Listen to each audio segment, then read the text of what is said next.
All right.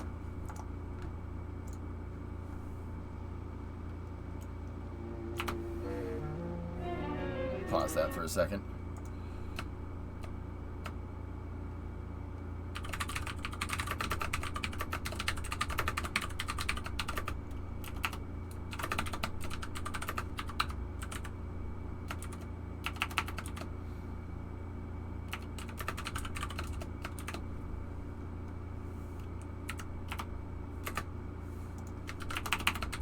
Let's switch this over to Kerbal, and we'll go from there. All right, cool. I'll be back momentarily. Enjoy.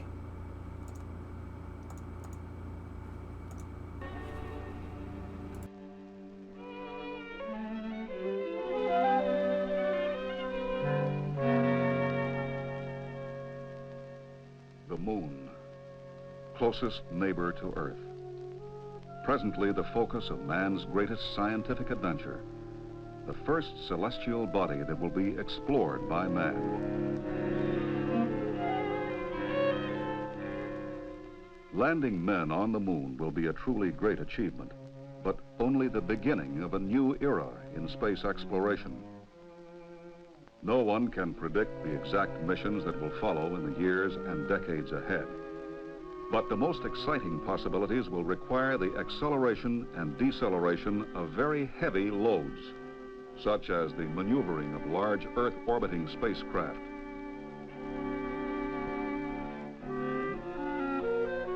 The transportation of large amounts of equipment and supplies to the lunar surface, and the sending of heavy spacecraft to the planets. Today's missions are being accomplished with rockets that burn chemical fuels. But chemical fuels are heavy, and the cost of putting each pound into Earth orbit is very high. Nuclear rockets, when perfected, can provide the same propulsion energy with less overall weight. They will expand our ability to explore space. This is the story.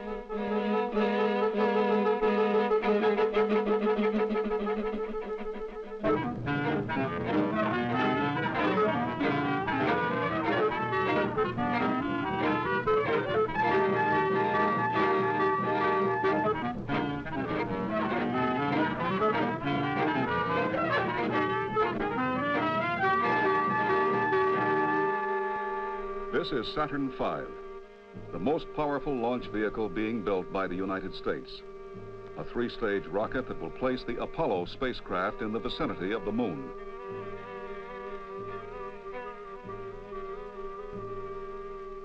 The total weight of Saturn V is about 6 million pounds. Its three stages have chemical engines that burn fuel to generate thrust.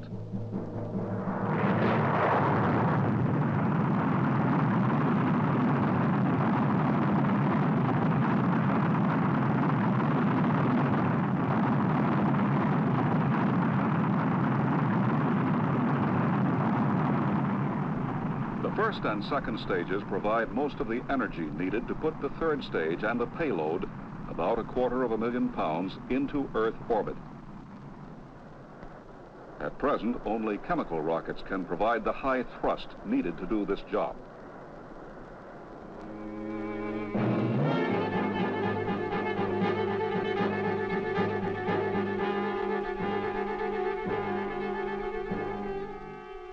The third stage accelerates the payload to the velocity needed to get it to its destination. Here, travel time and payload weight are determined by the efficiency with which the propellant is converted into thrust. By substituting a nuclear third stage for Saturn V, the velocity of a given payload can be greatly increased, cutting travel time for some missions in half. This is particularly important in sending deep space probes to Jupiter and beyond. Or if shortening travel time is not essential, propellant weight can be traded off for an increased payload weight.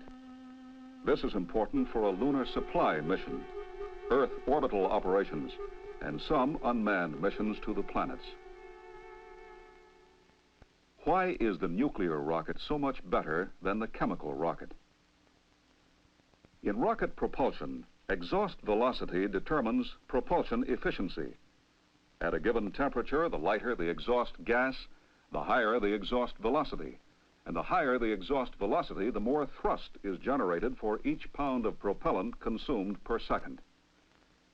The nuclear rocket merely heats hydrogen, the lightest element of all, and expels it at tremendous velocity. Chemical rockets burn fuel to produce exhaust gases that contain heavier elements. So at the same exhaust temperature, the exhaust velocity is much lower, and each pound consumed per second produces less thrust. Rocket efficiency is stated in seconds of specific impulse. This refers to the time in seconds that 1 pound of propellant will deliver 1 pound of thrust. The higher the seconds of specific impulse, the greater the propellant economy. Our best chemical rockets of today are limited to a specific impulse of about 450 seconds, and only slight improvement can be expected. On the other hand, full-scale nuclear reactor tests have achieved 800 seconds, and laboratory tests promise even more, perhaps as much as 900 seconds. This means the nuclear rocket, with its lightweight, high-velocity exhaust, will use propellant about twice as efficiently as chemical rockets. This, then, is the principal advantage of nuclear propulsion.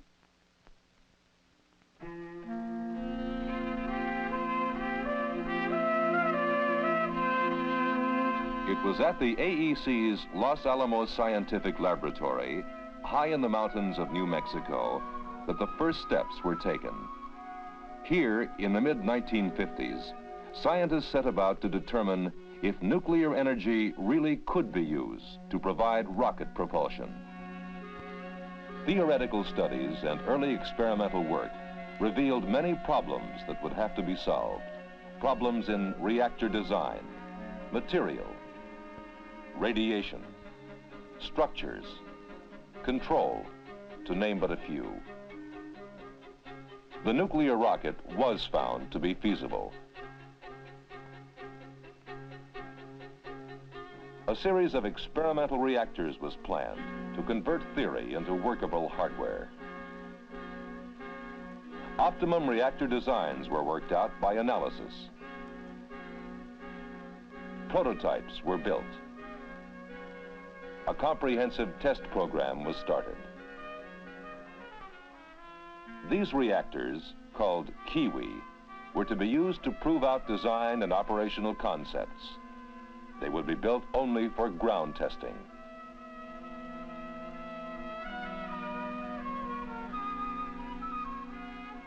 All Kiwi power tests took place at the Nuclear Rocket Development Station at Jackass Flats, Nevada. Here in the desert, scientists and engineers checked the actual performance at various power levels and for various time periods. Each experimental Kiwi reactor was received in sections, assembled and checked out in the special reactor maintenance, assembly, and disassembly building, called simply RMAD. When the reactor was ready for testing, it was placed nozzle up on a special rail car and delivered to the test stand a mile or so away. This car could be controlled from a remote station. Liquid hydrogen from nearby storage tanks was pumped through the reactor. First tests were begun in 1959 and were run to the 100 megawatt level, about 1/10 of Kiwi's ultimate goal of 1,000 megawatts. Later tests, beginning in 1962, operated at the full 1,000 megawatts. Films of these early tests show the flaming torch on the test stand that burns off the hydrogen exhaust gas and prevents an explosion hazard to the test facilities. Upon completion of these tests, each reactor, by then radioactive, was transported by remote control back to the RMAD building for disassembly and inspection. Here, men working behind shielded walls used remote-controlled manipulators to remove the components for careful checking and analysis. Each test firing added information that helped scientists evaluate the reactor's performance and enabled them to make adjustments and corrections before the next reactor was assembled. But not all tests showed perfect performance. In this one, for example, the flashing in the exhaust gas indicated a structural breakup caused by excessive vibration. Extensive redesign and testing were needed to correct the flaw.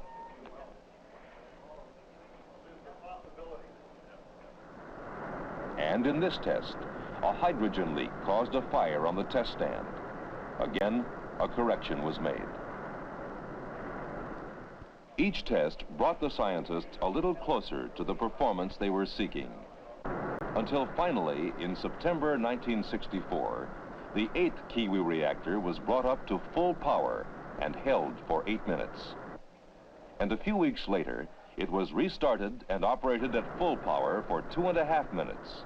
Specific impulse, about 750 seconds. This concluded the Kiwi test series. It had proved that a nuclear reactor could be built that would power a spacecraft.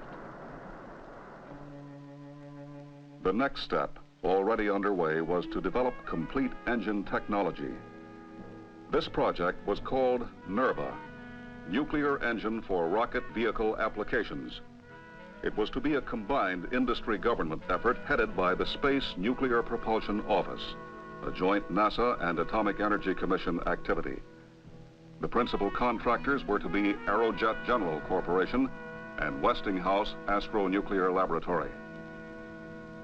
The NERVA technology reactor, given the letter designation NRX, was essentially the same as Kiwi.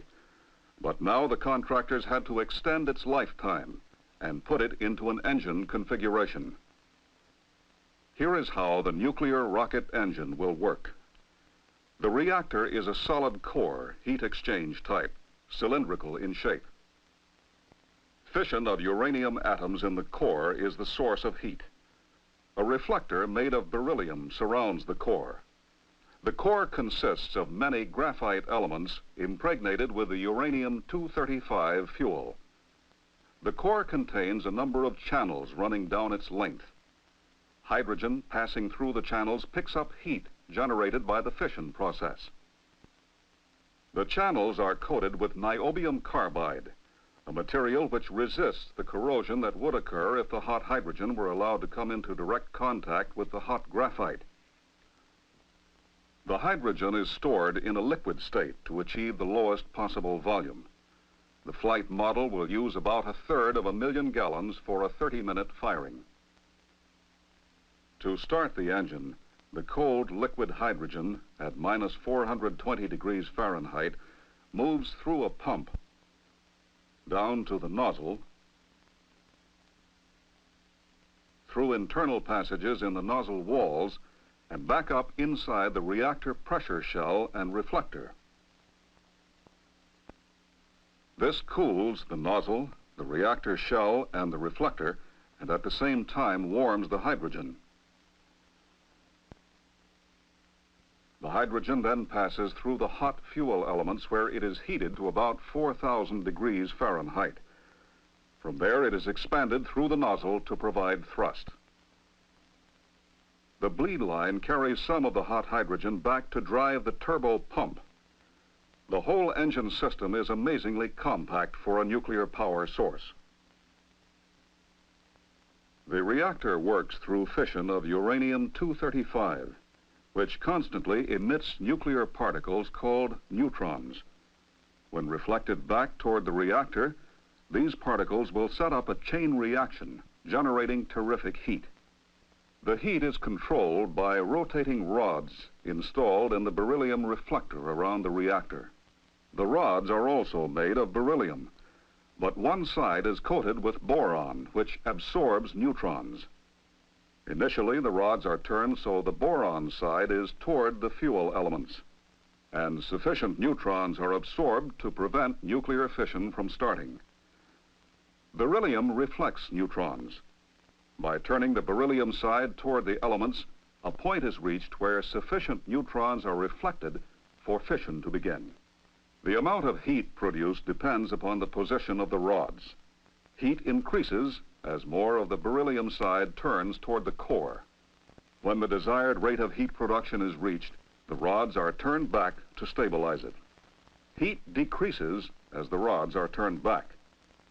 When the boron side absorbs enough neutrons to halt the fission process, heat is no longer generated.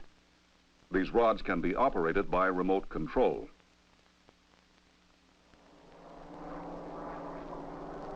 Test facilities for engine components were built near Sacramento, California. The problem? Get adequate performance with minimum weight. The pump must move huge quantities of liquid hydrogen under pressure at minus 420 degrees Fahrenheit, while the hydrogen-cooled nozzle must expand high-pressure gaseous hydrogen at 4,000 degrees to low pressure.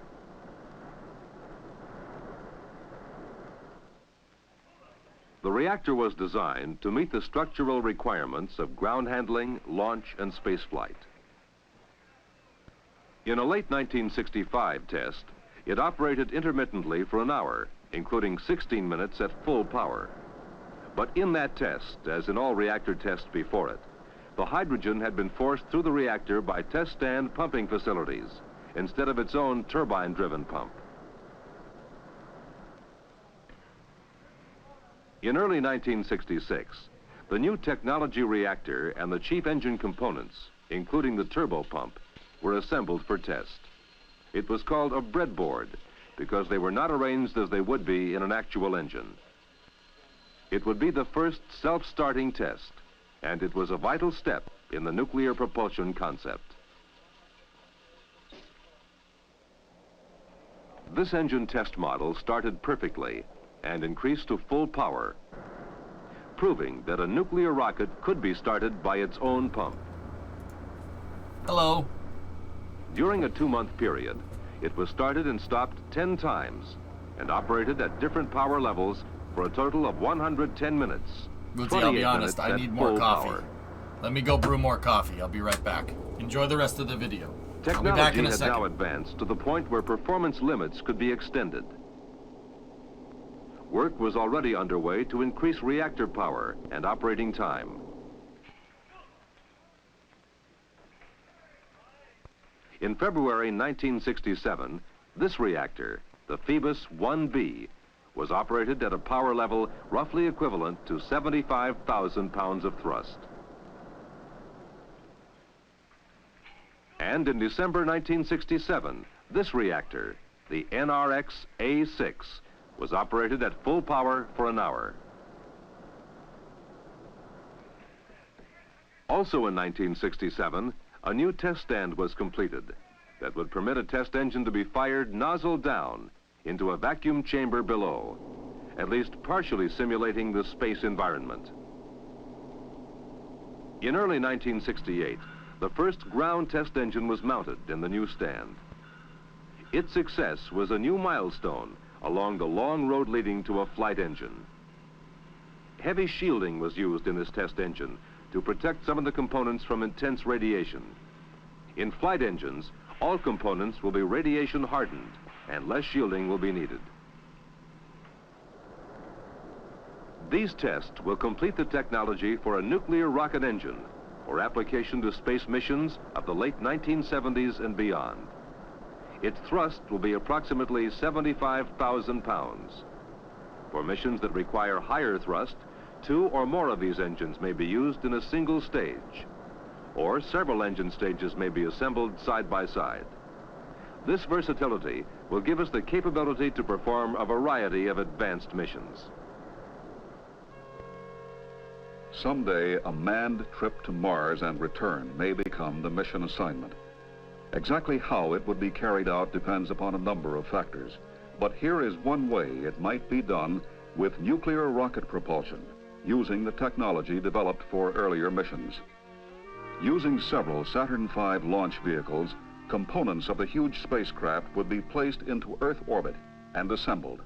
Separate nuclear stages might be provided for each major step of the mission. The first stage might consist of 3 clustered rockets for departure from Earth orbit. 2 other nuclear stages consisting of 1 engine each would be used in the vicinity of Mars. The first stage cluster fires to accelerate the spacecraft to the velocity needed to get to Mars in the time that was decided upon. Okay, I have my coffee. 200 days. Now that I have my Burnout, coffee, the first stage cluster I'm ready to is watch jettisoned Nerva. and goes into orbit around the sun. Yeah. Basically, the Apollo engineers thought the nuclear propulsion would be the way they go. What they were going to do is make an S4B. The S4B was going to be nuclear, like that. The Saturn V was going to have a nuclear-powered 3rd stage to increase payload capacity to the moon initially. And then you could use it to make transfer vehicles like this. And enters an orbit around the planet. These are just, like I said, these are just straight-up S4Bs.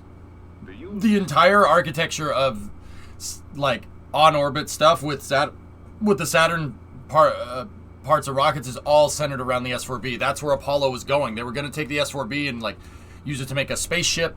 They're going to use it to make nuclear stages, chemical stages. You could use it to make space stations. You could use it as transfer vehicles. Trust me, it's going to be sick, dude. Hopefully someday.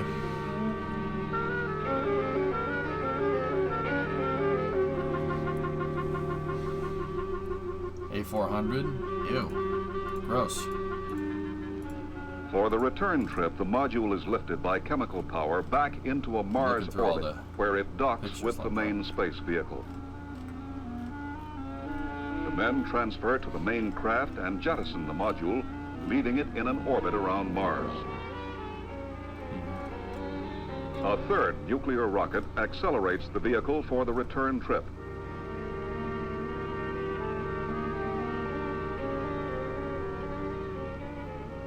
And it is jettisoned.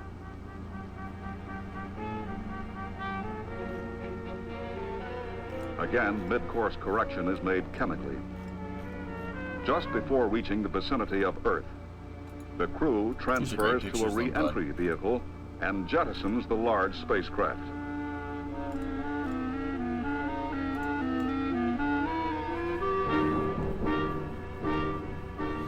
Chemical rockets slow down the vehicle to re-entry speed, and they are jettisoned. Oh, okay, Weiser. Right on.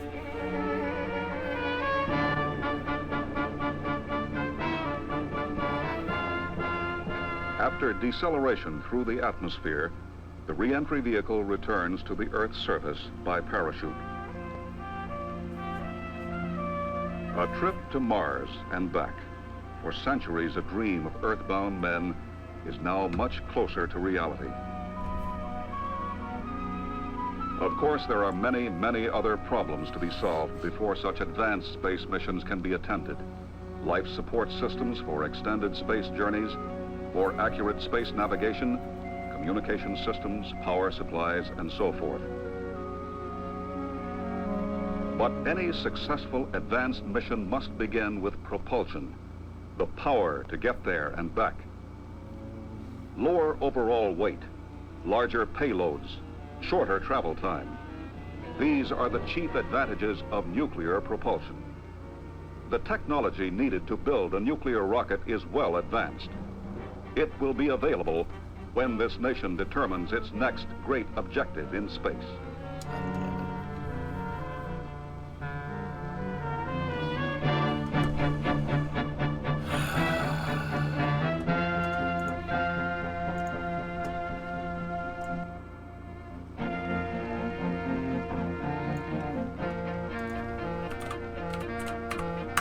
Do I have F1 on? No, I don't, but I can.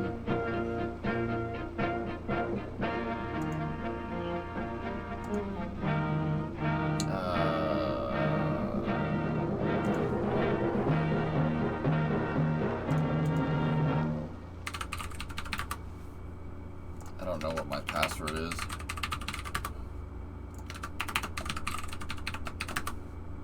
No, I don't know what the password is, but yeah, I have the updates on my phone. Alonso is on pace for pole, not joking.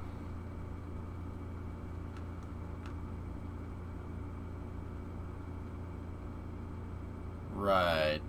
All right, guys. Well, we can do some space news stuff while we're getting fired up for some KSP. Let me plug the joystick in. go. And we'll get fired up. Let's get some MLV work going, shall we? That was fun playing Minecraft. It was a good time. Woodsy, I told you I'd be back. There we go. Wait, no space news? We could do hybrid space news Kerbal. There was some spicy space news, but I think everybody's talked about already. Not interested. Discovery, go and throttle up. Not interested. Yeah.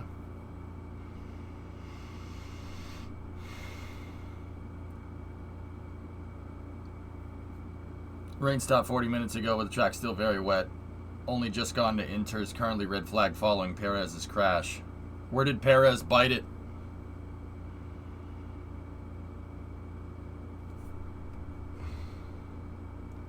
You're one of my favorite Twitch streamers. Well, thank you, Woodsy. You got your new car today? Lig, what'd you get? The Pez dispenser photo, we mentioned it. Oh, yeah.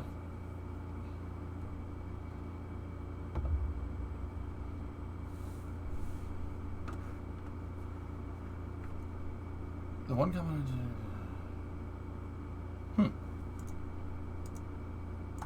Yeah, you really can't screw around, Luke. Alright, so before we load up Kerbal, there's the mystery box that's down at Boca Chica. It definitely is a Starlink payload installer. This thing is designed to put Starlink satellites inside a Starship. The real thing is, though, how are you going to get it up there? That's what I'm wondering. I think they'll probably just lift it via a crane and then attach it to the side of Starship.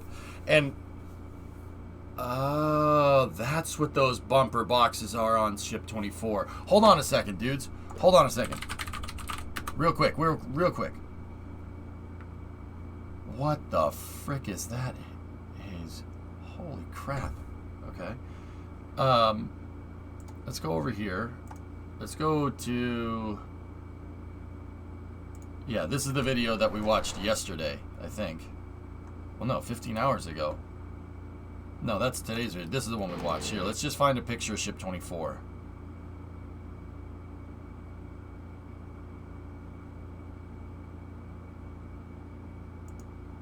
It's not in there.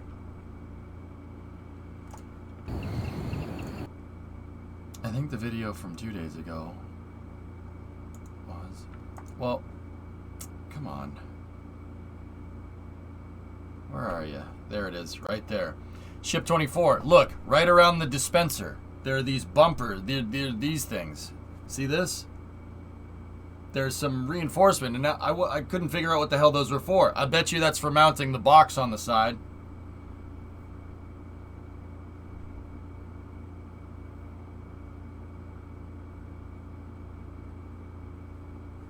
See that right there? There's one on the other side, too. I'll bet you that's part of the integration mechanism.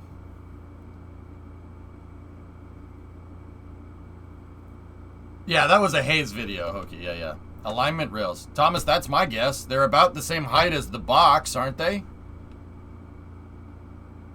And the box is dispensing on this side. Or is it dispensing on this side?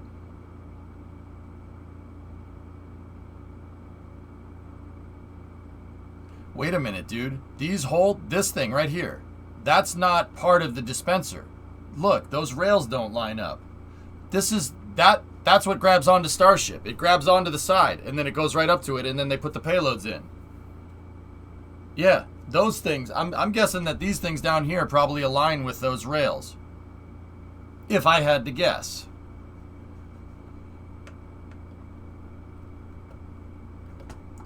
Oh, it is white, RT, yeah.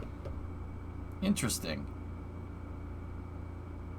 Yeah, it's a payload. This is a PCR, guys. It's a payload changeout room. Yeah. Yeah. Does RGB have another picture of it? Yeah. Yeah, this is the side that has the dispenser on it.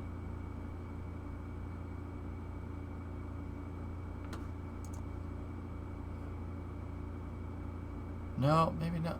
There's clearly something under this. See, it's under there. I don't know. Dude, I don't know. Now I'm not so sure. Maybe maybe those do grab it. I don't know. Hard to say. Sort of like the rotating service structure, but for Starship. Payload integration in the high bay. Loopy, I haven't figured that part out yet. I haven't... Yeah, there's no payload change-out room here. Like, how are you going to get this up to the side? How are you going to get this up there? I mean, maybe they... Hellfish is right. Maybe they just use a big scissor lift. Like, that would be very SpaceX of them. I mean, eventually... I've always wondered that. Eventually, Starship is going to need a payload integration system. But, you know what I'm thinking? I'm thinking that for now, SpaceX is not even worrying about that. They're making one to load up Starlink V2s because I have a feeling that that's the vast majority. The vast majority of Starlink missions in the future are going to be, or the vast majority of early Starship flights are going to be this. So from what I can tell, SpaceX is making their own demand. They're making their own demand for Starlink satellites, right? We all know that. Falcon 9 launches Starlinks more than anything nowadays. I think that's the payload that it's launched the most into space. By far, actually. I think those are the first missions that SpaceX are going to pull from Falcon 9 and put on Starship. And then, just like how they used customer payloads... Just like how they use customer payloads... What the hell is this?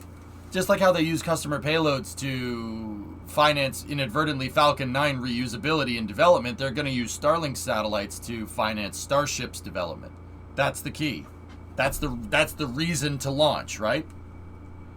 Also, according to Zach from CSI Starbase, they're doing a major reconfiguration of the orbital tank farm. Looks like they're converting 2 of the bad CH4 tanks to liquid oxygen. Yeah, that sounds right. What if I put I-beams on top and let the launch clamps to lift it up?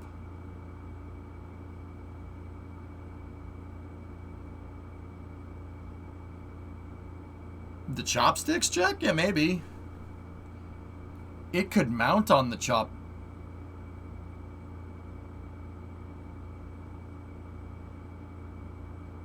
Would that work?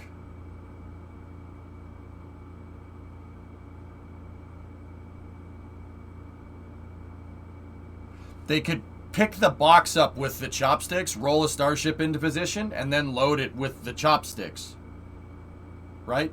You could do that, and then set the box down, grab Starship, and stack it. Yeah, you could do that. Actually, well, we know that the width of this box, right? We know that the width right there is 7 meters because Starlink satellites, Starlink V2 satellites are 7 meters across. So we know that's 7. So if this thing is about 9 meters across, it should fit right in the it should fit right in. That's actually not a bad way to do that. Do the chopsticks go low enough? I think so. Which way does Starship face on the pad? The payload bay faces towards the tower. There are no points on the sides of the box for that. Who says they're using the sides, Thomas? Why don't you just rope it in here, here, here, and here? These ones on the left chopsticks, those ones on the right. Just rope it in. It ain't going nowhere. Especially if you use the bottom hold down points. Right? You use the bottom Starship attachment points, rope it down there and rope it on the top. It ain't going. Tap it 2 times, that's not going nowhere. That's not going nowhere. And then just use a service lift to use a man basket just to get up here. For now. I don't think this is what the finalized payload system is going to look like, guys. I think this is just so they can start getting prototyping Starships and sending Starlink satellites into space.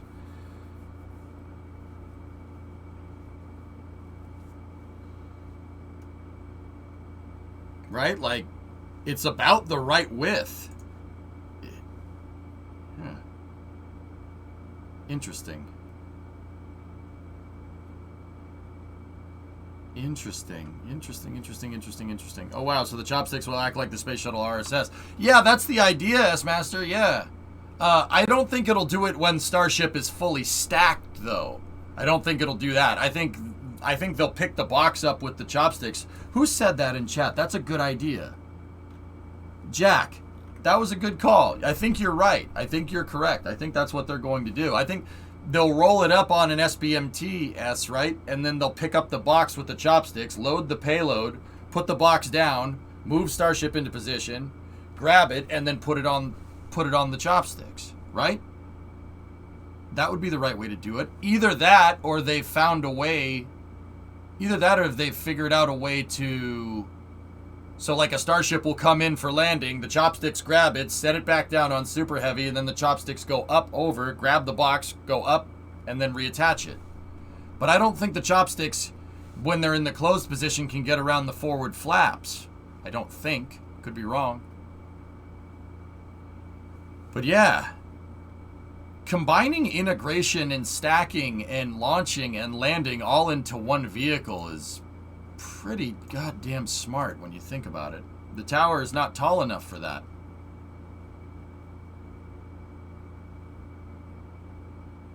Yeah, Phil. Yeah, that's what I mean. I think they do it on the ground.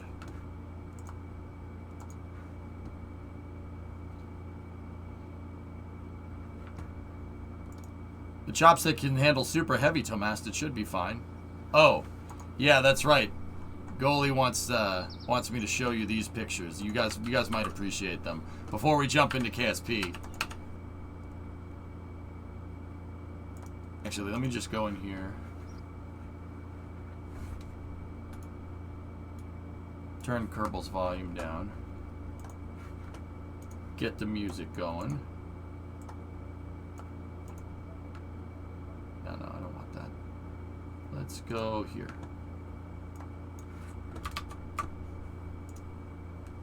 So let's go in here.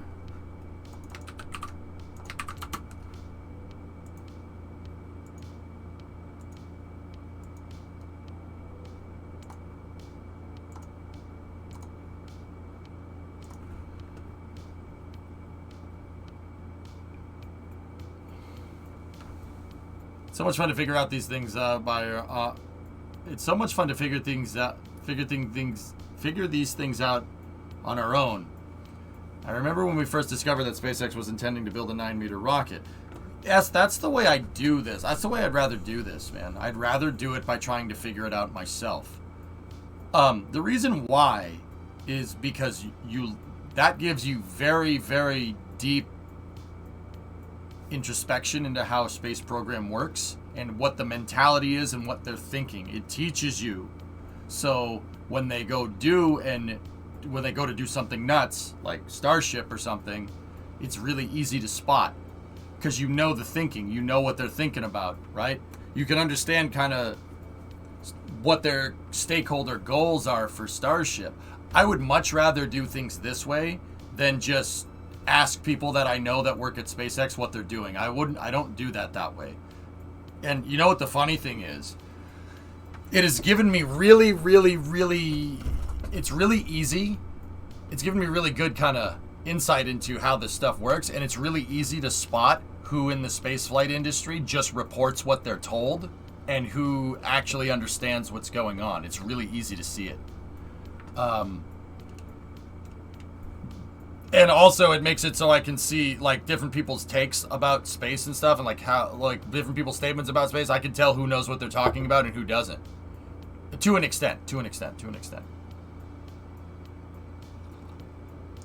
It's made it really easy to identify like which news sources are pretty reputable and which ones aren't. It's a good way to do things.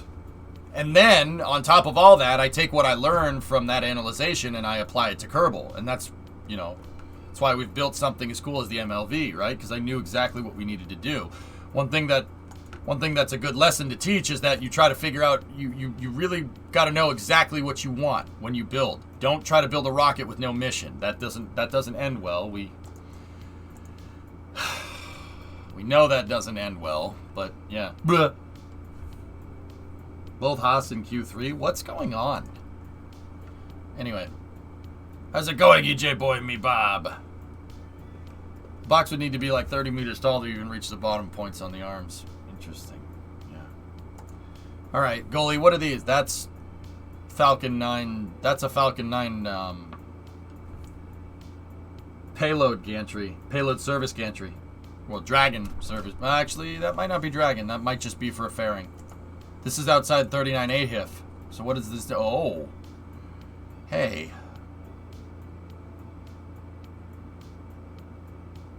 It's for payload integration, Harp. They're going to put Starlink satellites in it.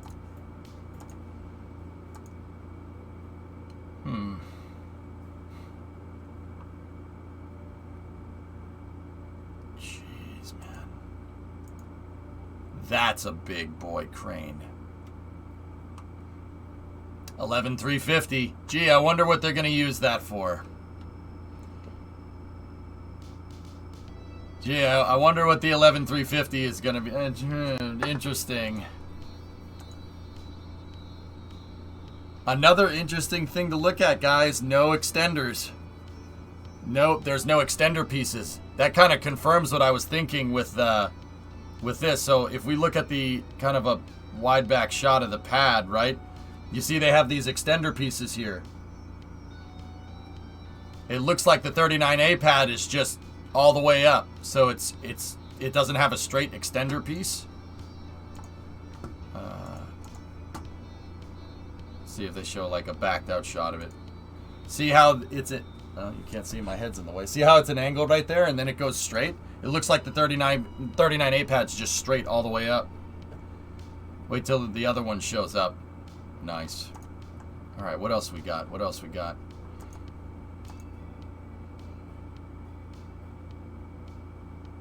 That's the octagon thing. What the hell is that? That's not strong enough to hold anything up. Those I-beams aren't thick. Sorry, just got here. Is this the pic old or is this the new one? We're looking at pictures of 39A. Another improvement of the 39A tower is that the cryo pipes come in from the back. At Boca, they run under where the chopsticks will make the catch. Yeah. Yeah. Pfft. Hi.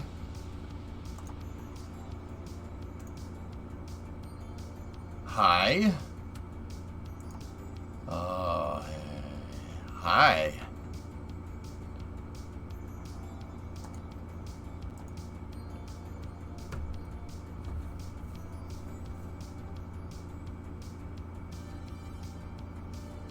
Unreal. Unreal, dude.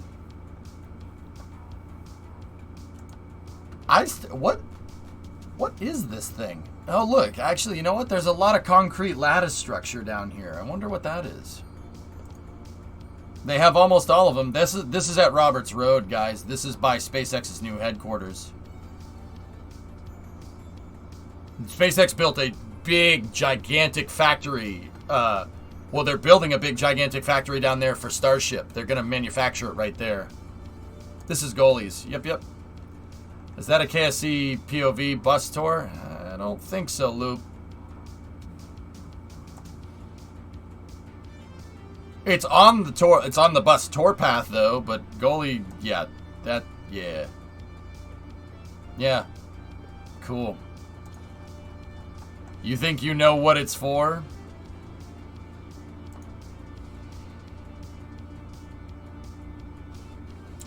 Yeah, this thing is getting built very, very quickly. Look, they have the deflectors already installed on this one. Dude, this thing's gonna come together real quick, man. It's gonna come together real quick. Holy balls, that's gonna go fast.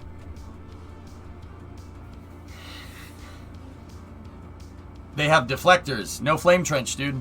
Yeah. What do you think will become of the Hawthorne facility after Falcon 9 gets phased out? I don't know.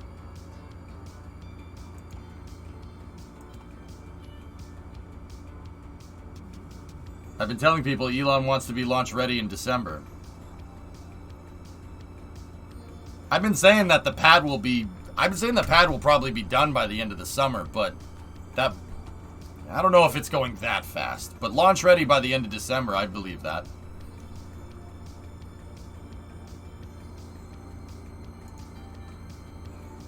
Yeah, exactly, Thomas. The deflectors are a different design than Boca. Yeah, they're much more well thought out. Because there's going to be a lot of pressure down here. I also noticed, Thomas, that look, this isn't a perfect square of concrete, so to speak. It goes back where those where the pulleys are for the catch tower. Like that looks to be encased in concrete too. Here, you see that?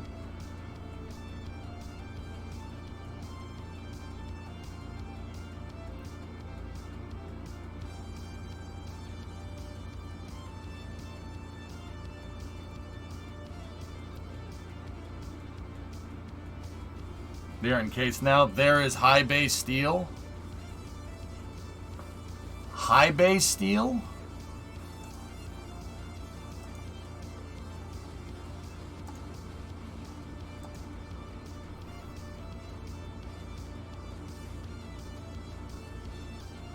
Interesting.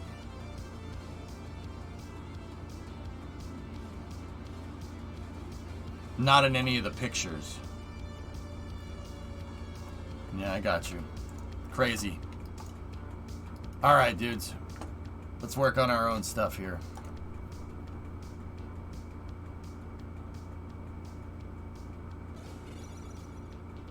I like the bokeh table better than this one. There's no table on it. But I think I understand what you're saying.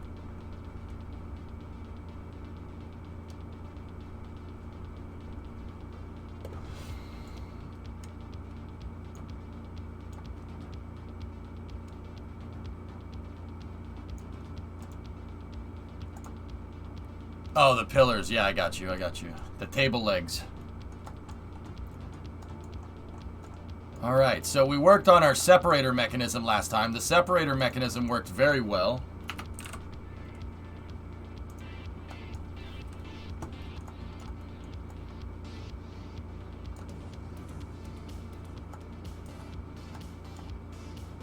And I think what we ended up needing to do was move this in. I think those are the changes that we needed to do.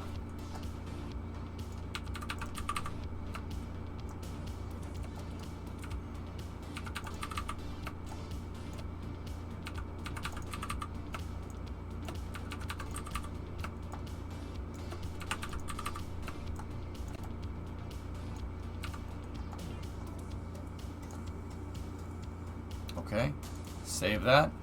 Did you fix the inverted control node for the second stage as well? Yeah, Kyron, yeah, that's fixed. That was actually an integration thing, but yeah, she's good to go.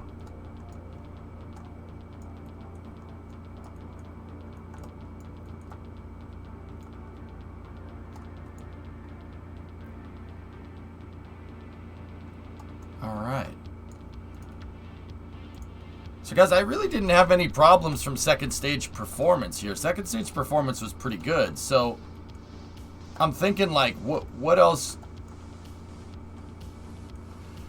What else are we gonna need? We need an alignment mechanism here for the payload fairing, right? Gotta have an alignment mechanism for the PLF, and that's pretty much it.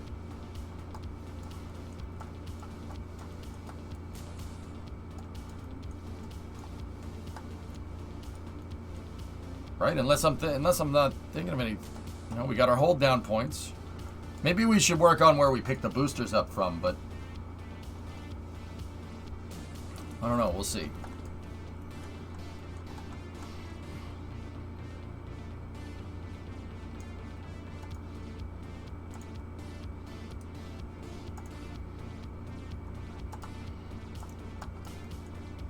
Sorry, I've been missing a bit of content lately, rough times. Yeah, I know. Another skipper up top. Is that temporary or is that the final choice of engine? That's what I want for the second stage, Loopy. This thing really is good. It's... Here. I'll show you. I'll fly it. The way this thing is set up right now is pretty money. I need that high TWR so the second stage circularizes before the first stage gets deleted, before the Kraken eats it. So, yeah, any boost back design usually has a high TWR stage, which...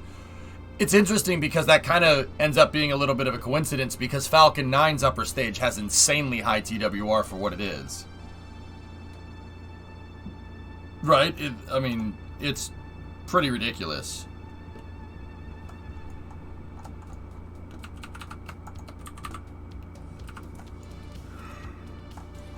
It could be cool to have a stretched upper stage for throwing things further.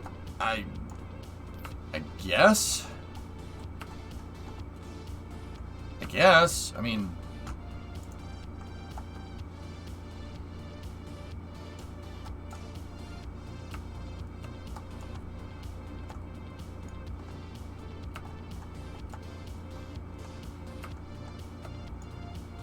is a skipper or a rhino beefier? In what terms here? The rhino, I think, the rhino wouldn't fit. It wouldn't, its collider sucks, dude. That's kind of one of the reasons why. A rhino would be a great second stage motor for this. But they are a little bit expensive. Way better specific impulse. Way higher thrust, obviously. But it doesn't really fit very well in there. Skippers have almost as good a specific impulse, right? Pretty much half the thrust, right? But they're 1/5 of the price of a Rhino engine. Screw that. I don't want to use that at all. Right? Like, Poodle is a cool engine though, but I don't think it's going to give us the thrust that we want. But 500 at 350 might not be a bad idea. But I do like the skipper first, the skipper stage.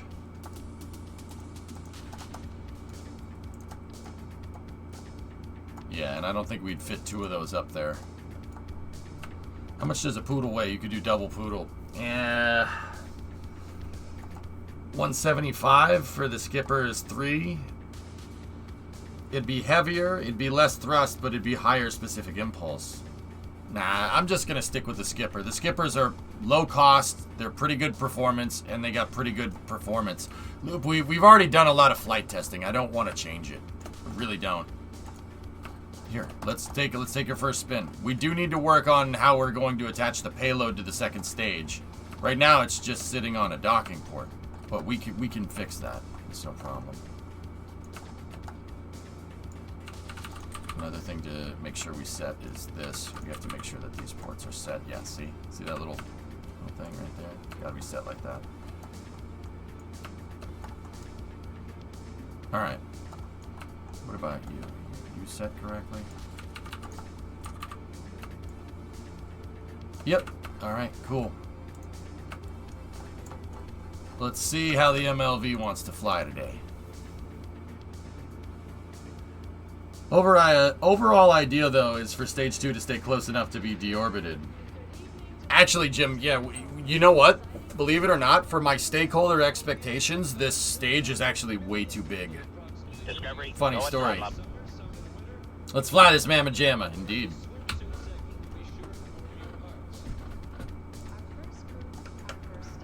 All right, I need my flying music.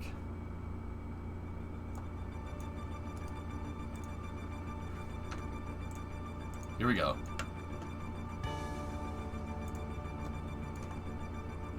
I want to try to get this stage right here.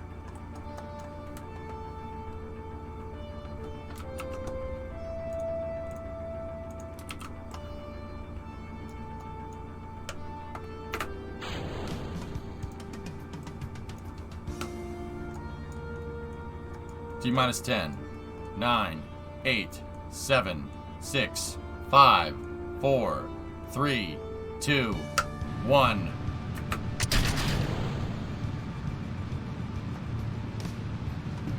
Looking good.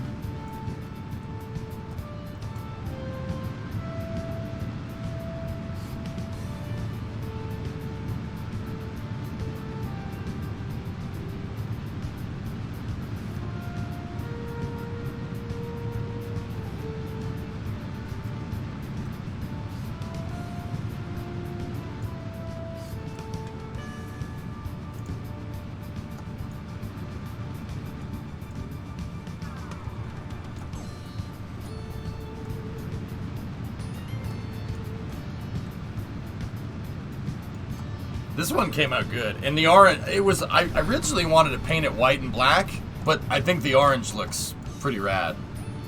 It's pretty cool.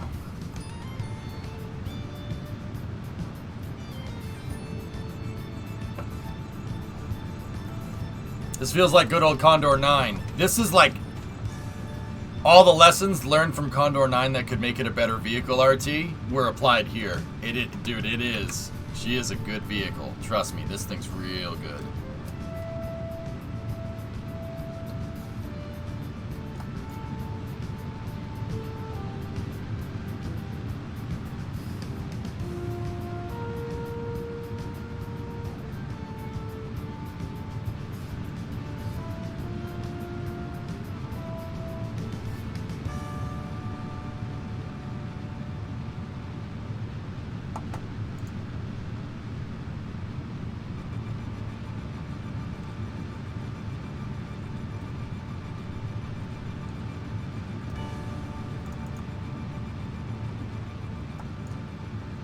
Stand by for Miko.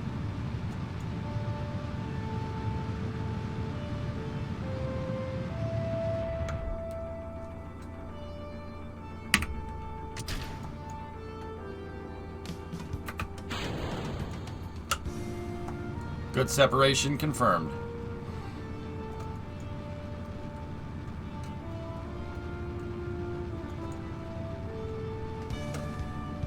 Stand by for PLF jettison. Okay. Back to the first stage. We gotta work on the, we have to work on getting that payload jettison correct. That could damage a payload if we do that. The jettison force is really low.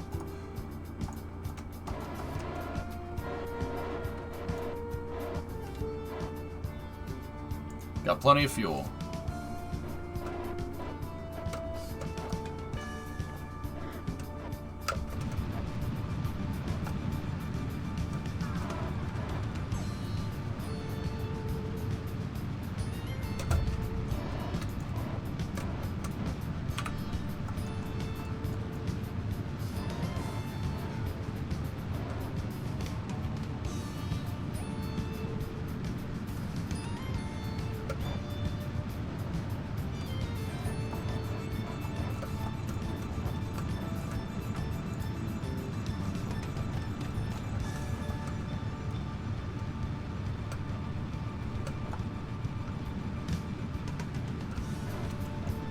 Okay.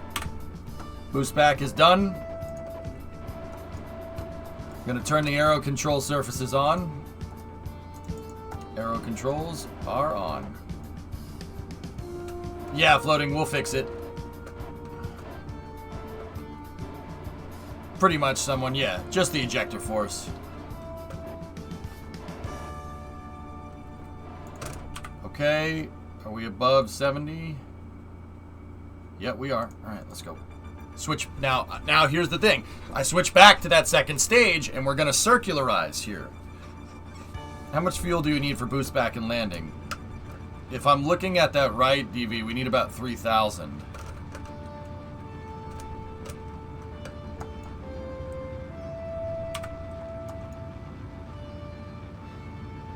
See? Look at this, Loop. It's... The way this thing's dialed in, man, as long as I get my ascent trajectory correct, it'll do the same damn thing every freaking time. I mean, look at this. Apogee is just out in front of us. It's like, it's almost perfect. I'm really, really excited about this vehicle. It's really good. First stage is just gliding back now. We just got to make sure we switch back to it before that goes below 20,000.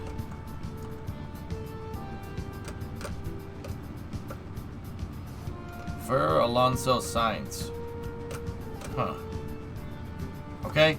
Now, as with every other test, before we circularize,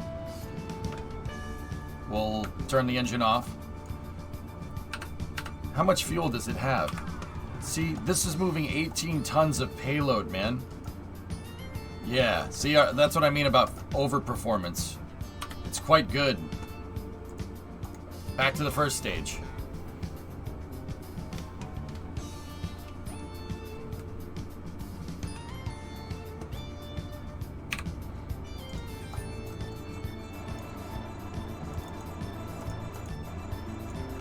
Loopy, I don't know if you've seen this yet. I think you have, but...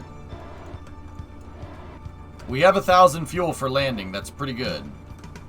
What's our burn time saying? 8 seconds. It's a little bit under what we usually have, but we should be good. Yeah, W, I see it.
See what I'm talking about, man? 100 meters every time.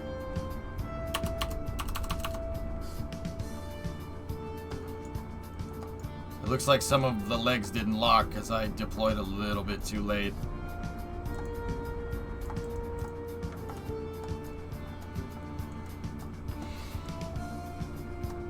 Pretty cool, huh?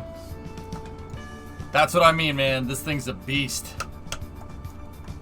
Always look like you're going too fast. I know. It's cool, man. It comes in hot. They didn't call the suicide burn for no reason. Isn't that neat? See last. Yeah. Yeah, F1 News. Verstappen, Alonso, Sainz. Yeah, I know. Yeah, I saw it. Right on. Are we Kerbal rating it? That's the plan. Alright, did we pop any crush cores that time? Nope. Yeah, that one is a little bit out. Got to make sure we reset these before we leave the scene or whatever. Yeah, everything seems to be good. So my idea is that if I can get this thing on the hexagonal tile, I can make a vehicle that'll come drive up underneath this thing, right? It'll drive up underneath it, octo grabber style. It'll grab the hold down points, lift the booster up, right? Then we can fold the legs up, and then we could just drive the thing right back over for reintegration. I could just pick it up and put it right back on the pad. That's the idea. Got to keep it simple, right? SpaceX style.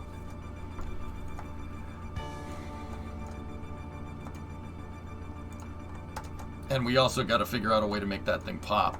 We got to pop that thing off. We got to remember to get rid of it. Would you use an external thing to fold the legs? Oh, they can fold up by themselves, someone. Yeah, here, if I go in here and unlock things, I'll show you.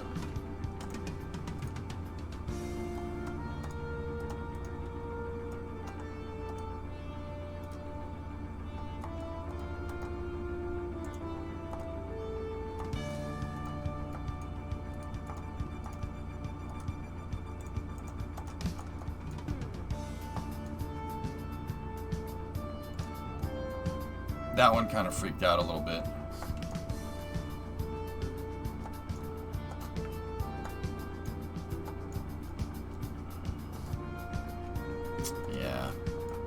Yeah, that one freaked out.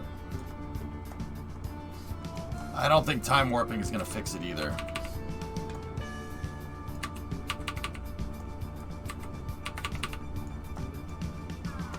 Yeah, see, that's why, right there is why I need a vehicle underneath it, so it can lift it up, so I can take load off the legs so it doesn't pop a joint open.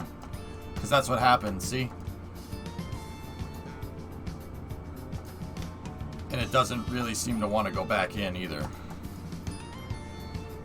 Which kind of sucks, but hey, it is what it is.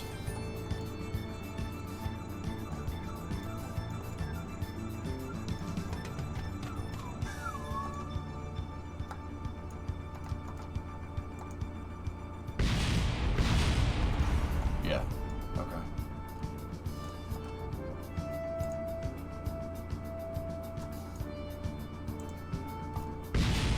Yep, alright, cool. Yeah, I'm just breaking it more. I probably shouldn't do that.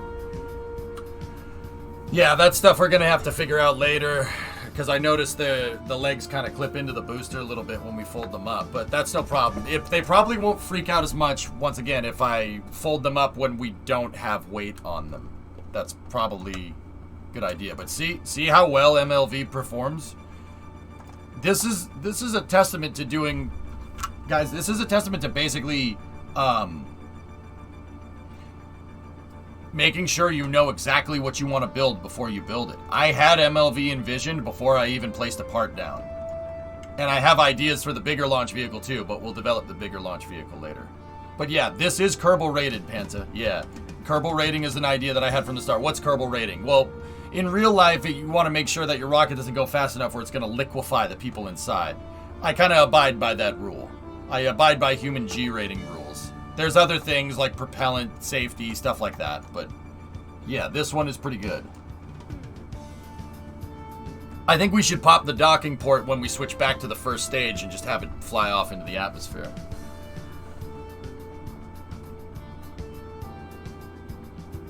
I could do that, someone, but I'd prefer to use the decoupler for now. In future variants, I want to basically down the road, once this thing is like well understood and we understand how it works, etc., etc., I really want to make sure I want to try for a second stage reusable vehicle to be attached to this, but I'm not sure. I'm not sure what that's going to look like, but that means eventually I'm going to have to figure out another way. I'm going to have to figure out a way that's not decouplers, right? So, all right, Julia, see ya. Always engineer with purpose. Yep. The MLV is exactly what I want. That is exactly what I wanted from this booster. I wanted to take all the lessons that I learned from Condor and all the lessons that I learned. It's all the lessons that I basically learned from Constellation, from Ares 1, like Ares 1 and Saturn 1B. It's basically like if Falcon 9 was playing a part of a much larger architecture. Think like Constellation, but Falcon 9 is taking the spot of Ares 1. That's what I'm doing. That's what all a Project Ares is. Dumb question. Just ask, man.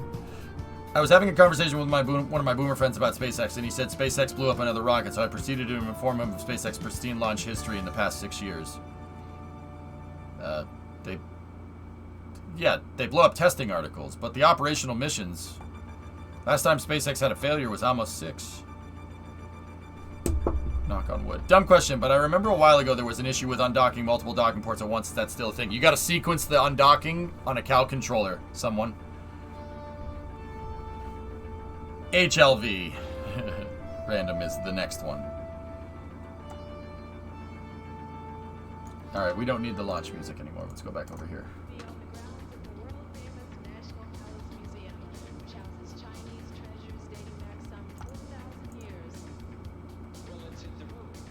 I don't know what you're talking about, Billy. I haven't heard nothing. I don't know. Nobody tells me nothing.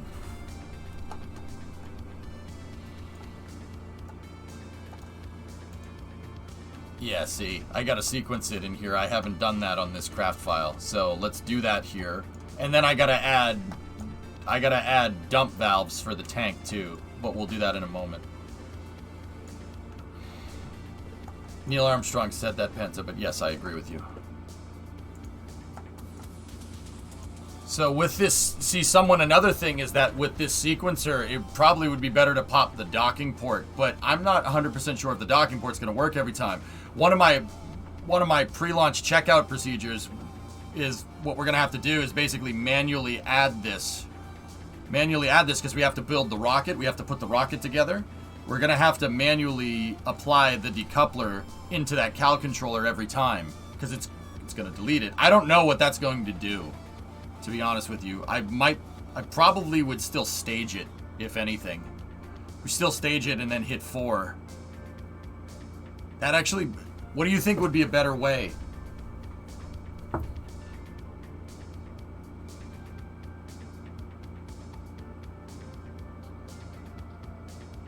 thinking.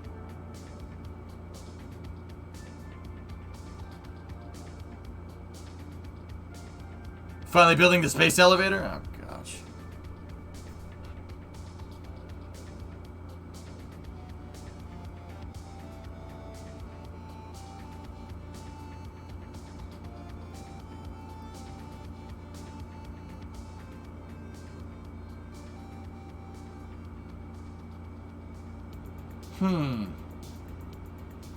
What do you think would be a better way to do this? Should I just manually stage the decoupler every time, or should we make it a thing to add it to the cal controller? That might, like I said, that might break the cal controller.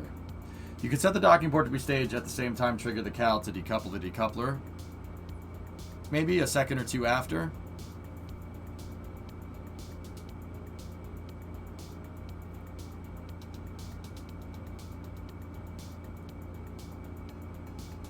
Well, that is the first thing that we needed to do.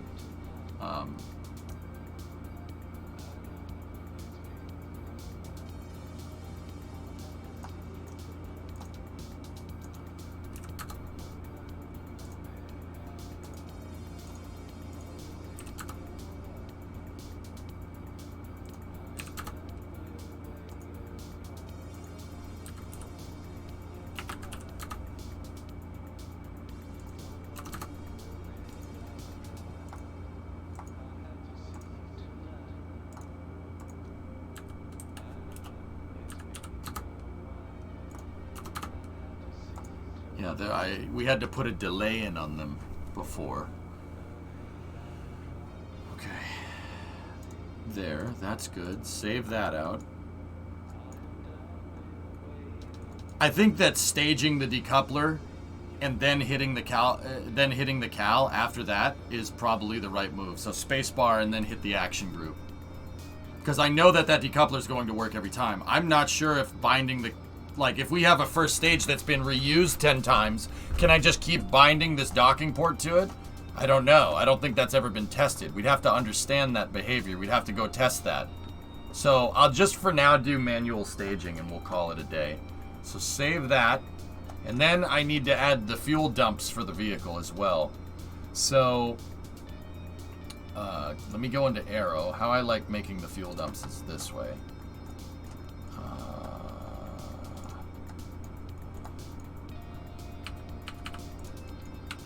Fuel dumps and vent lines right here. There we go.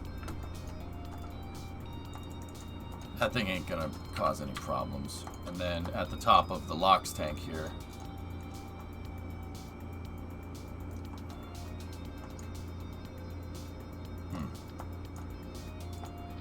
Maybe we should put it on the side.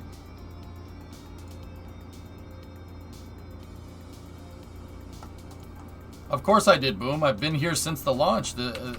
Yeah, of course.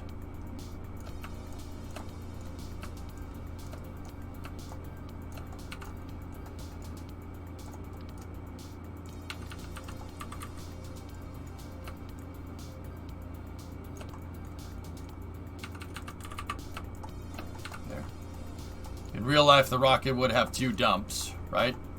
One would be to depressurize the RCS tank, and the other one would be to vent LOX. So now we're going to go back over here, and then we'll go into my fuel drain valve.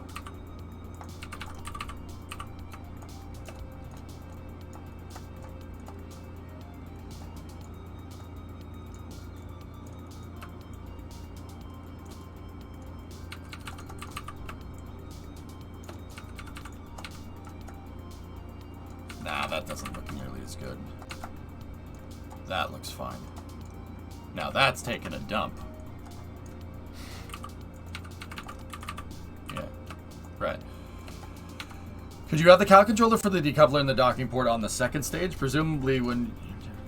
the cal controller that's controlling... I don't know if you can, like, remote cal control things like that. Someone, maybe.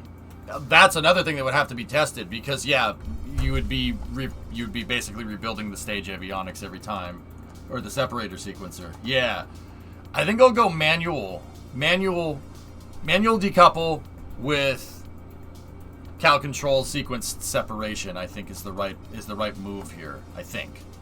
I don't know. I've never tried doing that before with the cal controller, like putting it on the second stage. I'm not sure.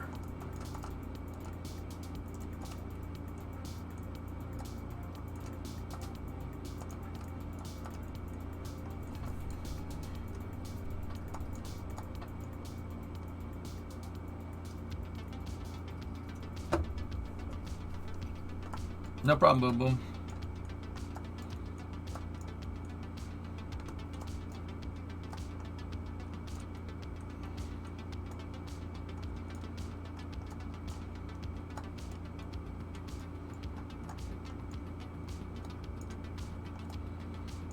What if you had one cal on each stage triggered with the same action group? They both fire, which may add redundancy.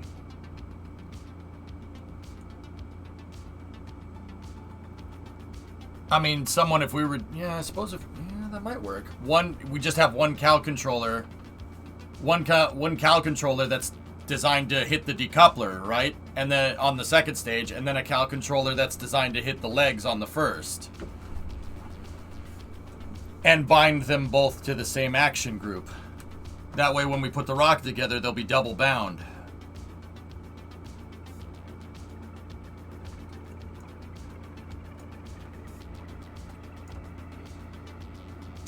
That's a good way to do that. That's a good idea. I think we should do that. Yeah.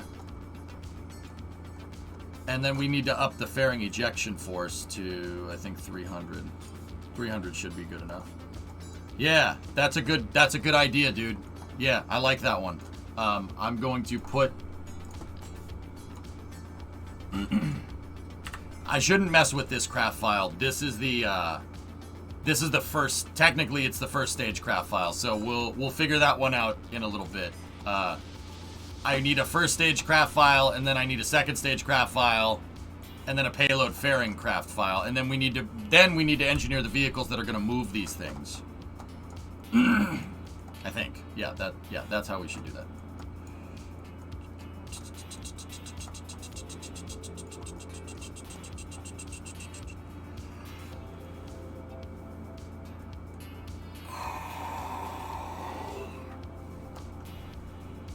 But yeah, this is good here.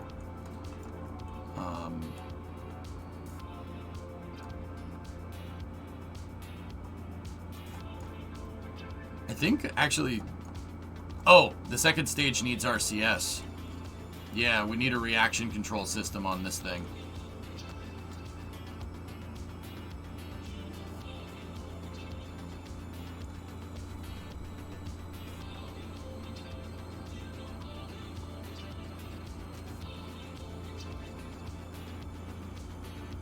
Should we use monopropellant for the second stage? Another question. Should we use monoprop or verniers? I'm not 100% sure. I mean, why would we use monopropellant? But then again, the second stage is supposed to be expendable, so... But then again, what's the advantage of monopropellant would... I mean, which is cheaper?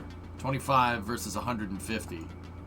So the monopropellant thrusters are way less expensive. The vernier thrusters are 150. They're the most expensive, but you have to add propellant. How much are these? Those are that's 250. So we're looking. Yeah, the monoprop doesn't make sense. Verniers would be better.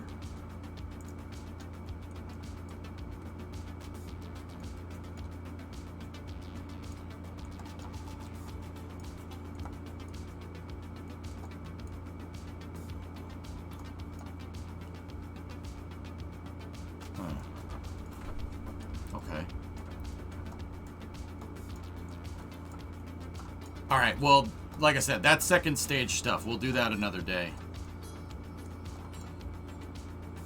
This rocket gets cooler every time I tune in. These landing legs look sharp. Thanks, man.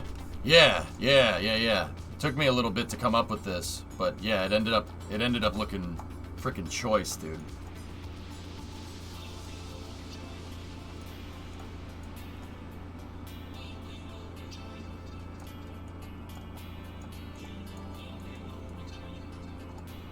Yeah, they really look nice, don't they? The flags, though, I don't know who gave me that idea or if I came up with it, but man, that was a good idea. Not a viable idea, but more just something that'd be cool in my opinion. You could have monopropellant tanks on decouplers on the bottom and then just drop them once you start up an engine, like the battery hot swap. Yeah. Choice.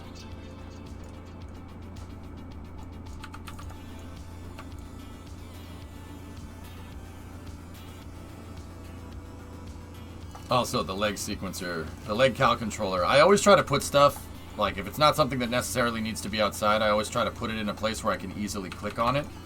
But the landing legs cow controller can go in here. And the reason why it can go in there is because if I'm clicking and trying to troubleshoot the landing leg cow controller, that means the rocket's about to hit the ground. So there's really no time to troubleshoot it. Any other time it would, you know, I can just go in here. It means, like, if the rocket's on the ground, I can just go in here and reverse the cow controller, right? Like that would be during recovery or something. The times when it matters, it's not something that I need to easily be able to click on because, you know, like, yeah. The times where I need to troubleshoot that means that it's going to be hitting the ground soon. Yeah, probably don't want that way.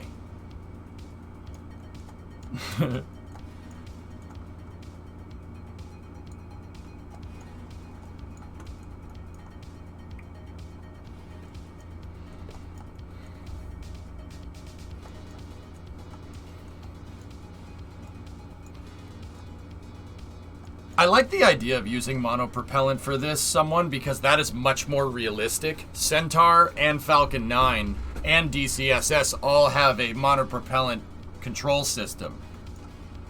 And honestly, we're offered a little bit more of, like, customizability with thrusters here.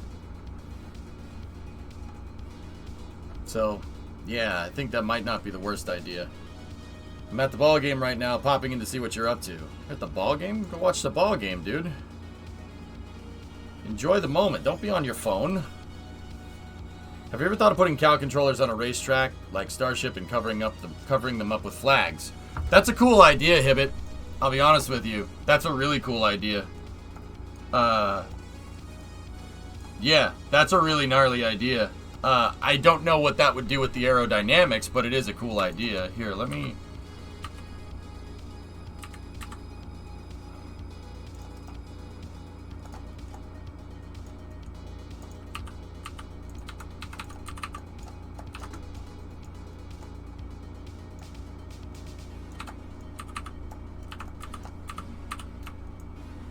I mean, if this didn't screw the part count over so much, I would be very, very much into it.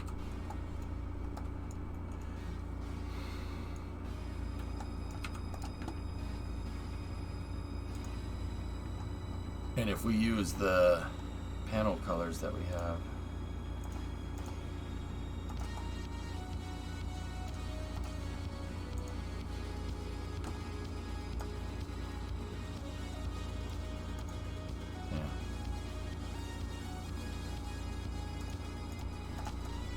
No, the gray. The gray looks better.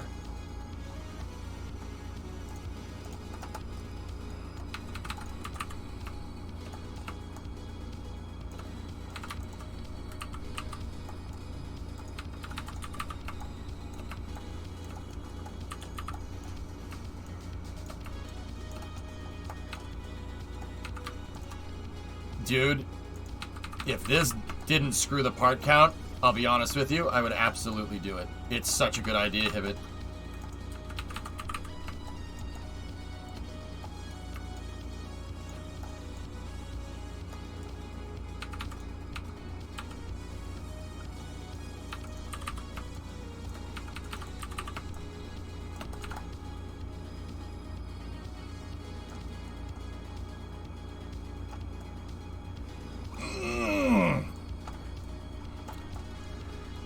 How many would we need?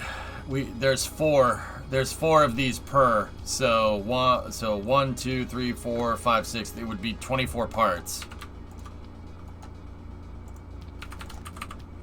BOs aren't doing too well. Oh.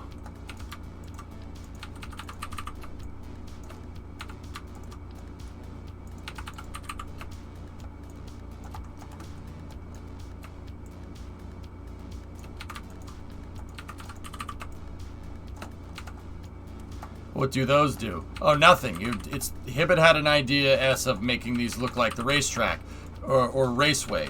Raceways are, guys. Raceways are the things that run up the side of rockets where all the electronics go up. It's just a little kind of nacelle thing that runs the length of the rocket. You've seen raceways before. You've seen them before. But you probably never knew what it was called.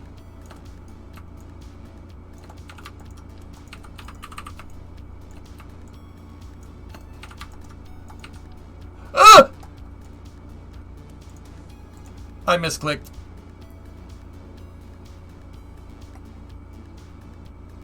A fairing or maybe even the smallest structural tube? Well, Saber, those will have aerodynamic perturbations on them, right? But the flags are physicsless, so I'm not entirely sure that it's going to make that much of a difference, you know?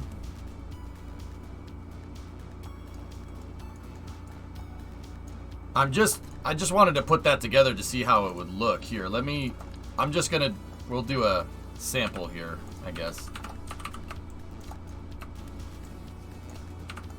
Like, we'd have to see how those parts, the physicsless parts, the flags, how they work. Magnets. I think we were using, actually, what's 1875 flags? Yeah, no, that's way too big. 125?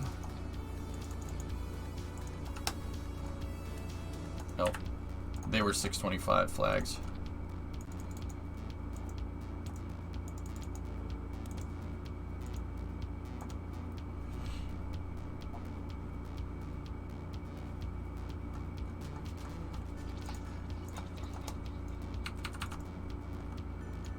There's no Control Z? Oh, there is Control Z, Hans. Absolutely. Control Z breaks things in Kerbal. It screws up Kerbal. Trust me on that one, dude. It has to do with part hierarchy and whatnot. It definitely does mess it up.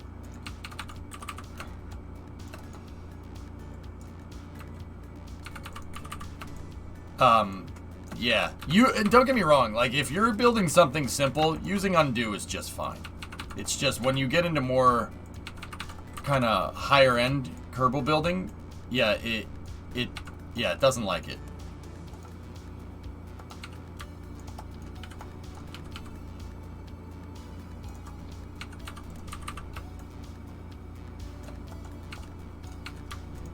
I'm just putting this together to see kind of how it looks.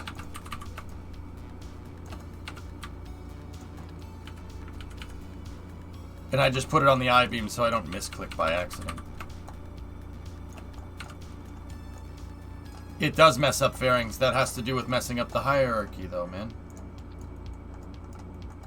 Oh, yeah. The other thing that I didn't save before was moving that down there.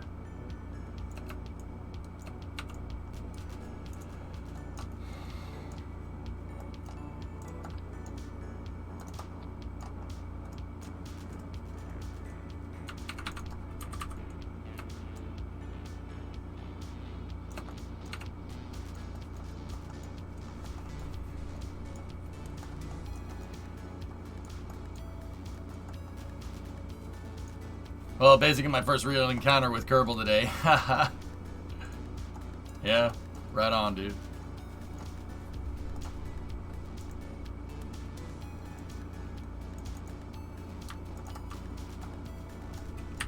I wonder if we take this, right, and we make it...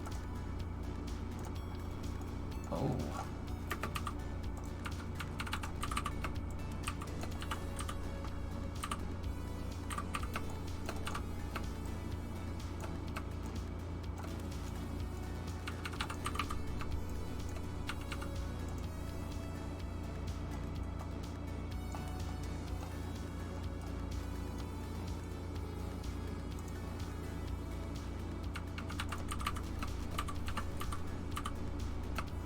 Hang on, your boy. Your boy.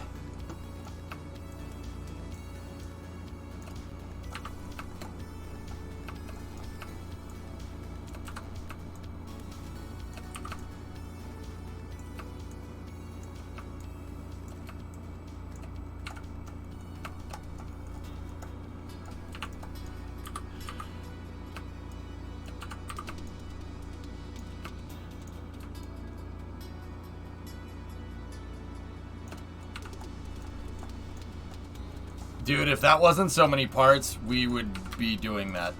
Because That's awesome.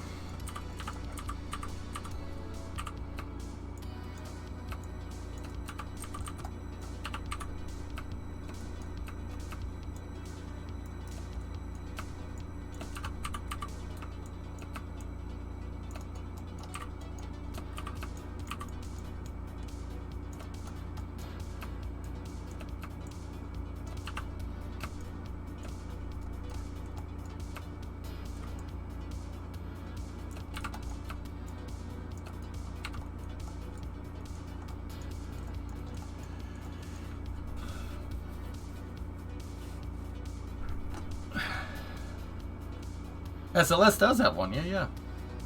And hi, Saber, by the way, if you're still here. How you doing, buddy? The oxidized lines on SLS are 2 long lines that go up about... Yeah, that's a LOX line, right? I'd love to see what it would look like with the Raceway and the white tanks, okay?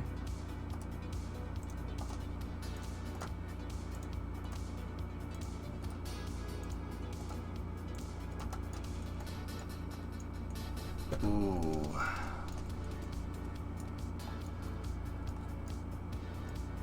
That's pretty spaghetti. That's pretty spaghetti. I mean, it's... Like I said, fellas, it's only 24 parts. And with the caps, it's 26. Is that going to be a lot? I don't know. It does look good. I do like the orange, though. I think the orange looks hot.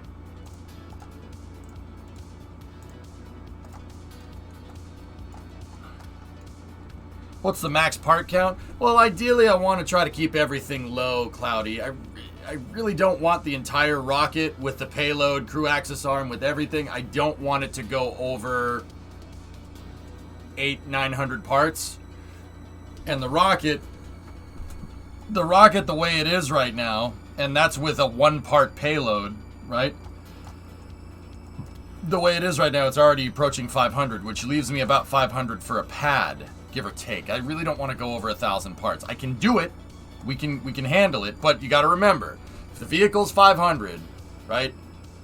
And then I have like a 100-part payload, so that's 600. With a 500-part pad, that's 1,100 parts, and that's when the game really starts chugging badly. And that's not even including the integration vehicles that we have. Like, yeah. Do you think Neutron's fuel tanks will be cylindrical inside the body, or will fill up the stakes too? They're not cylindrical, believe it or not. It's egg. The tanks are egg-shaped, S-Master. But I don't think they will fill up the legs, no. You really want to shape, and this is why more rockets aren't like egg-shaped or like pyramid-shaped or whatever. There are, don't get me wrong, there's pyramid-shaped rockets. Why most rocket fuel tanks are just a cylinder is because you really want pressure being uniformly distributed on the outside of the tank. That's what makes it stronger. Yeah, and sometimes when you have different shapes, like if you tried to store rocket fuel pressurized inside of a box, right? Pressure would be applied to the corners. Same idea as the de Havilland, that de Havilland Comet with square windows. That didn't end well, did it? And that was with like maybe a 5 psi change. You could get catastrophic decompression. You need to keep circular cylindrical shapes so fuel pressure, so the pressure of fuel, the propellants, is evenly pushing out on all sides. And see, here's the crazy part. You need to make sure that it's pushing on the top and the bottom at the same pressure as well. Yeah, how do you do that? Think about it. That's a tough thing to do. That's hard. How do you get it to, you have a shape where you have a hemisphere, right? And then you have a cylinder. How do you get that to push evenly on all sides? Crazy, right?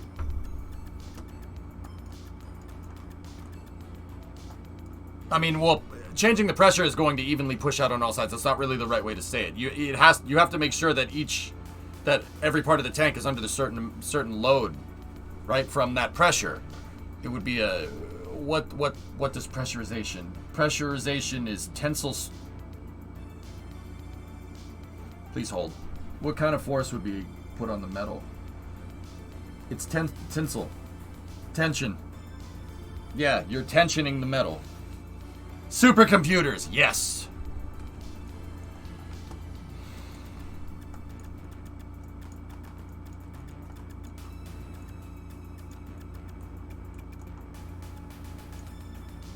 Something like that, Bad Dog. The head pressure difference for the height of the tanks is already its own challenge, and the stiffness of a tube really starts to drop like a brick the less circular the cross-section. There you go. It's because, because of the internal surface area, right, Shotch? You know, once you deviate from a cylinder, it's going to push harder on some areas than other areas, right?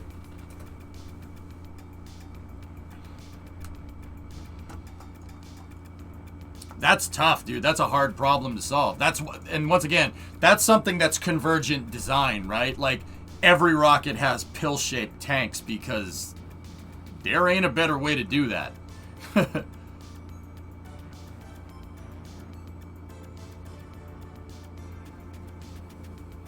Not totally true. Look at crane booms. Scully, you're telling me that crane booms have different structural properties than a rocket? That's your revelation of the day, kids. Pressure vessels are primarily under tension. Yes, weird shapes might introduce some shear, which is probably not good. Bingo. Can't reinvent the wheel. Yeah, Bad Dog. That's why it's convergent design. That's why I call it convergent design, and that's why like every car, for instance, has 4 wheels because that's the right way to do it because you don't want to reliant Robin yourself, right? They tried that.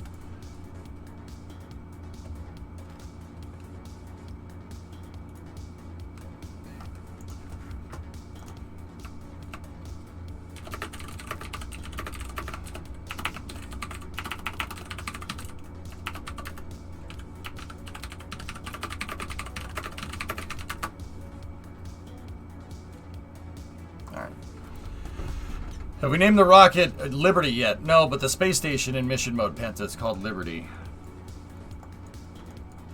Alright, here's what we're gonna do, fellas. Here's what we'll do. I like this. I like the idea, the raceway idea. I'm gonna do it. We'll do it. But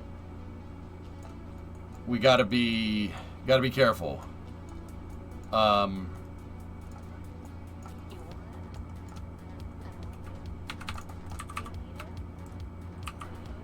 Alright, we gotta take the D off here.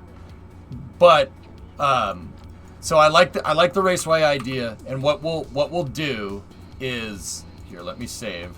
Actually, let me put that back. D side. B side? I'm gonna save it as it is. And what we're gonna do is if it ends up being too many parts, we're gonna have to take it off, which sucks, but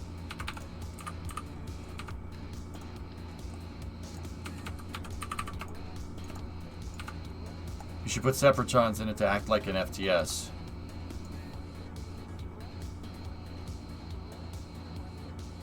We could.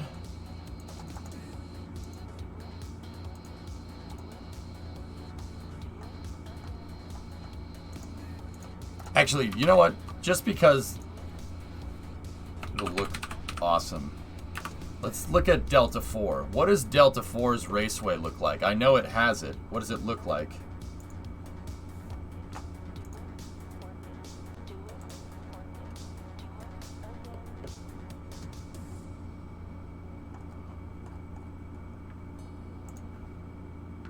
Delta 4's raceway is lighter.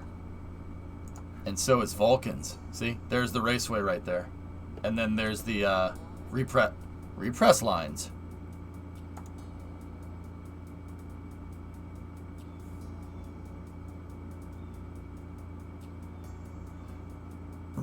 Novus, you see that?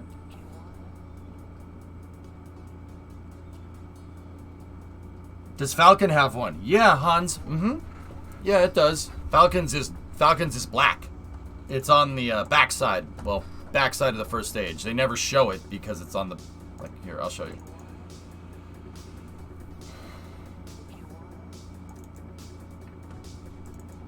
See, you always see Falcon 9 like from the front. They always show it with like the SpaceX logo and stuff. And that's fine. I mean, look at that. All white Falcon 9 just looks strange. Yeah, see, you always see this side. But what you don't see is right there. See?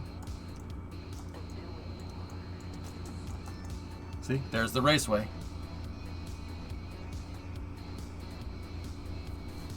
See what I'm talking about? Autogenous. Yeah, those are repress lines.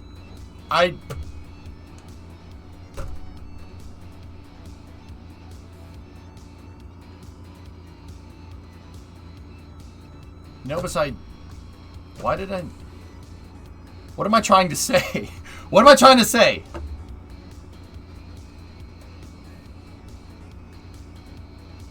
Okay, here's what I'm trying to say.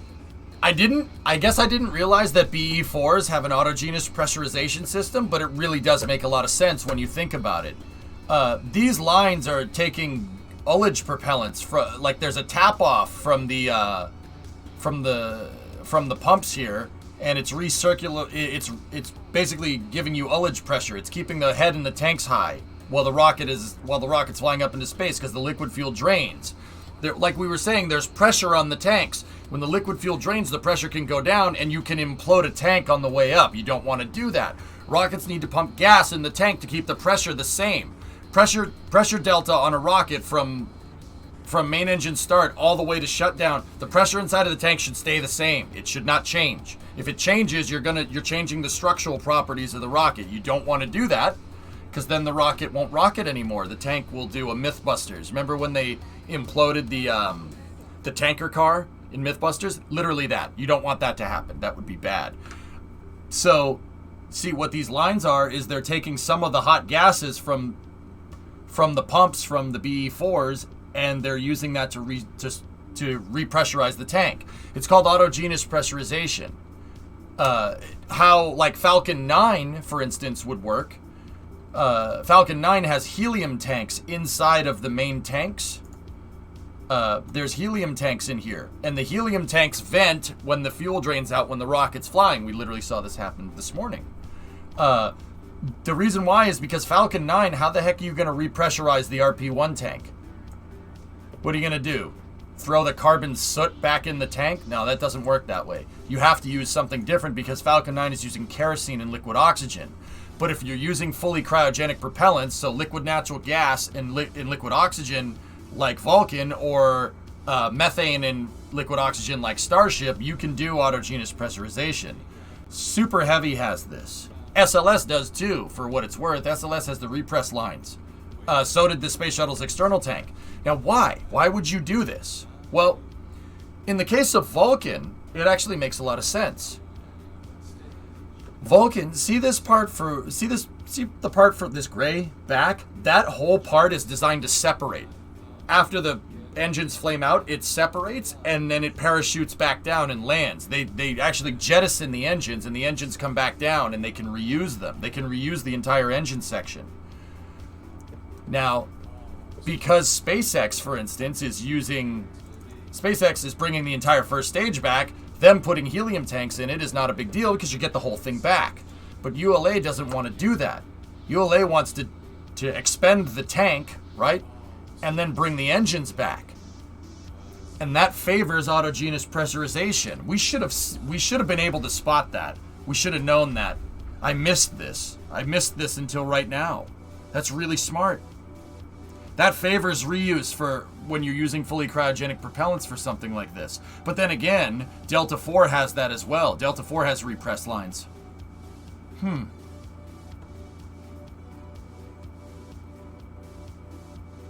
What kind of gas is used for pressure? Helium. Helium, yep. Or, in the case of this, they're using liquid natural gas in gaseous form instead of liquid form. Well, so it's just natural gas. They use the natural gas tap-off from these engines, and then liquid oxygen for the tank above.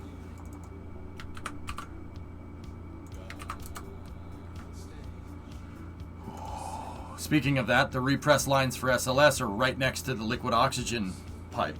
See the LOX pipe on the side? That's where the repress lines are. They're repressurization lines. Why would you throw the tank away when you can save the whole thing?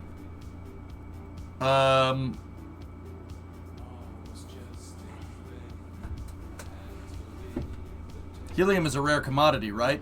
Yep. SpaceX can also scavenge that helium. Bad dog, yeah. They could I'm sure they could scavenge some of it, but you'd have to be careful. The helium would have to be collected and refined again because you vented it into a fuel tank, you know? Why do they, and you know, I know what the next question is. Why would you use helium? Helium is super freaking light, very low mass. Very low mass, and it's inert. So it's not very reactive.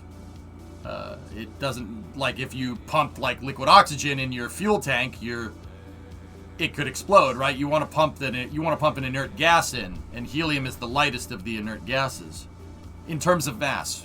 Weight has nothing to do with it. Because the engine section is the longest lead item for Vulcan. Yeah, Geek, long story short, for ULA, they can make tanks all day. That's the hard part, right? You want to... They're cautiously approaching reuse. They're doing partial reuse, which is smart. I get it. You can't just take ULA and try to compete with SpaceX. Tory Bruno knows this, so he's being very cautious about it, that's a cool way to do things. So the helium doesn't get wasted? No, Bad Daddy, I think SpaceX can scavenge it. Yeah, I think they can. I mean, it's just sitting inside of the tank. Some of it does get vented overboard when they bring the tanks down from flight pressure, right? But, yeah. Hey, DJ. What's going on? That's a beast. That thing's going to be a freaking beast of a rocket. I'm telling you. That thing is a monster. You guys, Vulcan doesn't look it's not the biggest rocket. It's not the fastest rocket around, but this thing will pack a punch. Especially with those two. Those two sitting out the bottom.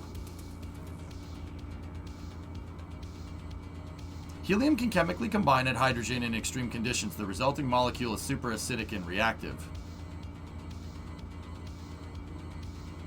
Interesting. Maybe, well, of course, maybe that's probably another reason why you can't use helium ullage tanks with a Hydrolox rocket. See, the other thing is that, like I said, autogenous pressurization keeps the tank easy to make. The tank is very simple to make comparatively to that thing. Those things are tough. But anyway, going back to Delta 4 here. Delta 4 seems to have a lighter raceway. I think, here, what does this look like if we make this a lighter color?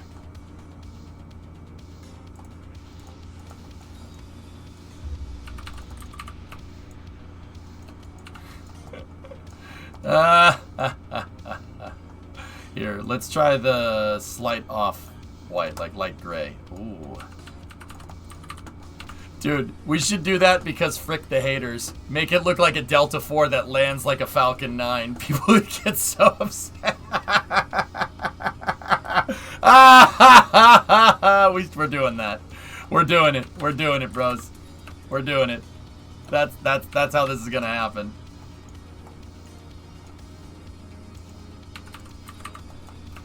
Frick the haters. We'll call that our hater raceway. It's like how modified cars have a hater pipe that comes out the hood that people can't stand. We have hater raceways.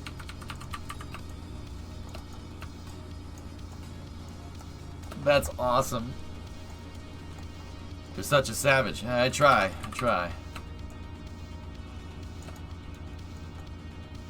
Whoa.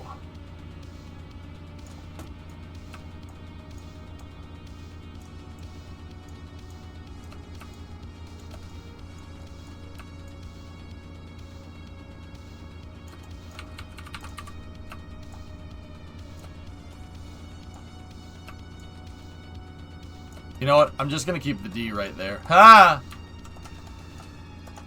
It doesn't look like flag on flag works very well.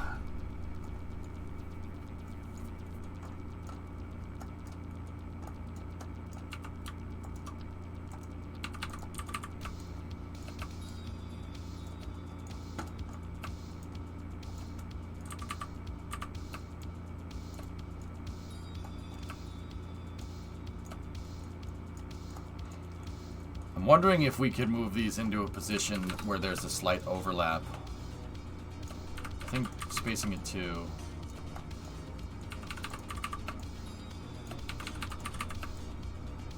Yep. That seems to give us a decent enough overlap. And now this one right here is going to have to be... Oh. So, 1, 2. That's how far that one has moved off.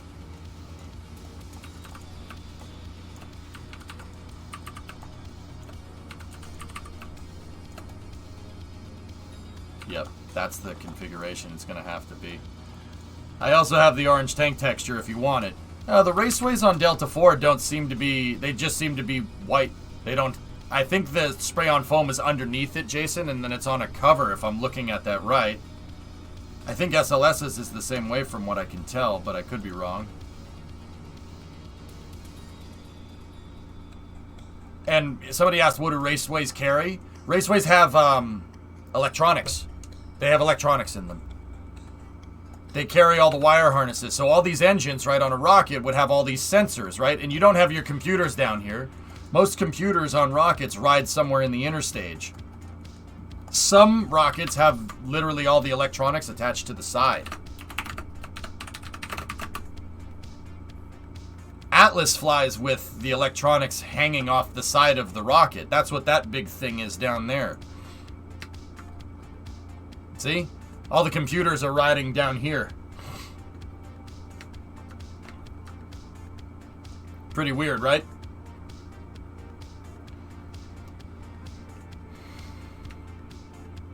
Atlas is a very strange design. Atlas V is very, very weird. It's a very strange rocket. Second thought, let's not talk about Atlas. It's a silly rocket.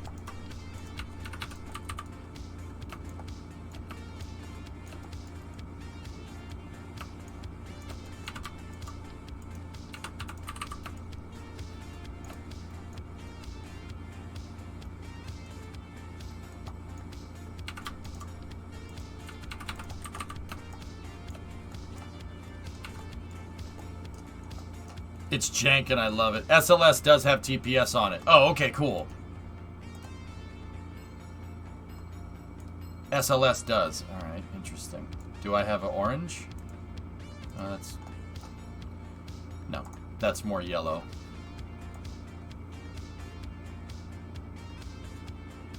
Brown. I like my off-white raceway. I think that looks cool.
Trying to make sure that this is all evenly spaced, but...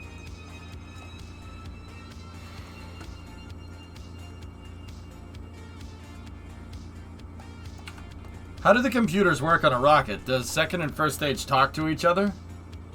How does the second stage know when it's time for it to do its thing? It depends on the design, Goalie, but most information is relayed to the brains of the vehicle, and the brains of the vehicle is usually on the second stage. That's why, for instance, if I'm remembering correctly, like Atlas, right? The first stage is not called the first stage. Those aren't the main engines. That's the booster. So they say Bico instead of Miko. And then instead of Seco for the second stage, they have for the RL-10 they say main engine cutoff, because the brains of that rocket are on the Centaur. It's up here, and that's the reason why Atlas is still an Atlas rocket despite not looking anything like it, because it probably still has similar control systems on it. Countdown has started for the wet dress. Bingo. Sweet.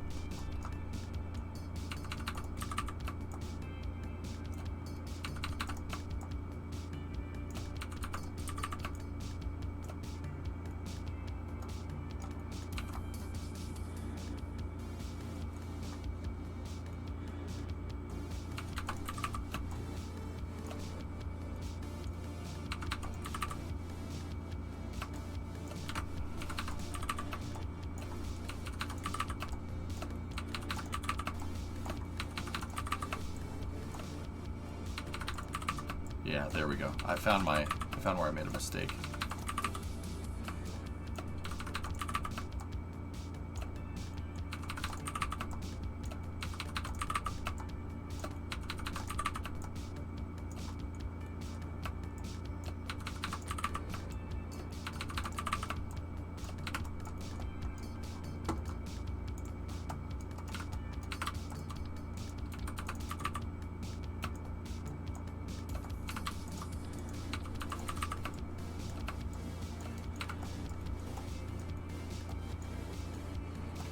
I assume Falcon 9 is different because the first stage lands. Falcon 9 has this first stage has its own separated avionics system. But I think on Atlas it's relayed to the second stage. Falcon 9 probably has two computers that are working concurrently with each other. But yeah, talk about unplugging the USB port, you know, like,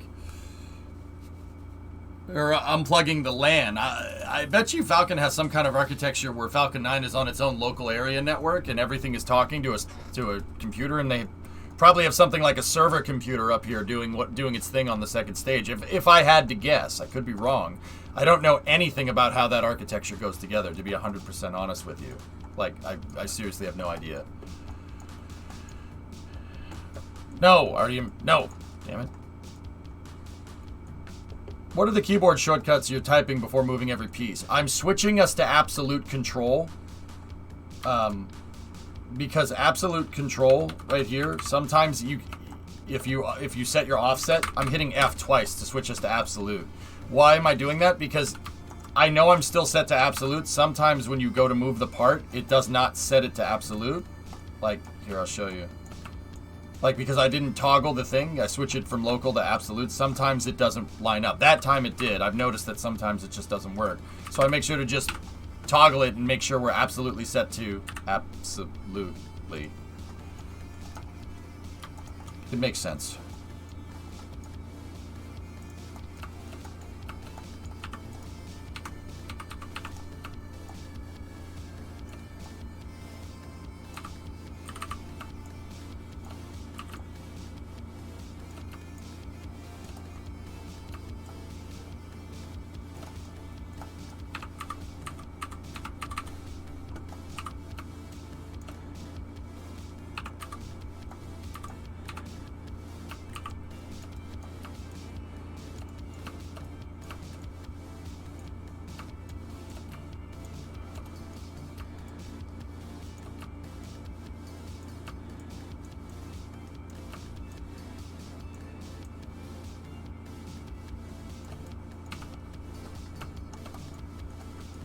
You know, I don't like that little bit of overlap right there, so we could either make it do this, which has overlap down there, which I don't like, or we could do that.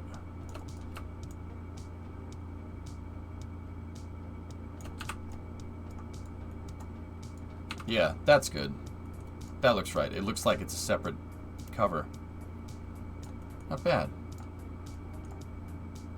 I mean, the other thing that we could do is take one of these bad boys.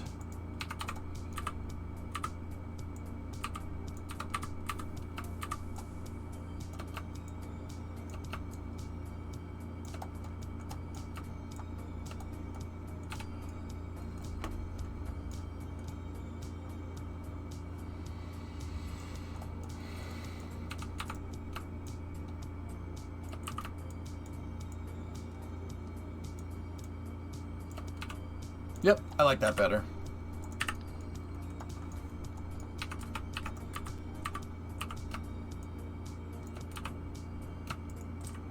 I'm going to see if we could just rotate it in 5 degrees, so maybe we can just keep the lighter parts and make the darker part not look like it's sticking out as much. Yeah, that's awesome. Yep. Okay, that's how we're doing that.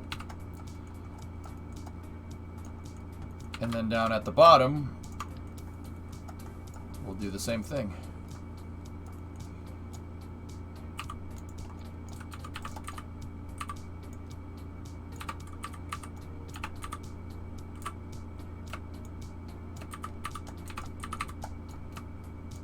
Move this down here like this. Make sure to put a nose cone on either node of the cone to reduce drag. Don't need to worry about it. It's inside of a fairing, dude.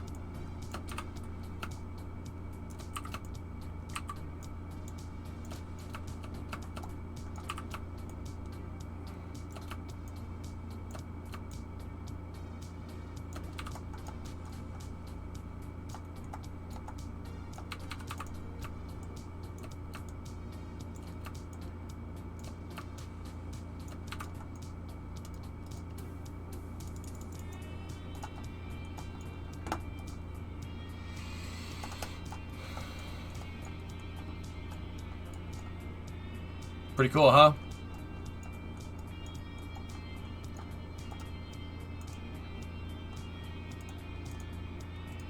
D. Yeah, that doesn't do what I wanted it to do. The D side is gonna have to be, yeah. Eesh. Okay. We might end up having to move our umbilical somewhere else so we can get the letters into the right spots. But that umbilical's only there for the test stand, so I'm not too worried about it. And having one slightly offset doesn't really bother me too much.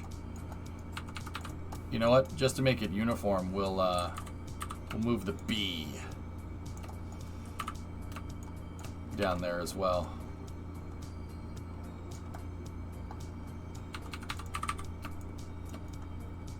B.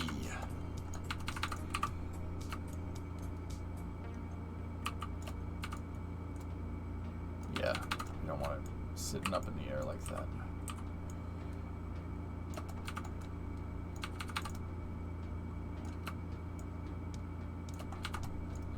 Perfect. What does D stand for? No, it just refers to the side of the vehicle. Side A, B, C. It's 12, 3, 6, and 9 on the rocket, that's all.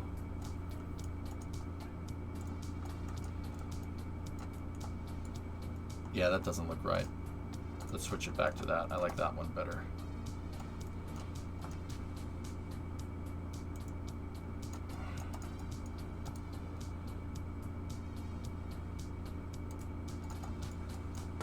All right, how's that look? We have the fuel depressurize on one side, on the B side, and then on the D side, haha. We have the raceway. That's pretty cool.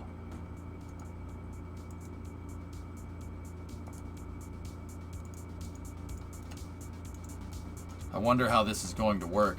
The other thing I noticed is that we're going to need something with same vessel collision in here somewhere. I'm not exactly sure where, though. I need something to basically hold the legs in position, and that might mean just moving those out a little bit so they're colliding, because those have SVI on them.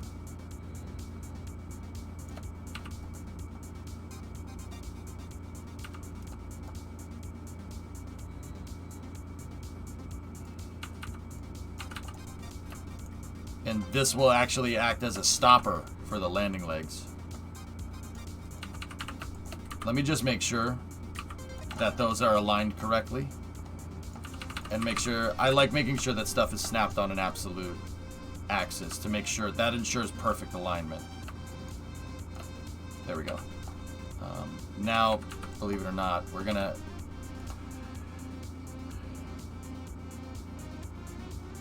it would probably be better to set this for a minimum throw. Hang on one moment.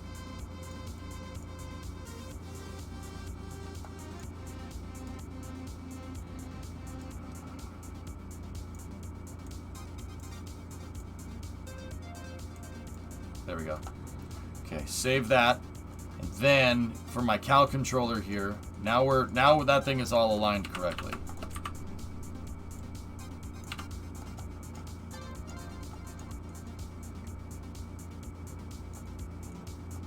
I really hope we have the part count to keep that raceway. That thing is really freaking cool. Connector hinge, piston hinge.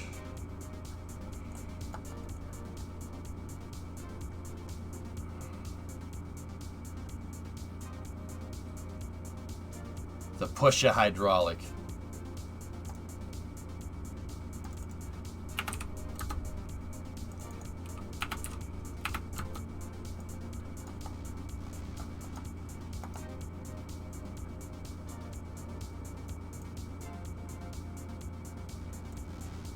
Oh, I was setting the wrong thing. Okay, 0.004, and we set the minimum throw there. So the reason why I did that is because I noticed when we folded the legs up before, they were like moving into the tank. So I'm gonna make that basically when we fold the legs up, that's gonna be the stopper, and that'll push the leg up into position, and it'll make sure everything aligns when we lock the pistons for reuse.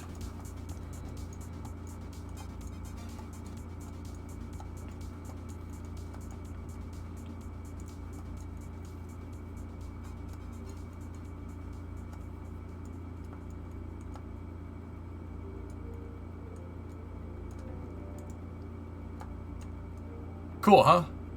All right. Anything else, dudes?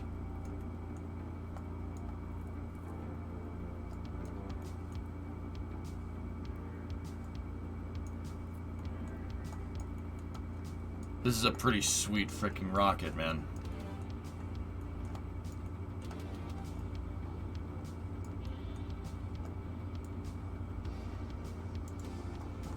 We decided we're gonna stage it.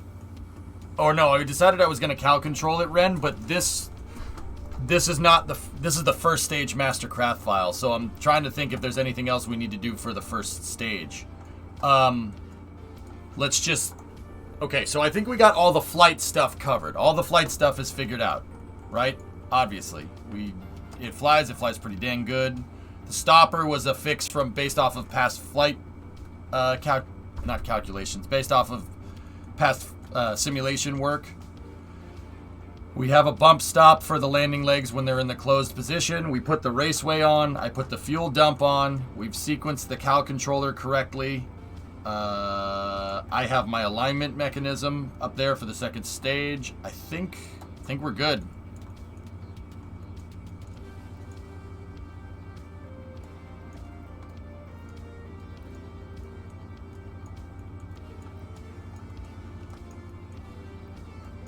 The last thing we could do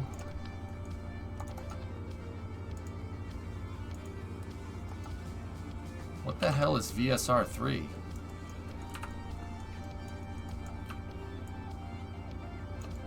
Go faster, Stripes? Yeah, we already gave it that.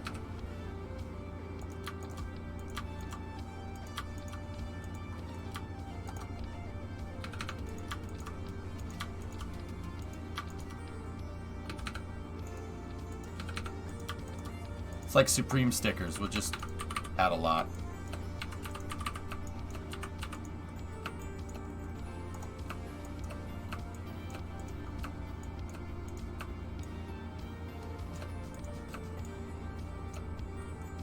Oh, GJ. Oh, hello, my friend. How are you?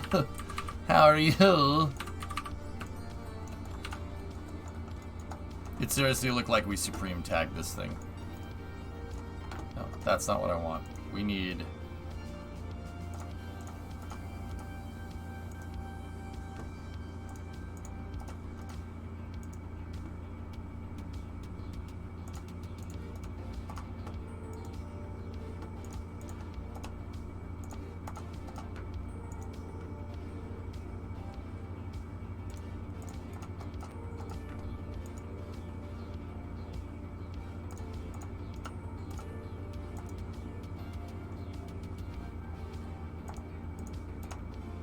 That was just for spacing.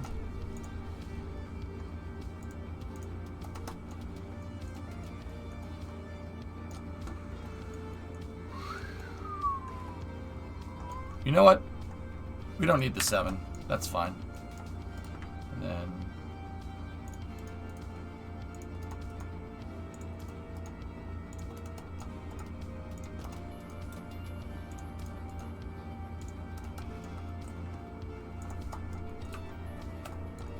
Would it be possible to make it self-landing? Yeah, of course.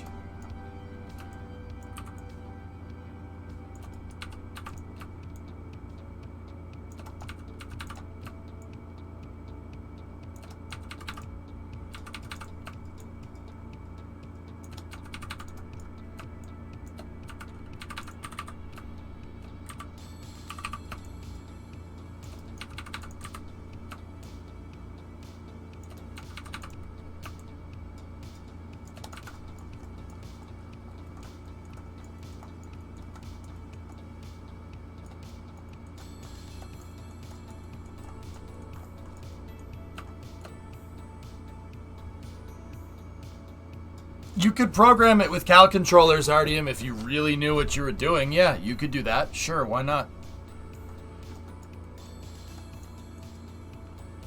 Trying to get my dad to go see Top Gun. Yep.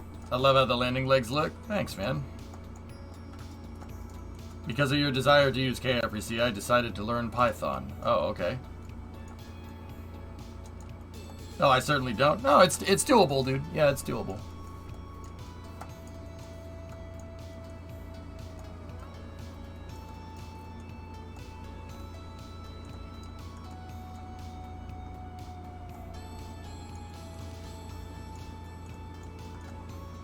That's pretty rad.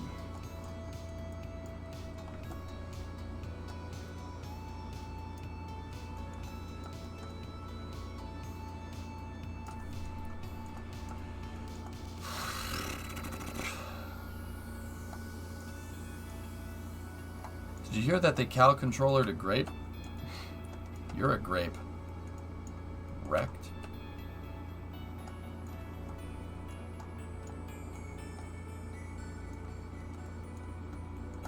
Grab Shark is in shambles. You know what? We'll keep that off for now.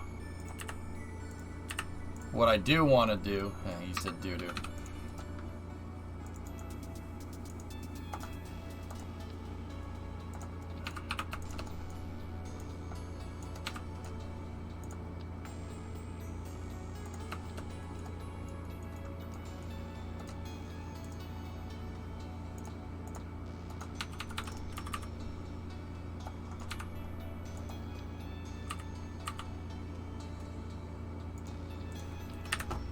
We're gonna need flat flags.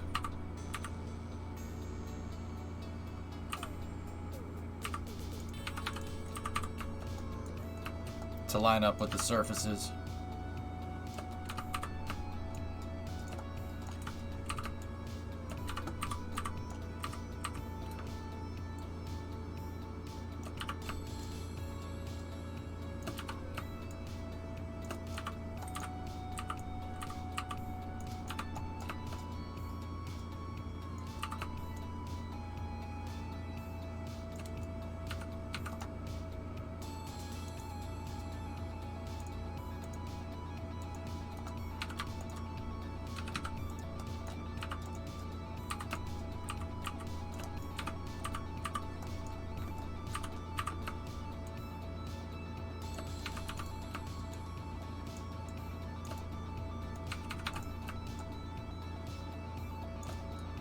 Oh, the flags would overlap.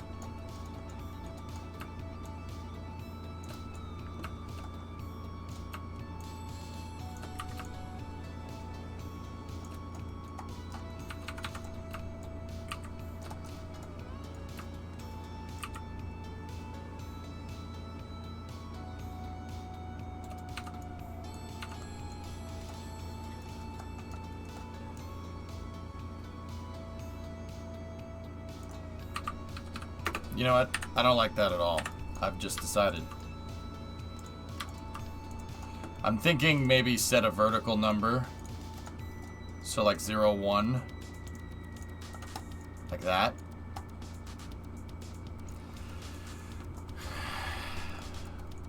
That looks a little strange.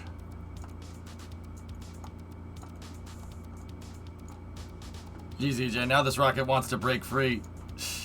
I want to break free!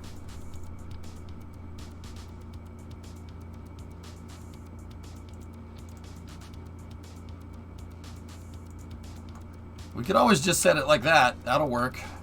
It'll just be slightly offset, but that's okay. You know, like, for instance, you know, oh, we want booster number 21. Cool. What if you put it on the inner stage? What do you mean, Brian?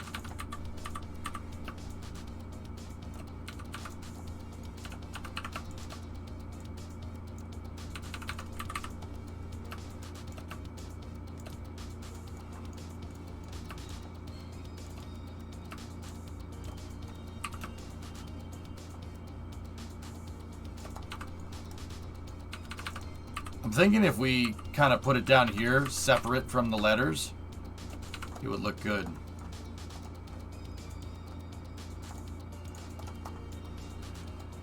Like the top of the first stage? Oh, that's... Well, I have other stuff planned for up there.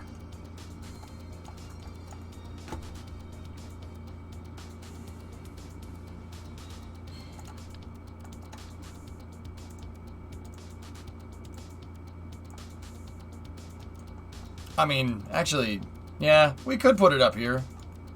I like putting it down here. I think that looks good. What I wanted to put right here is gonna probably annoy some people, but yeah, EJ doesn't care.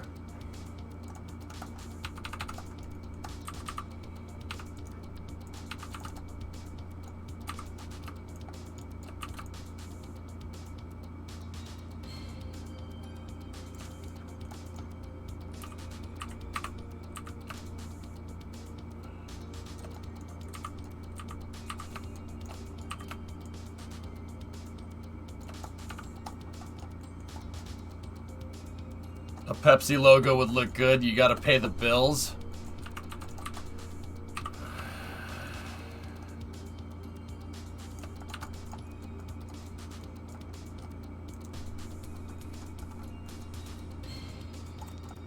Fresh Beppis, though.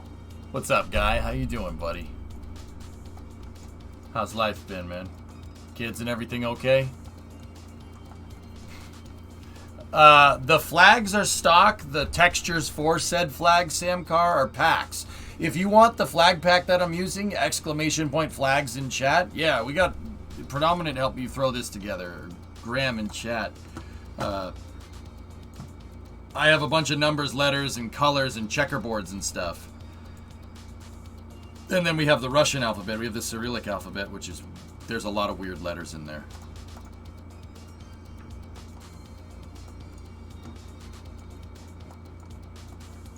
Yeah, Sam. Yeah, it's pretty cool.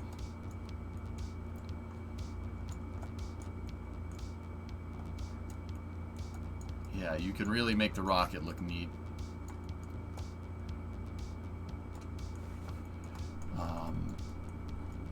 And then I want the MLV logo over here. AP1 was working on that.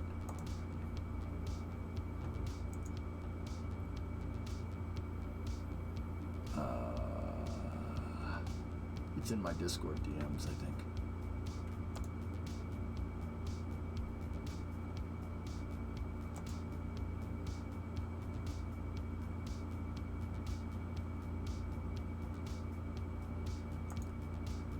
I talk to a lot of people.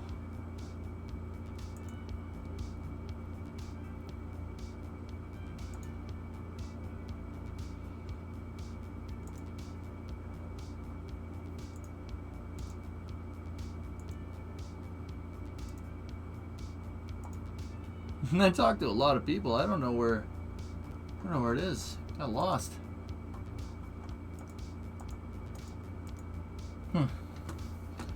Why do rockets have a raceway? Oh, alleviate. It's the electronics, all the wires. It's the wire harness. Now I know what you're gonna ask. Well, why would they put it on the outside of the vehicle? Well, you want to put your electrical stuff inside of a fuel tank? I don't. I don't think that's a good idea. Am I right? So yeah, the raceway is where all the electronics, all the wiring, all the computers for the engines, all sensors, computers and sensors are wired up to usually where the avionics packages are, which is up here, where my probe core is. Make sense, dude?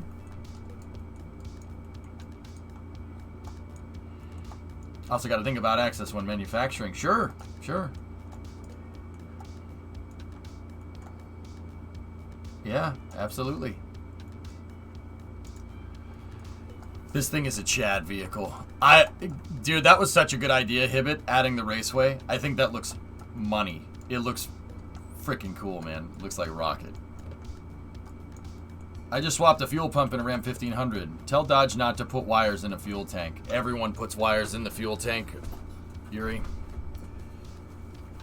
Inside the fuel tank seems like a better idea than inside the oxidizer tank. Well, dude, the oxidizer tank is stacked on top of the fuel tank. I don't want to run electricity. I don't want to run a spark through either of those. The only place I want those two even near each other is down here.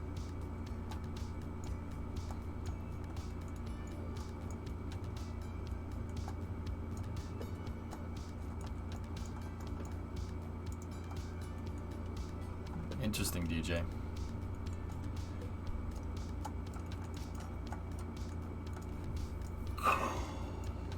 Interesting. All right. I think we're good. We still should probably figure out what we want to do with the umbilicals, but come on, spark. Come on, a spark and hydrogen. It's fine. Yeah. No.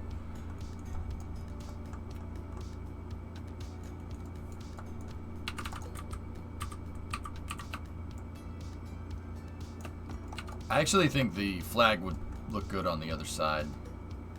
I was going to put the MLV logo. Yeah, we can put the MLV logo on one side. It's fine. Alright, let's take a look here. Yeah, that's fine for those. Something looks weird. They don't look like they're lined up. Then again, your boy just might be staring at it for too long.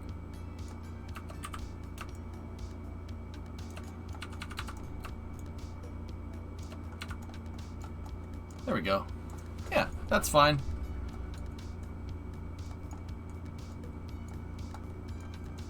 All right. Okay. Let's fly her again. Make sure we didn't screw up much of the changes. Oh, that's the other thing I wanted to do. Let's mess with a shorter deployment time. I'm going to set this to 5 now. And we'll see if we can deploy the landing legs faster. Faster. Getting a lot faster. Alright, so let's swap over here, overwrite.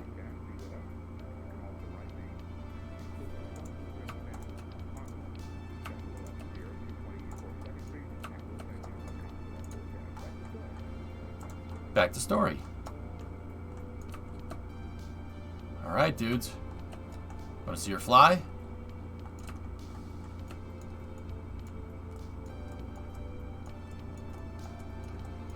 No, Mikey, no, that is so not right. Oh, that looks cool with the raceway, man.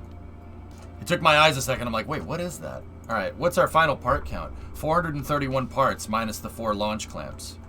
That's pretty good. Actually, it's 430 on the dot because not including the payload. So that's actually pretty good, man.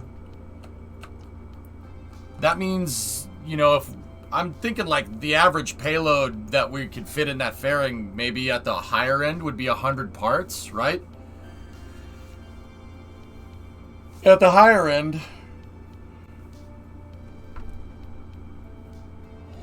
At the higher end it'd probably be 100 parts, and yeah, that's not bad.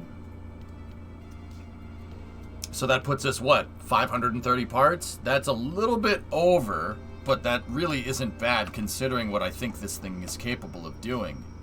We could always mess with some stuff here and there. We could take parts off some things. We could always take the raceway off too. That's 24 parts.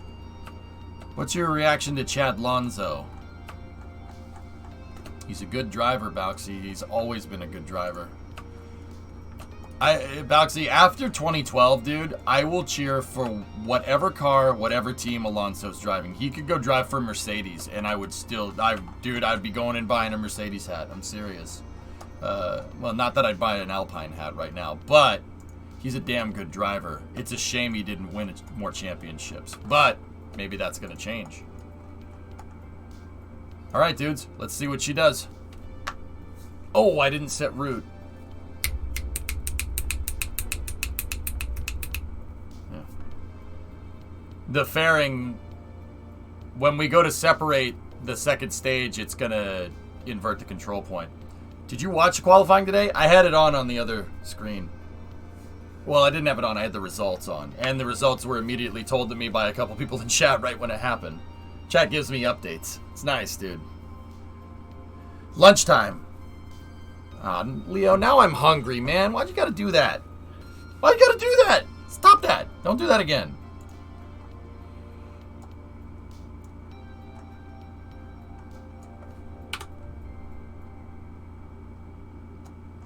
All right. You know what? Let me revert to the VAB. I just got to do a part reroute and then we fly again. No, not really, Elixito. Nah. Supersonic retro propulsion. We don't need to with this booster, but yeah.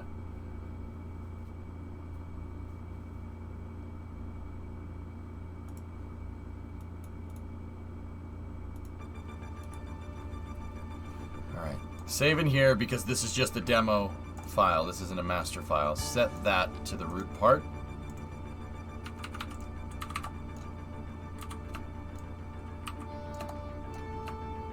And offset. I'm going to offset a little bit because I want to try and land the rocket on the pad right there just to see what happens. Supersonic. Nah. Nah, but Elax, see, here's the thing. We have a lot of parts making up the raceway, but they're physics-less parts. So the physics-less parts are physics-less parts there because they're designed to optimize the game a little ways. So it's designed to improve performance a little bit. So attaching a lot of physics-less parts doesn't really hamper performance too much.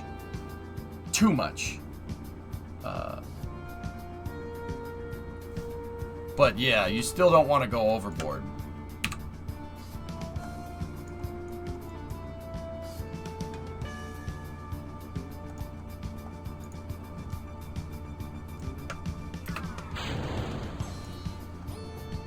All right, ready?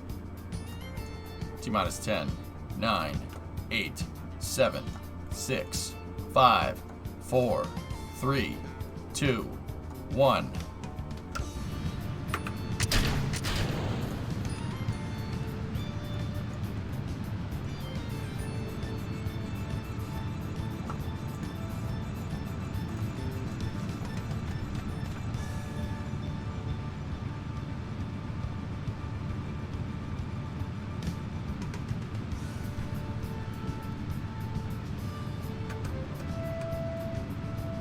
Okay, everything's looking good.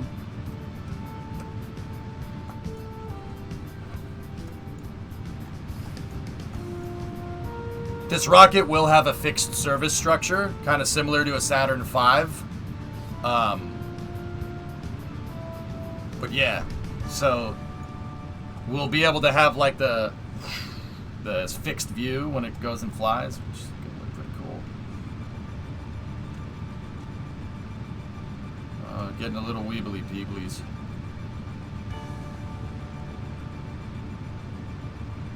Stand by for max Q.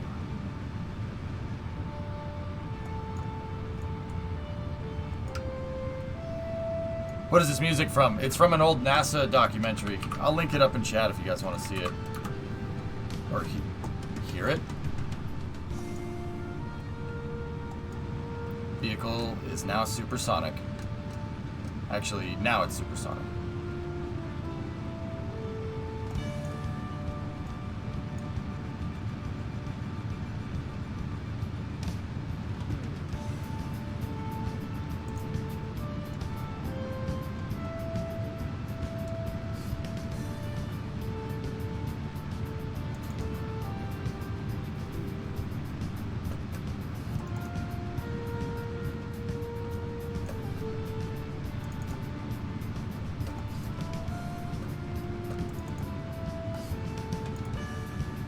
Stand by for Miko.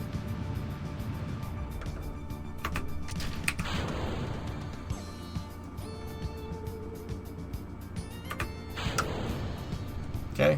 Good main engine cutoff. Good separation confirmed. Stand by for PLF jettison.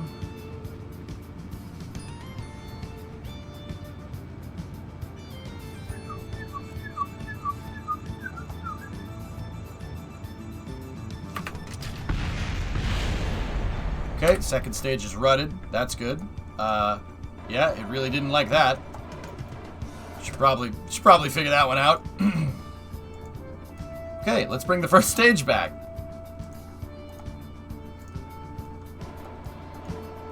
Staging! I was too late! Was the fairing not staged correctly?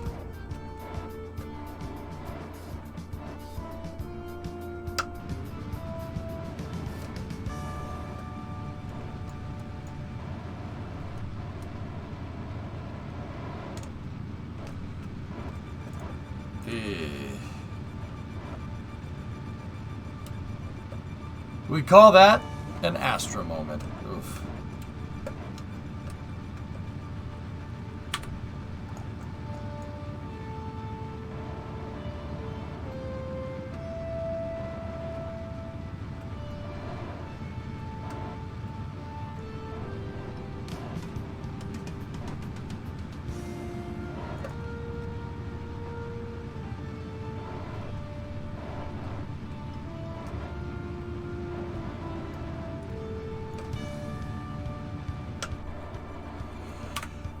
If we land this one, I'm going to be impressed because this is on a very shallow trajectory, which is not good. But the second stage is junk, so whatever. We're really, really, really far downrange. I don't know why the staging was so late, but it's okay.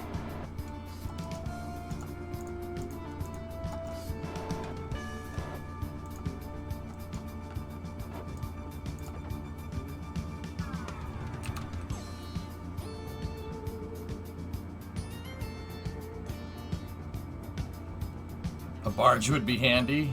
Well, the barge is right there. If you guys want me to quick save, you guys want me to drop a quick save here, maybe we can get the barge in a practice landing. And pop that off.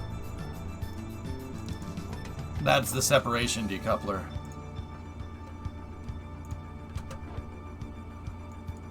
Not enough fuel. We're gonna really have to aero brake, DV. I could get it, but yeah, we really have to brake. We really have to slow down.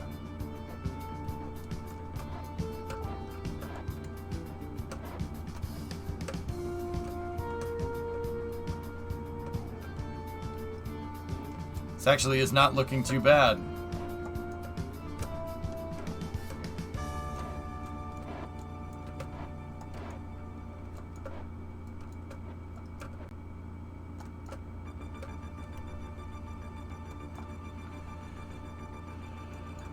Might not be the ideal test setup with that fuel. Well, the reason why I'm even considering trying to get at the barge is because of the fuel toothless. But yeah, ideally we don't want to do this. Oh, that thing looks so cool with the raceway on the side. That's really neat.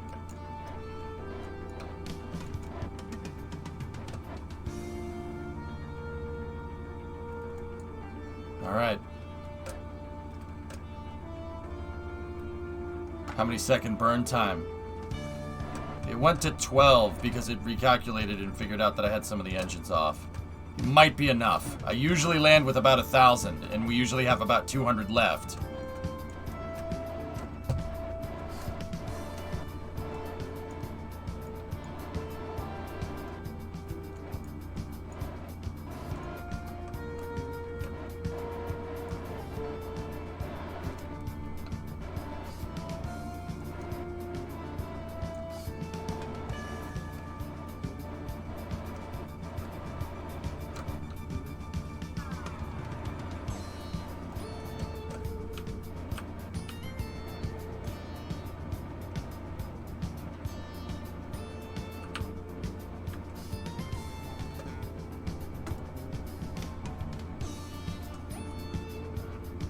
Gotta be more than this. No, we're not even anywhere near close enough. Ah! Damn. I couldn't get it to fly enough. We were lined up though. Ooh, man. That was a nasty. That was a nasty one. Alright, let's reload. I want to try that again. I want to see if we can land with this low fuel. Hi, just got back from our solar astronomy picnic. What have I missed? I'm just shoring up everything on the first stage, Jim. Yeah. And then we should be good. Give me another shot at it. Yeah, we were close, Wisp. The more time I can get, the more flight time I can get. So, like, the more time we do that cross-range thing, the less fuel we need for landing. So, this is why I opted for a 900 meter a second staging velocity, which is higher than Condor, if I'm remembering right. How are you sighting in your burn points? Burn points. Go and throttle up. It's mostly eyeballing it, watching the speed, watching how much fuel I have. I know how the vehicle's going to perform. I know what the TWR will end up being. What's the difference between this and Condor? This is a 375 core shank, and Condor was a 2.5. This thing is way better than Condor, man. Like, way better. This is all the lessons I learned from Condor.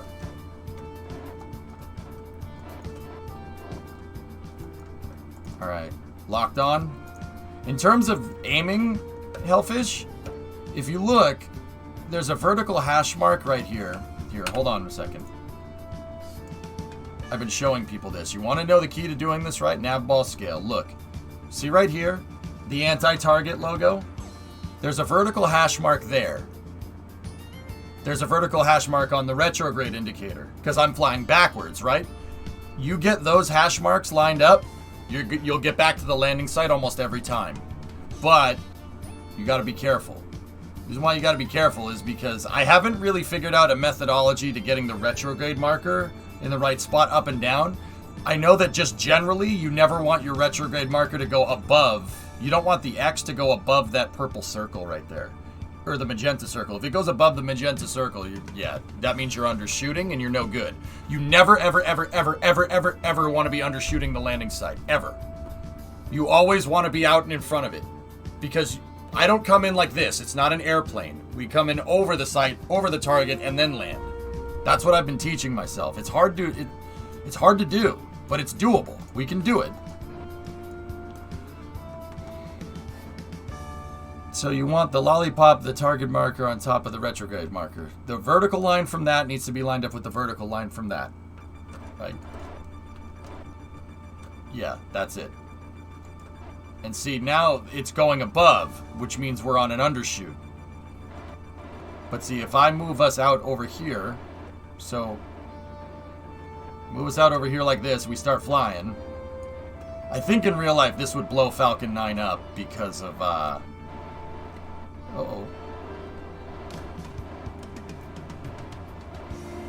I think in real life we'd really do not good here because of re-entry heating. See, for whatever reason, that time it flipped over. Flip her back.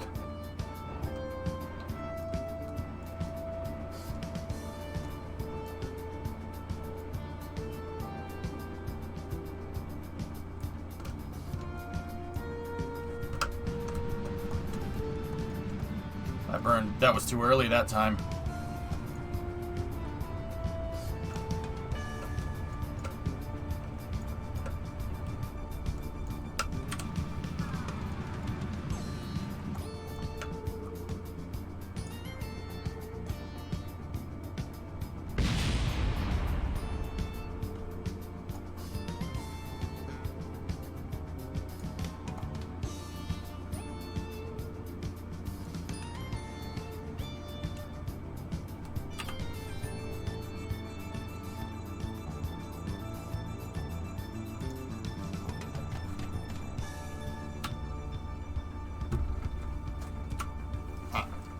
Success? Yeah, Ellen. Any rocket landing you can walk away from? Yeah, sure. Task failed successfully. Yeah, the thing flipped over. But did you see, because I was making all those corrections, because the rocket started to flip over, you see how much slower we came in? There's trajectory optimizations that can be done here.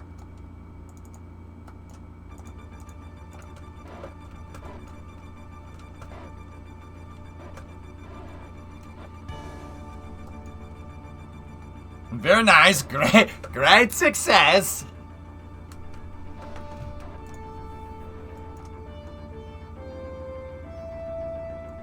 It depends on the angle that we come in at, DV. But yeah. Something like that. See, we should call the MLV. It looks like a Delta 4, but it flies like a Falcon 9. She looks like a steakhouse, but handles like a bistro. I think we should call it the Falcon Delta 49. Dalton 13. Why no chutes? Because we already have the rocket engine. We already have the rocket engine to land, Stumpy. Why would we need chutes? Rocket engine's already there. You're adding weight. You're adding extra mass by adding chutes. I like SpaceX's idea. Use what you have already to land. It's not a bad way of doing things, right? It's pretty smart. That's why SpaceX doesn't use parachute. That and chutes for a rocket this big don't work in real life. Dalton 13. Deltona 13.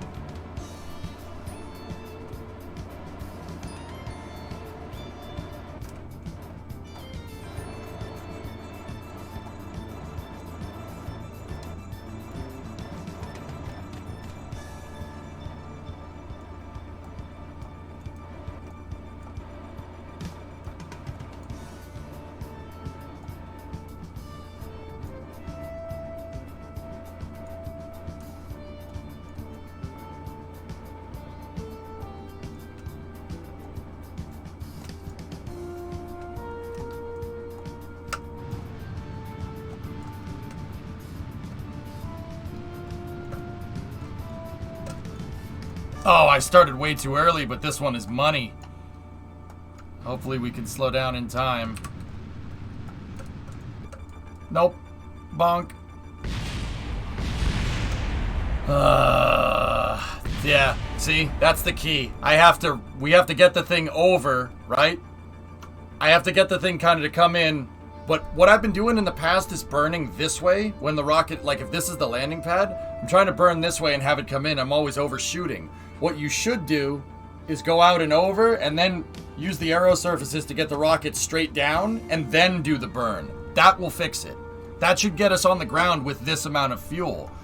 And the reason why I'm misjudging my fuel time is because doing that flip around, doing that kind of nosedive back at the pad after you use the cross range, right? And then coming back down, doing that nosedive slows you down. The whole thing works like a speed brake. And we could actually make it so we could use less fuel if I just figure out how to maneuver this thing right. Can you use the landing legs as an aero brake? The aerodynamic... Oh, no. Apocalypsis, first of all, that's an aero brake in the wrong spot. If we're going to use brakes, they should be out back. Right? Putting brakes up there is going to make the thing flip over and fly interstage first. You don't want to do that. Second of all, we can't really deploy them over like 100 meters a second. If we're going faster than that, the aerodynamics, because they're made out of wings, will push them back shut. Yeah, you don't want to do that either.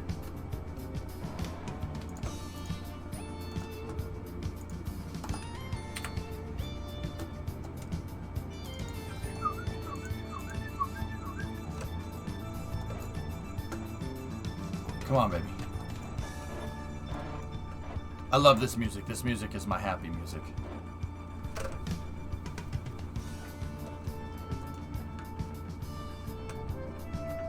All right, let's go.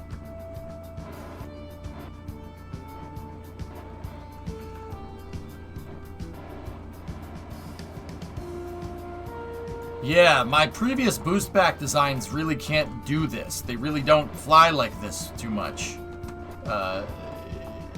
Yeah. They don't really do things that are correct to do.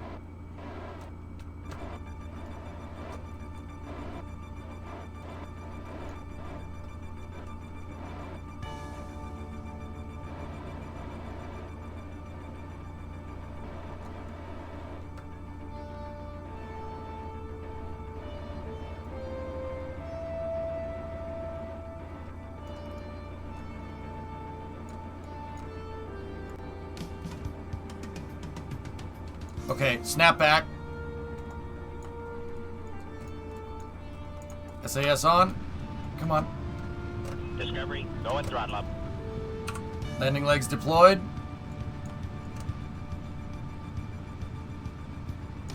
Oh, that was so close. No! Oh, man. Oh, God, the huge manatees. It's like I can still do it. Help. Couple more tries and we'll get this right. Yeah, we were just a little bit. I'm telling you, the rocket isn't... Something is weird. Something weird is happening right when I'm coming in, and it wants to turn the rocket over. I might want to install individual roll control thrusters, because my yaw and roll control thrusters are the same thing. I might want to install another set of roll controllers. That probably would do me right.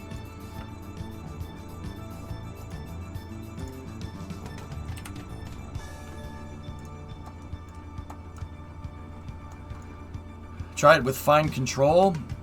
No, it's not my input. It's not the control input. It's lack of control input. I don't think fine control will make that worse.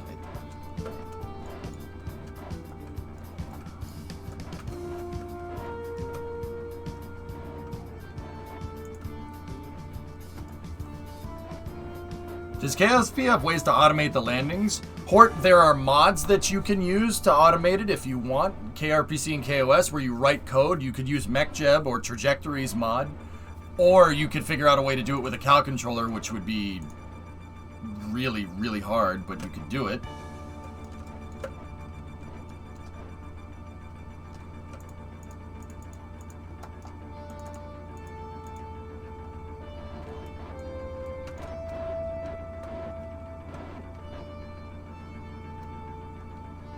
Yeah, no problem, man.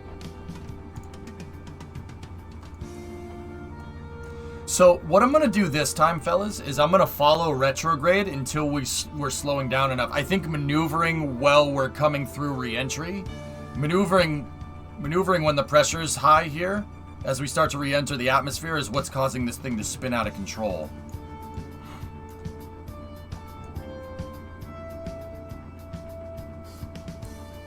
So let's just leave it like this and see what it does.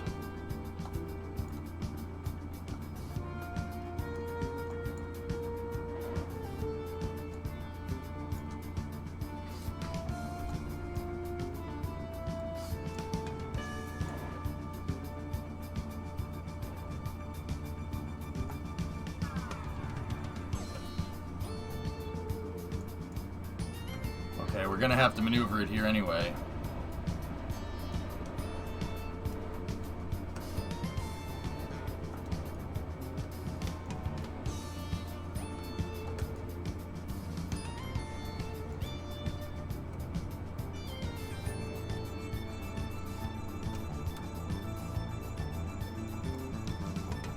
I mean, the cross range is pretty damn good, but yeah, that's not what we want. Discovery, go and throttle up.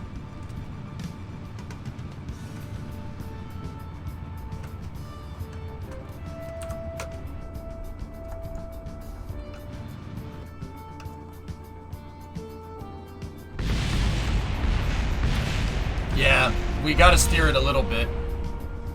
You should try it with a cow controller, make this rocket even more innovative.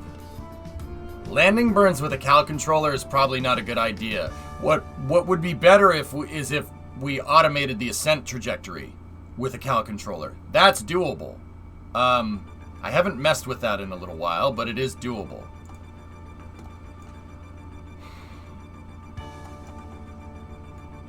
We could use KRPC, yeah.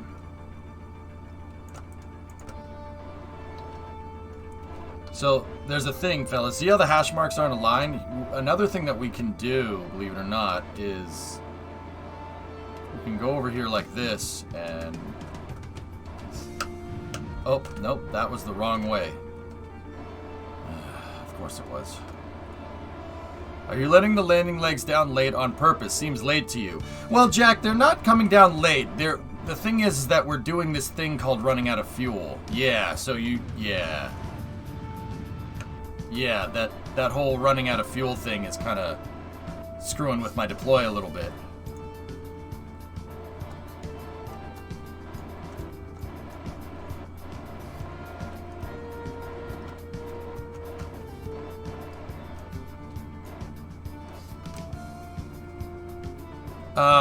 Weird question, but what angle do the legs deploy down at? I think it's enough so I made it enough so a Kerbal can walk underneath the engines, dude. So I don't know what that angle would be. Discovery, go and throttle up. I don't know, like if the rocket is pointing up, maybe 110 degrees, 120 degrees, something like that. Mac, 69 months. Nice. Tonight's mission will get even more strange. Landing will occur T plus 10 minutes.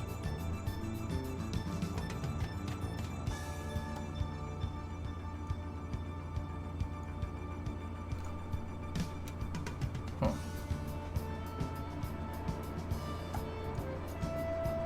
Easy fix. More fuel.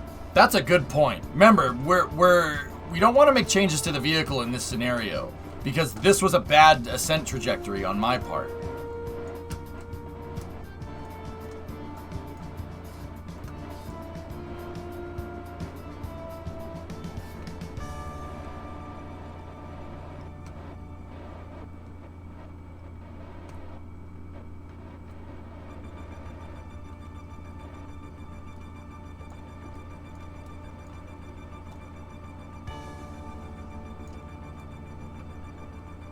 Well, this isn't going to end well.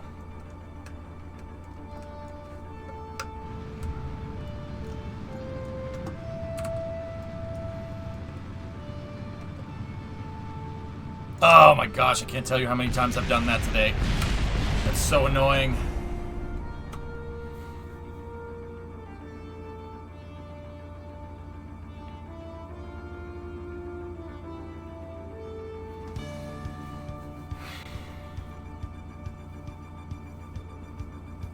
Now, guys, you can make automated ascent trajectory systems in Kerbal with a cow controller. It's a little strange, but you can do it.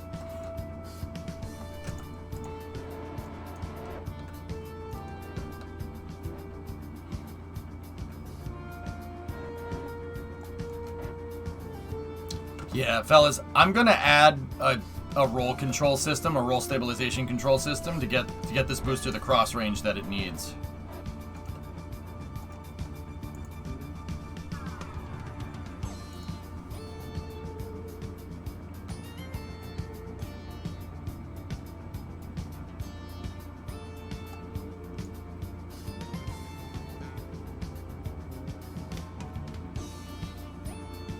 Screw got controllers, let's just make a robot that plays the game for you and lands at max innovation.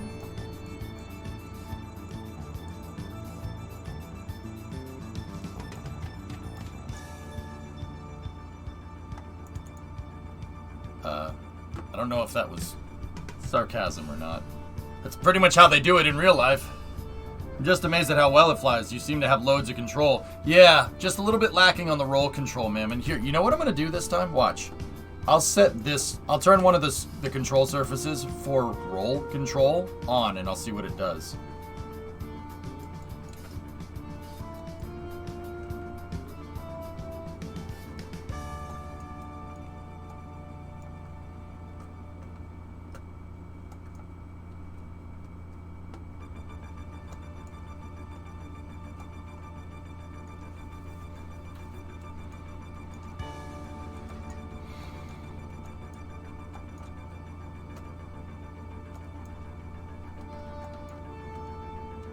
Oh, that's nice.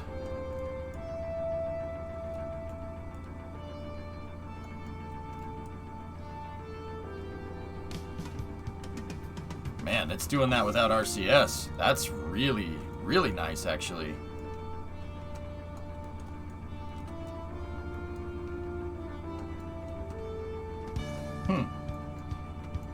Yeah, see? A roll controller. I might add a third fin there, or just do this. You know, this works.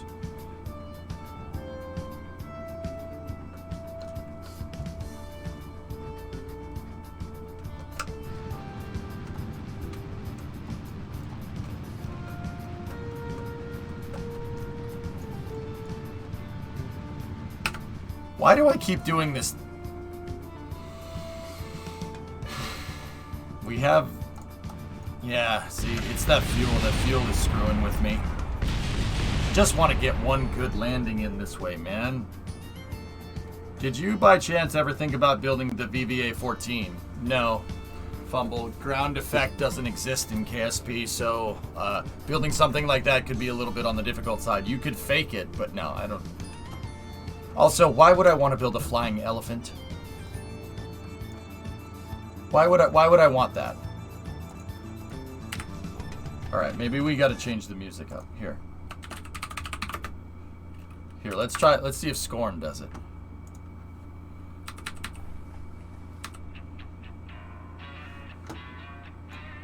Wait for it.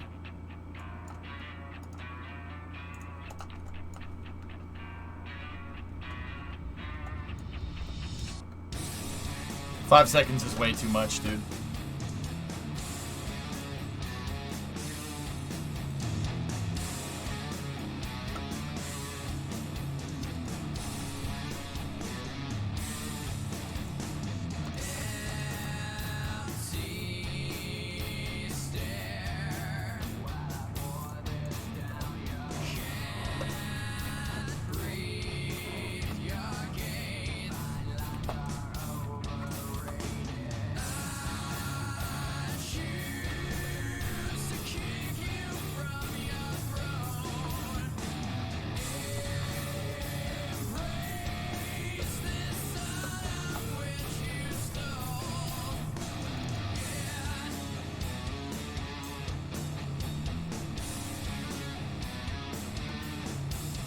I agree, Mammon.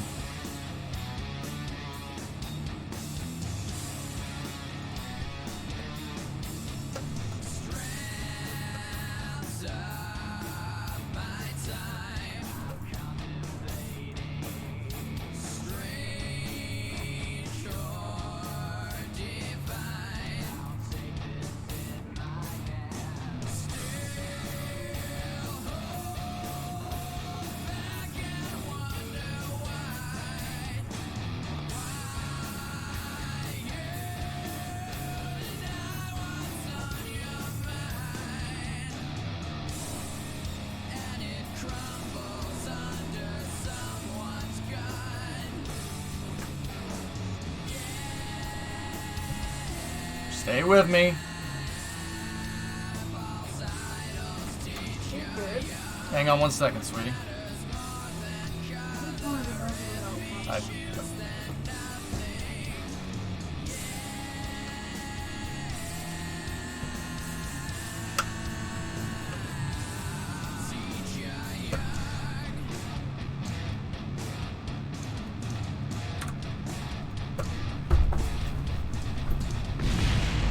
This is your. This is not my fault. This is No, your fault. it's not. Absolutely No, your it is fault. not. Absolutely No, 100% your fault. No.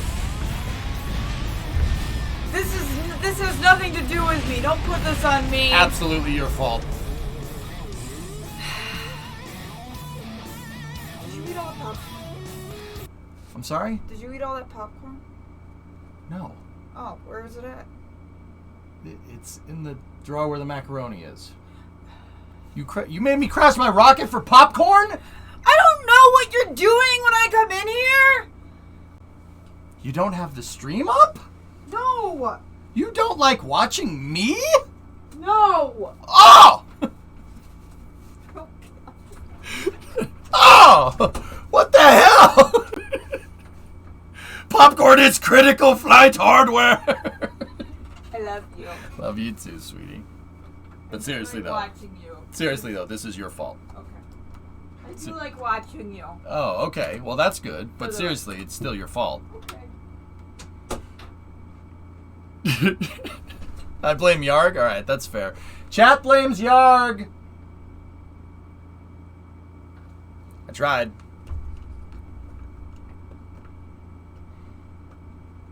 She likes the in real life EJ, but not the online EJ. Yeah, that's probably fair. Yeah, that's probably a fair assessment. Alright, we need a good music back. Ready?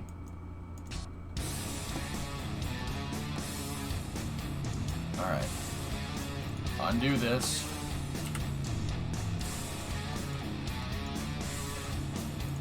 Discovery, go and throttle up. Hey, VJ, 44 months of rocketry shenanigans. Indeed.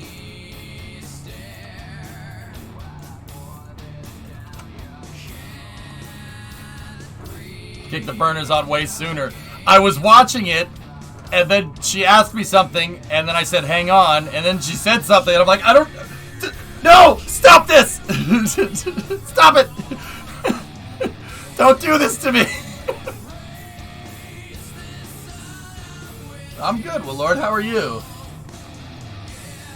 Can you set a cal to deploy the landing legs at a given altitude? No, you can't pick up off that information with a cal controller, unfortunately. You freaking freaks! When will you learn that your actions have consequences?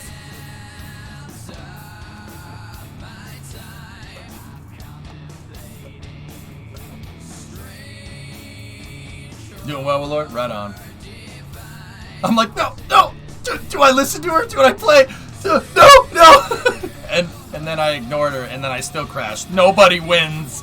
Nobody wins!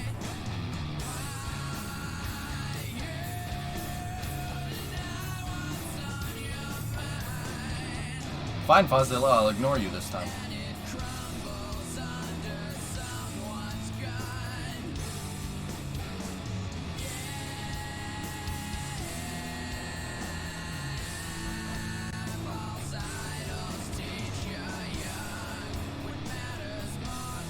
Alright, man, we'll bring her in.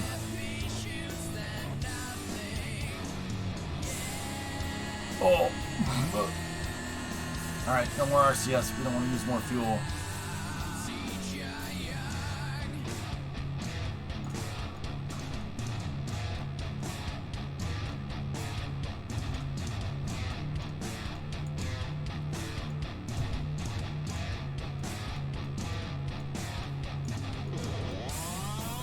When are we burning? 2.2, right? We want 2.2 kilometers.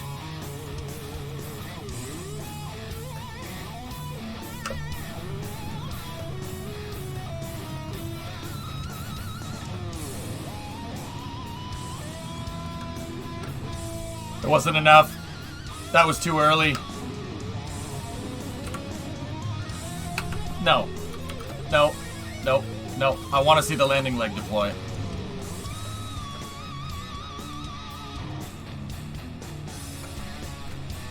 Oh boy. Yep, that's not good. Yeah. Hey. Oh, hey. Cheater! I just needed like 1 or 2 more seconds of burn, dude, and this thing lands.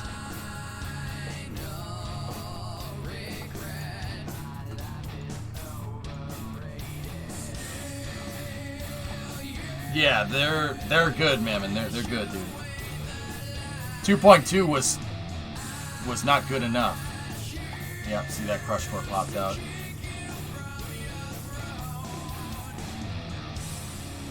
And it crumbles under someone's gun. First try, yeah, 0 deaths, right? Like, well, Firework, like I said, you guys keep saying, oh, you should do it now, you should do it now. It depends on how we're coming in, man.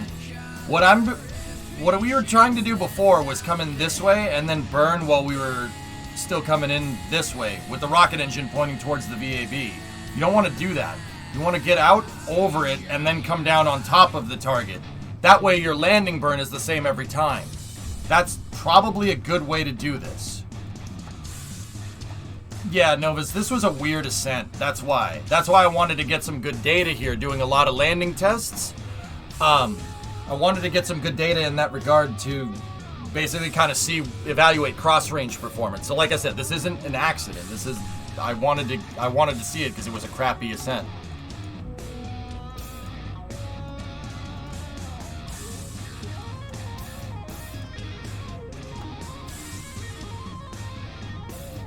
Not bad though. Looks pretty good with the raceway. I like it. I think it looks sweet.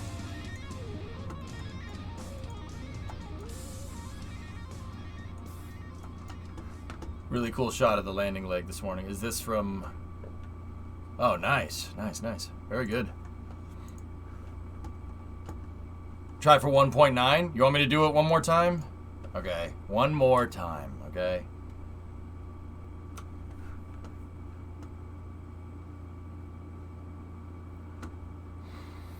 Here, let's try this AC/DC cover. We will try to shake a leg.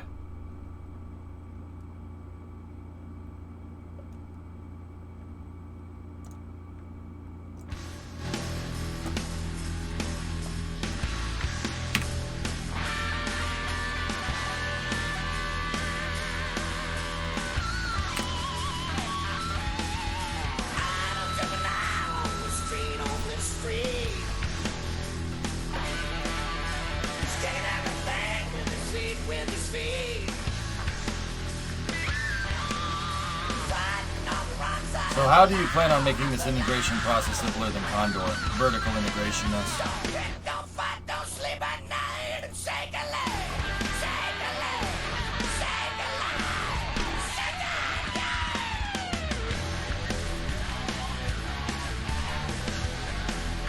Guys, I gotta turn it up. I'm sorry.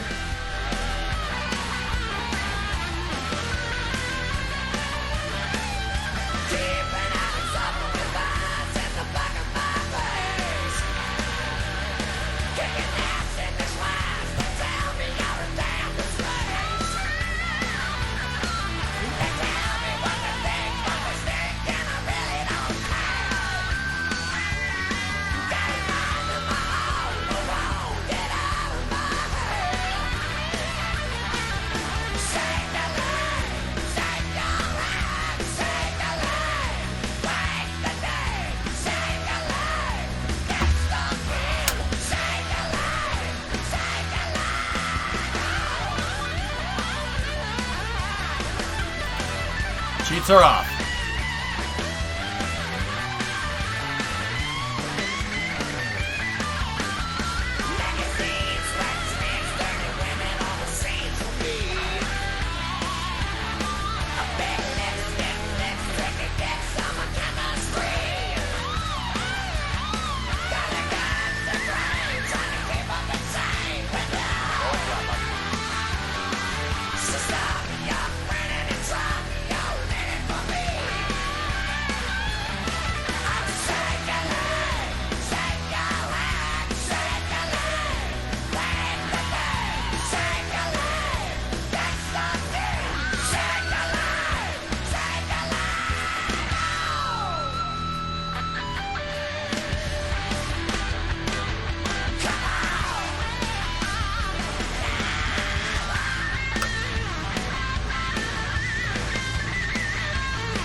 We just don't have enough fuel.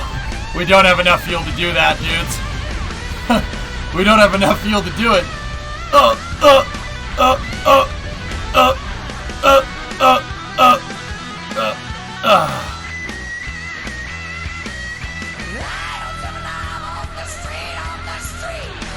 That was the exact right trajectory, dude. That was perfect. That was real good. But we just need more fuel than that. 600 is not enough. We need about 1,000. Can I see your last? Personally, I'd say build a big mobile gantry crane on wheels. Yeah, as I already have integration pretty much thought up. It's mostly vertical integration, dude.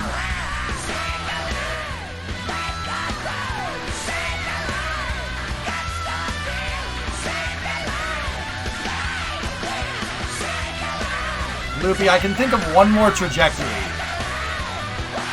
Panel survives. Mission success. Yep. I can think of one more trajectory that could do it.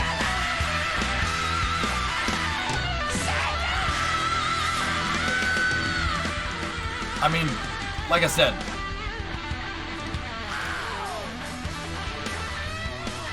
Hang on. Okay, I can think of one more trajectory that could do this. The trajectory is basically trying to fly the rocket like Freedom. Like the Freedom rocket. Try to fly it horizontal. That should get me to a lower velocity overall. Anime, we don't have enough fuel. 666. No wonder we can't land. It's just not enough. We need 1,000 to land this thing. That's pretty well known.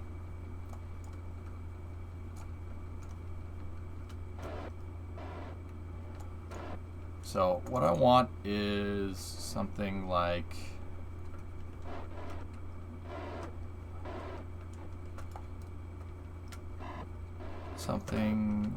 that for re-entry right there. Triangulate between the retrograde target marker and attitude.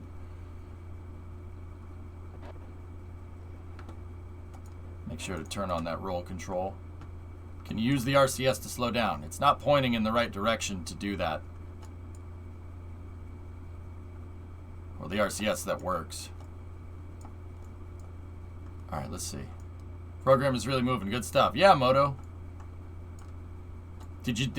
Moto, did those people ever get back to you about that thing?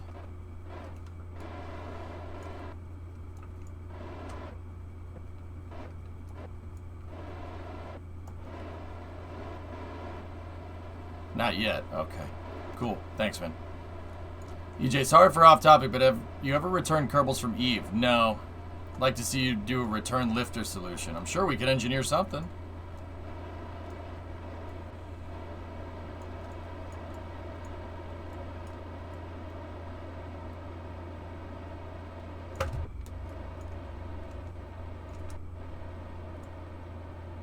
Okay, so we're gonna go down like this, Loopy. Watch, ready? And then I'm gonna do this right here.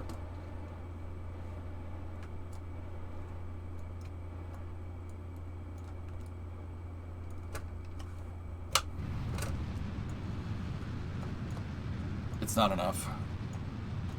Close, but not enough. Yeah, there's just not enough fuel there, dudes. That's all.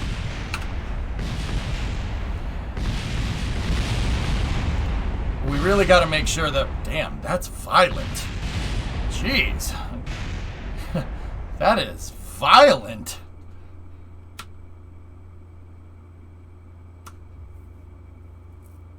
Yeah, I know, Sordin, right? Mammon, I mean, yeah, a lifter solution from Eve is pretty difficult. You need a lot of delta V, and you can't really... You need a lot of DV, and you need pretty decent TWR. It's almost like building a lifter on Kerbin. We need to come up with some SSTO solution there. At least the expensive stuff survived. Yeah, the engine section pretty much survives every time. Here, maybe the Vice City theme will give us some luck.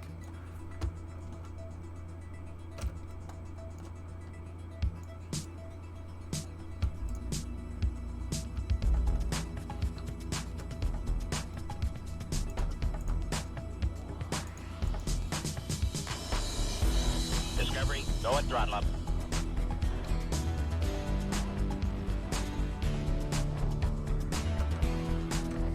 Can you glide more to KSC? Yeah. Here, I'll try to really get this thing to slow down. We'll belly flop it. We'll turn the entire thing into a huge air brake.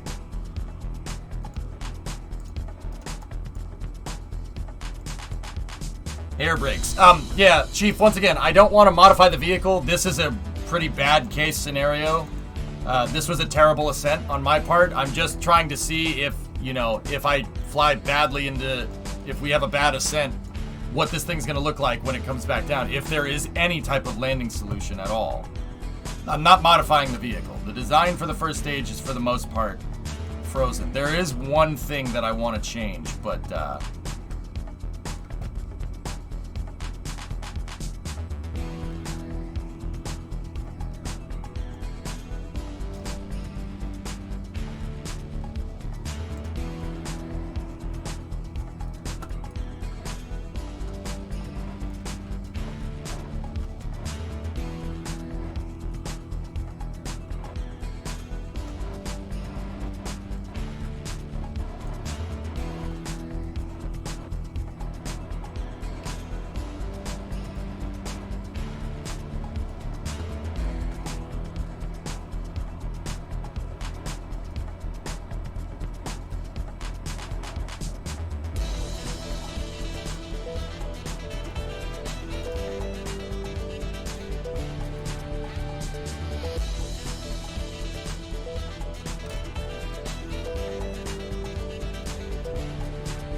Discovery, go at throttle up.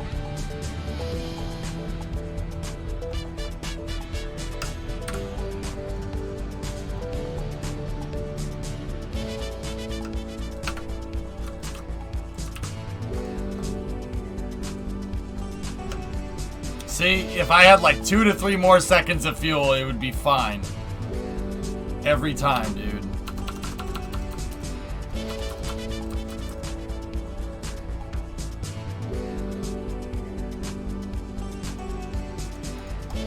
Hey, Esperay.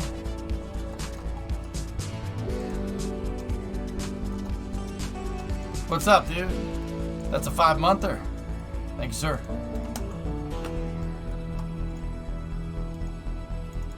Yeah, we just need just a tiny bit. Like, just a small bit more fuel and we could do it. I'm sure we could optimize the trajectory with this to get it right, but yeah, no, I think we're good. I just wanted to get it down with Infiniprop here, so we don't have to spend time picking this stupid thing up. Okay, so we will recover. How slow can you get the booster before burning? It really is around 240 for the right trajectory, but I'm trying to steer it more to the wrong trajectory so we could slow down more, but then we end up overshooting like what we just did. Reserve tank. Nah, I don't want to add many more parts to this thing. I think you have enough fuel. You were at least 40 minutes. Yeah, I know, S. Yeah, you said that. And yeah, there's probably a scenario where we could land this, but I don't want to spend all night trying to land it in this one use case scenario. Most of the time I will have way more fuel than that, but the ascent, I botched the ascent. I turned over too quickly. We need to take off, go up to like 2 kilometers, then turn, right? Take off, roll program, turn, and then at 10, start pitching down, and then at main engine cutoff, you should be at 45. That's what we need to do. So let me fly a little bit of a better ascent trajectory this time, and we'll go from there. What tonnage orbit capacity does it have? This thing can move 18 tons. Actually, it could probably move... I don't know if it could move more. Yeah, 18 tons to low Earth orbit is basically what I'm getting at. It could probably do 18 tons polar as well. Yeah, it could do 18 ton polar, 18 ton equatorial, which is really cool.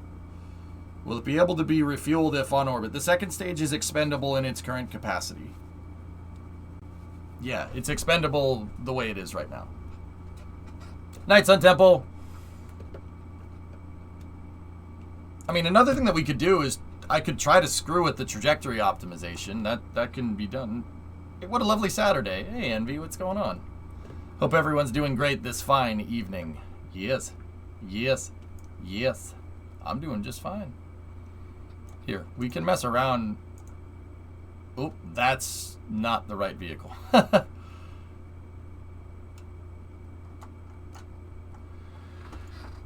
What about payload to MLI?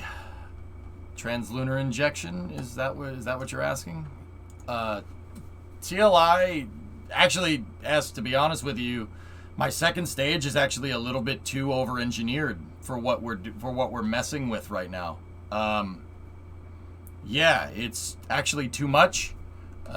This thing can do 18 tons to Leo, but like I said, it could probably do more. At the end of the day, the first stage is your Achilles heel. We could uprate the engines eventually by cal controlling it, but I'm trying to get a good baseline here. This is what we want. That's a nice vehicle to load, though. Oh, you get no argument from me, man.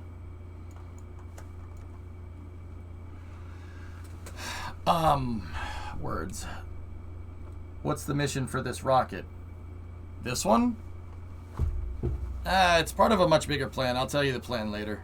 18 tons to low Earth, to low Kerbin orbit is what we're aiming for. But believe it or not, because the second stage is a little bit over-engineered the way that it is, this thing could probably do more.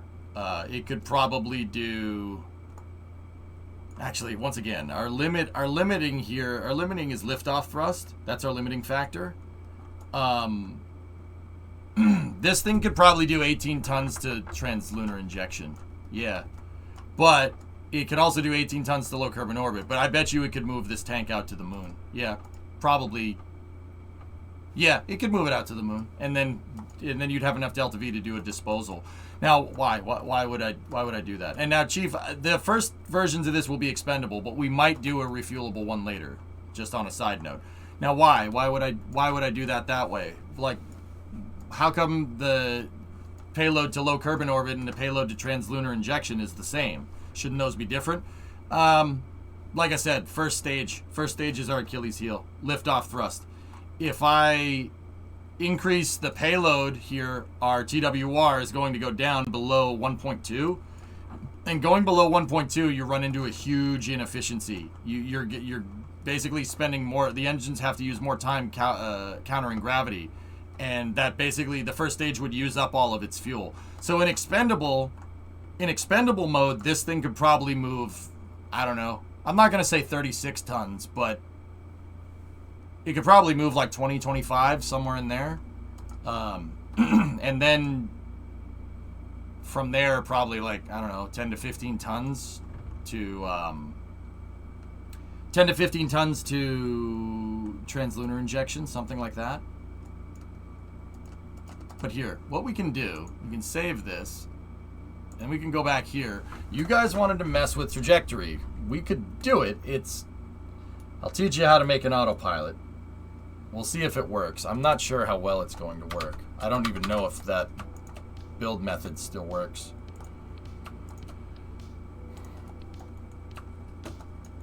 Here, let me take this off for this part. We're not flying. Okay. How about 2 medium-sized SRBs?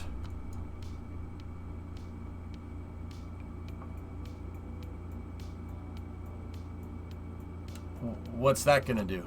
Wait, what? Why would I do that? That kind of defeats the point of bringing the first stage back, don't you think? I'd rather just overclock the engines. Which is, overclocking engines or changing the thrust rating on a propulsion, on an engine, well, I was about to say propulsion module, but that's called an engine. Overclocking the thrust over time definitely does help. Yeah, that's something that real rockets do. They dial in the design, and we can dial this in better by overclocking these just a little bit. You can change the thrust output on the engine past 100%, but you have to worry about, you know, changing it past 100%. Yeah, you start doing stupid things like stressing the joints out that the engine is held to, amongst other things. Anyway, so a guidance system, huh? You guys want that? All right.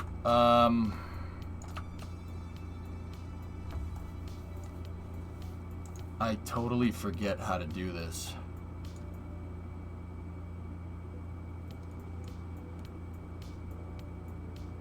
All right, here's what we're gonna have to do, okay? Damn it, I screwed up. I screwed up with the part reroute. Ah, I shouldn't have saved that in the SPH. Don't worry about it, it's not a big deal. Am I gonna reverse any of the hierarchy?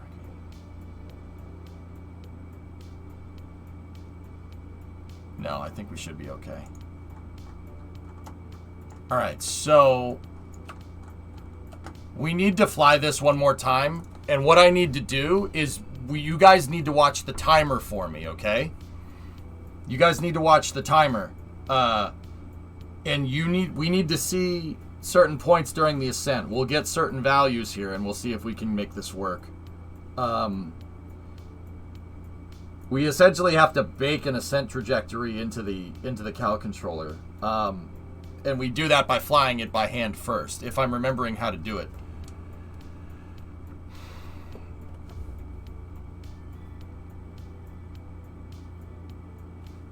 Cal controllers can only be open loop. It will just be a sequencer, right?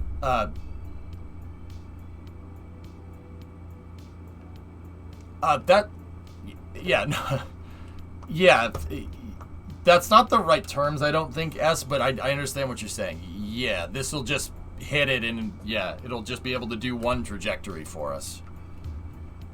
Did you see the qualifying results? Yeah, that's a little strange. Yeah, that's good. All right, cool.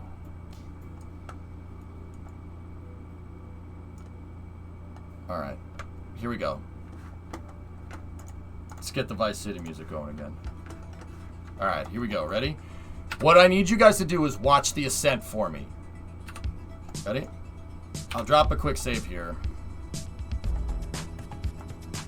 All right, engines are on. Minus 10.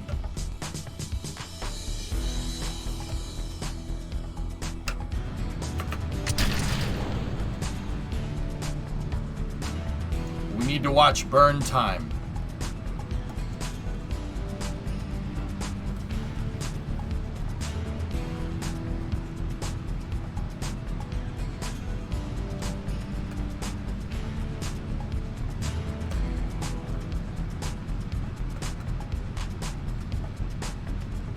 Okay, 25 seconds in, we've rolled 90 degrees, right?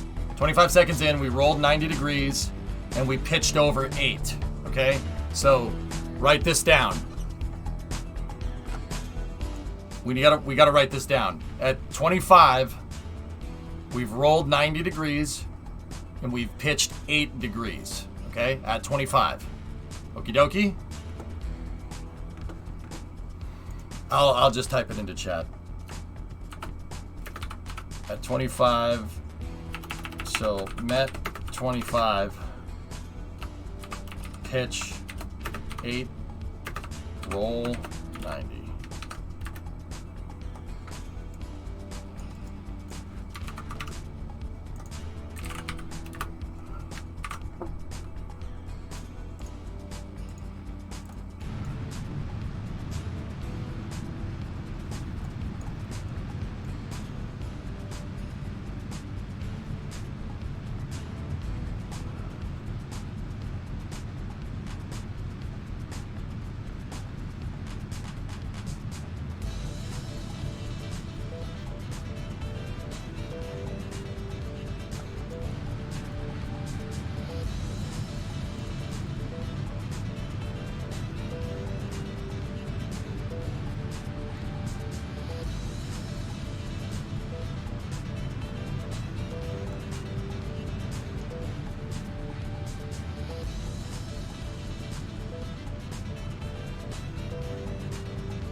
So T plus 1 minute 15 is the next point here.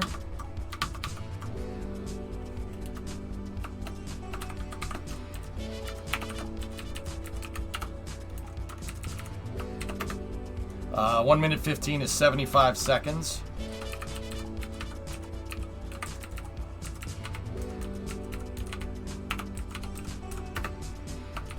This is when our pitch is basically 8 and our roll will still be 90.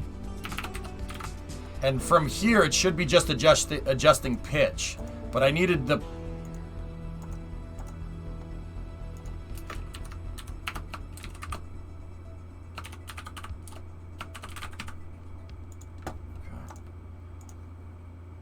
All right, so now we're going to start pitching over here.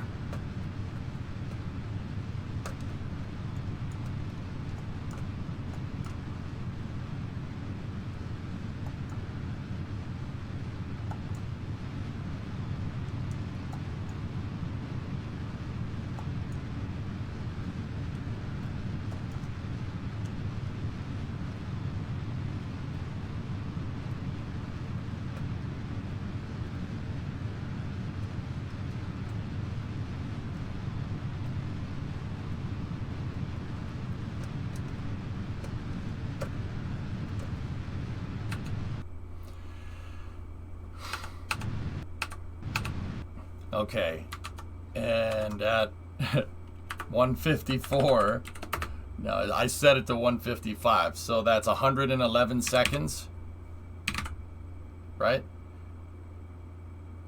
No, that's not 100, is it? Yeah, 111 seconds. Yeah, okay, cool, I was right. Our pitch is 45, and then our roll is still 90. Okay, save.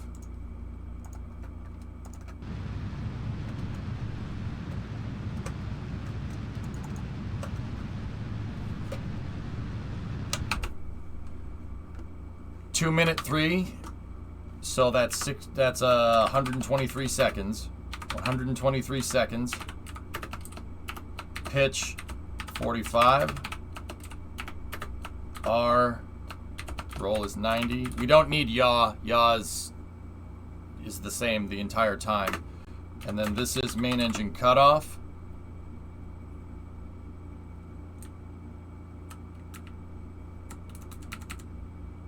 And then, yeah.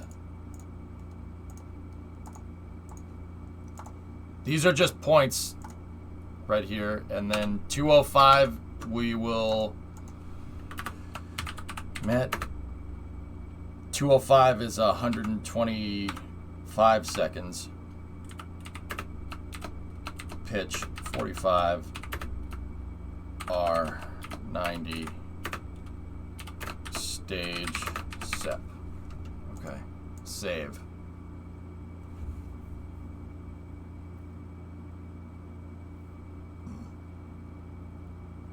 What's the AP in KSP? 56.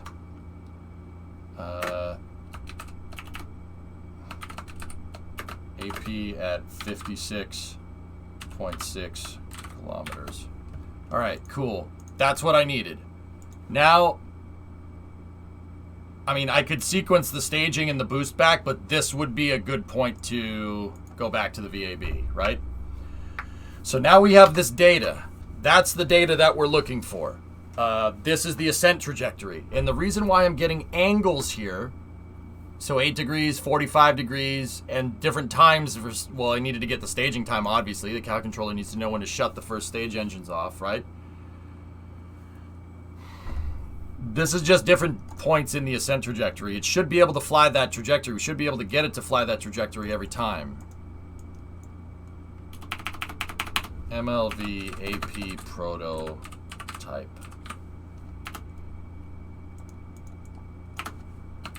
Prototype autopilot avionics.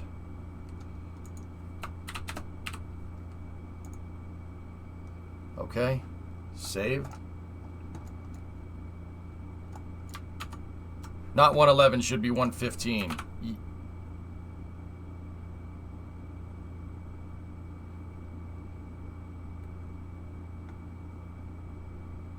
Yeah, okay, yeah, alright, cool. Math. Alright.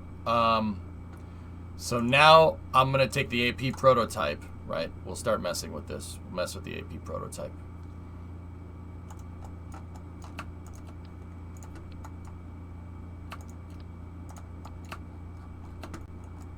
And now we're gonna make the autopilot. So, you guys wanna see what the autopilot is?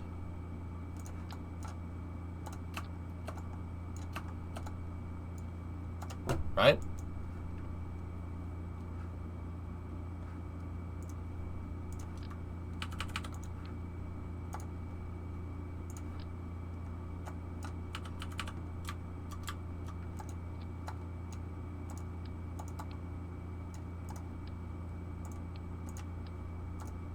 These two servo pieces and a docking port is how you do autopilots in this game. Now, I'll be 100% honest with you. I did not think of this. This is not my idea. I forget who thought of this. I forget whose idea it is. It's a cool idea, though, nonetheless. So, we're going to need to... We gotta attach that first. Then we gotta attach that one second. And then just move it out of here. Like this, and then that needs to go aligned with the vehicle. Alright, so now we'll clip the autopilot into the fairing, right? And then set the docking acquisition force on that to nothing. Okay. I've seen Airplane, EJ. I know what an autopilot is. Yeah, I know. Okay.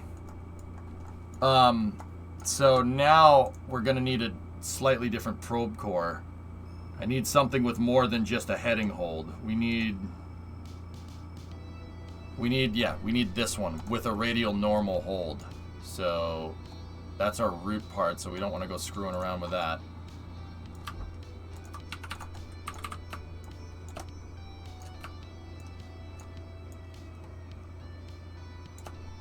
We'll just use the Octo 2. Actually, you know what? I'll just attach the Octo. Yeah, no, it could stay fixed. It doesn't matter. Once again, I'm not the one that came up with this. I don't know who came up with this. It's a very, very good idea, though. It's really smart. And it still screws with my head.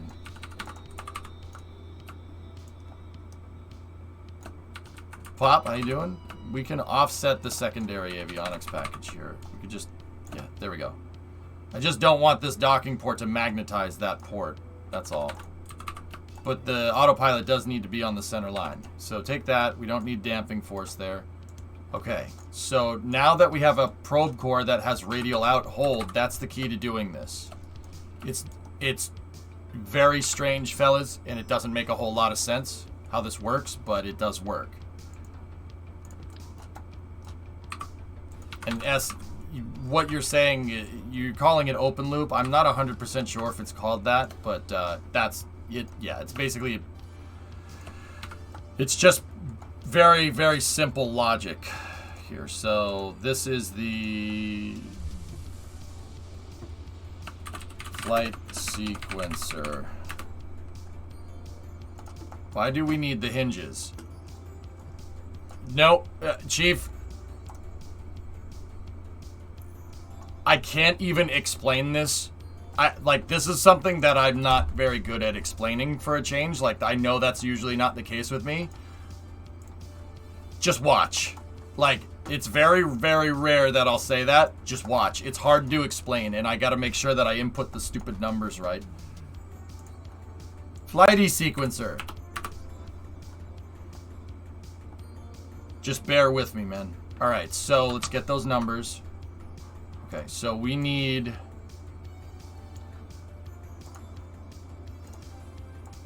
We need this one. That's pitch control.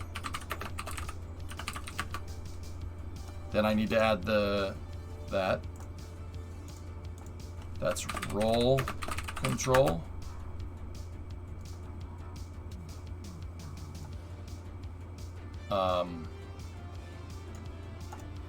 And then the other things that we need to add to the sequencer are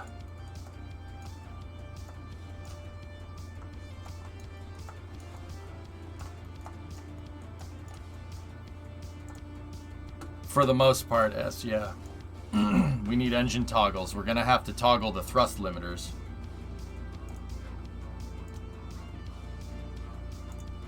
So our sequencer goes up to 125 seconds, right? 125 seconds to separation. So 125, right? Okay. I'm going to add 5 seconds in. And we're going to go to 130, all right?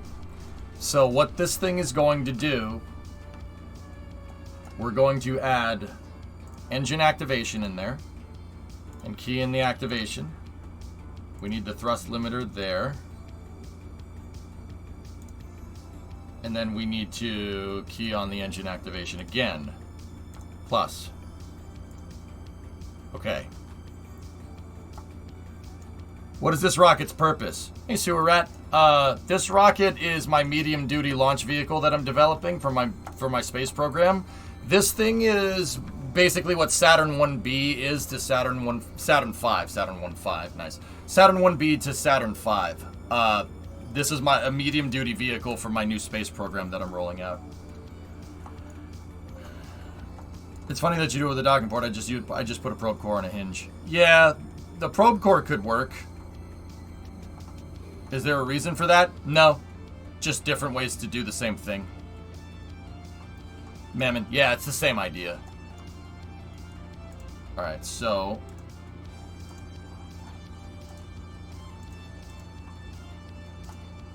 that's activating the engines. And then... and then at 5 seconds... right? We need that set to 5. And we need that set to 100. And then I gotta copy that curve. Thanks for the bits. Paste that there, right? Hey, hand. Thanks, man. So that means our thrust limiters, the engines turn on, they ramp up in thrust, right? And then, when did we have main engine cutoff? 123 is main engine cutoff. Okay, so plus in here, go all the way over here, plus in at 120 right here, 100%. And then at 123,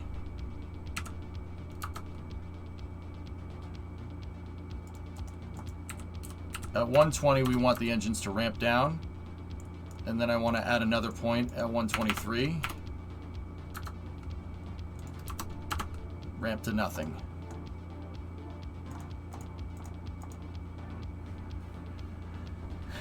And then... yeah, we could just leave that the way it is. That's fine.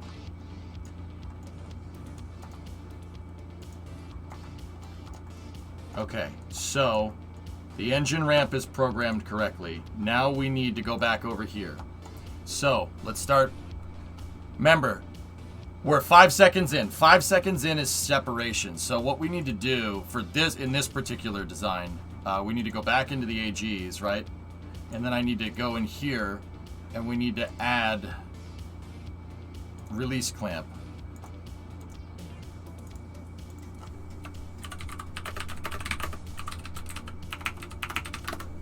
Give him the clamps! At 5 seconds, clamps release, and we're flying, right? It'll ramp up. Right when the engines get to full thrust, we let go. Docking port doesn't look like it's on the center line. Okay. Which docking port, Golden Goose? Yeah, Sewer Rat. This is my... dude, I've spent a couple of weeks now working on MLV. It is... yeah. I really want to make sure the engineering is done correctly.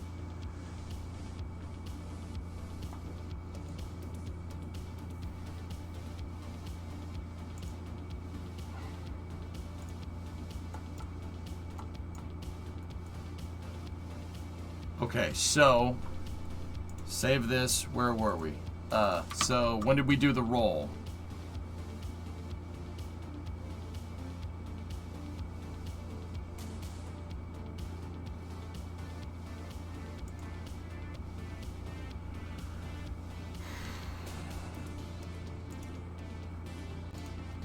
Let's do the roll 15 seconds in.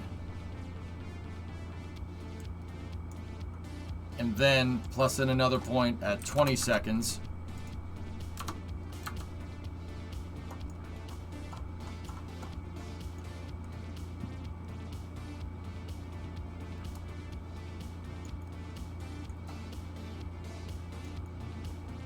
The pitch docking port doesn't look like it's aligned on the center line. Yeah, that's because that needs to read 0. And so does that, to be honest with you. And then this one needs to read 0. And so does that. That needs to be 0 as well. Yeah, okay, cool.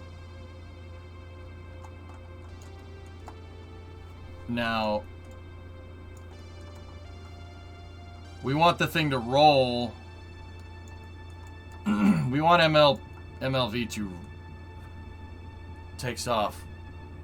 We want it to roll to the right. So rolling to the right would mean making this thing go...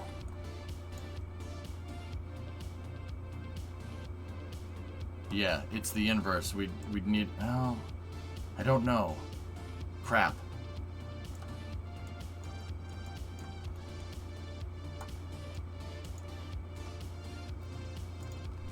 "20 seconds, though, that should be 90. I think it's 90. I think it should go in that direction.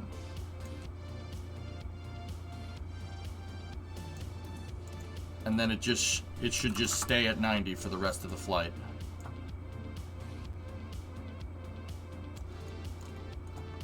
Yeah, everything is reversed, yeah. Yeah, okay. So, at the roll program, we have the pitch. Pitch starts at 25, so let's plus in a point at 20, right? And then plus in another point at 25. And 25 should be 8. It should be a value of 8. Anyone excited for Kerbal 2? Is it just me? I think we all are, man. Silly question. Why do you need to roll a cylinder? Orientation, antennas in real life, orientation to the ground really helps, so your antennas are pointed in the right direction, so your IMUs get the right values. There's a bunch of reasons. The space shuttle rolled sort in so that pilots could look out the window and see the ground. True story.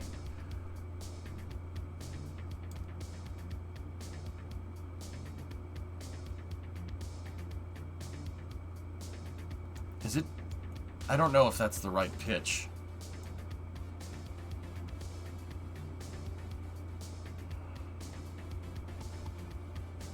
No, it's not. That needs to go into the negatives. I'm pretty sure. Okay. And now, where's the next point? The MET is 75. At 75 seconds, pitch 8, roll 90. All right, so 75.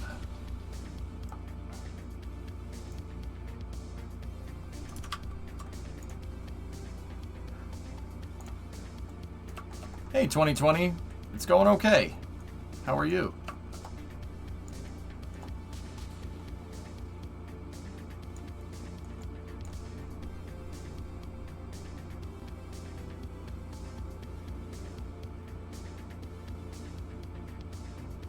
Yeah, lulz. I want to see where it's gonna get us.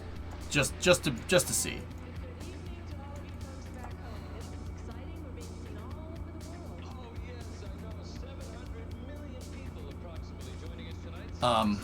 So now at 1:15:45. So plus in another point here. Plus that in. Discovery, go and throttle up.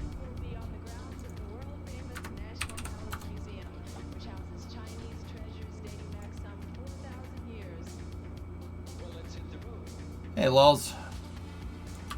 And then 123. That stays at 45 basically for the rest of the time. For the rest of the sequencer.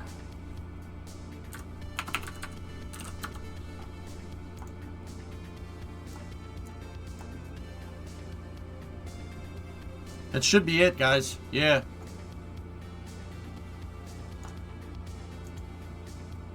We could... It's better to honestly fly the stage in... It's better to fly the stage... words. EJ. Words. Better to fly the second stage by itself. That's what I'm trying to say. Finally get your house all sorted. Sewer Rat, we close on the 29th. The fourth point might be 5.5. It's... Oh. Thank you. Appreciate that. Thanks, Doom. Likewise.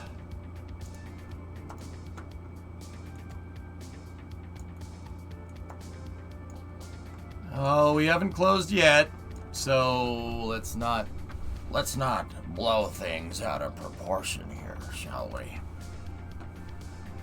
Okay, so over here on the tail end, right, we need to... No. We need to go over here. And we need to go in here like this. And on the tail end of this, we trigger the decoupler.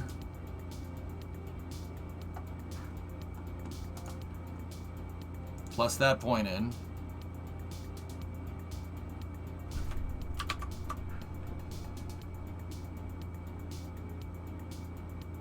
$130, which would be 125 stage separation. There we go. So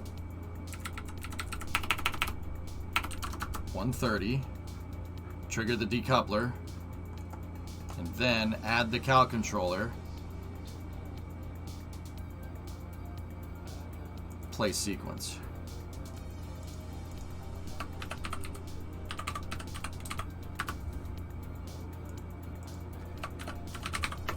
Stage separator. I'm going to actually do the decoupler we're gonna put it in there. We'll just play the sequence at the very end of the controller. So open the editor over here, and then we gotta click on the decoupler, and then we gotta go to the SEP sequencer, decouple that node, plus in a point right there. I'm gonna set that to 0.5 with a, oh no, they're all set to a 0.5 delay. Alright, we'll set that. Yeah, we could just put that at 0.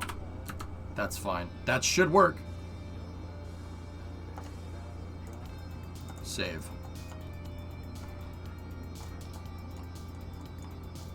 Okay.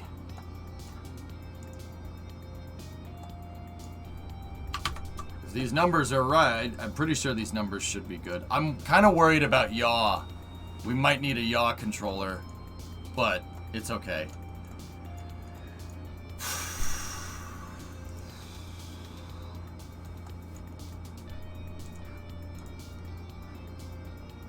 It's been literally years since you last touched KSP. Decided to make their own flight computer? Something like that, fellas. Yeah.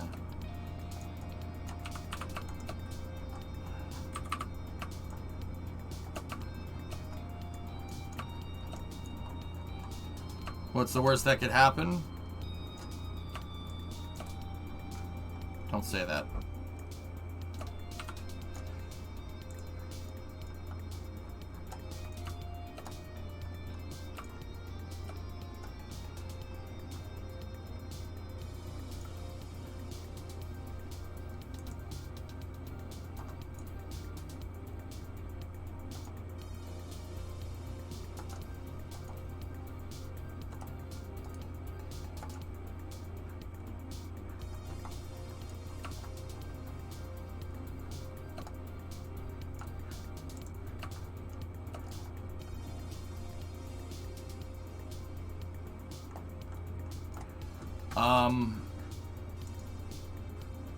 Yeah. All right, let's see what it does.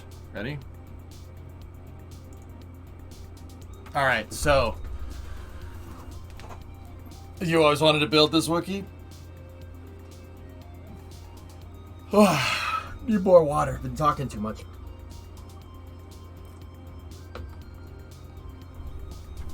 You were born ready?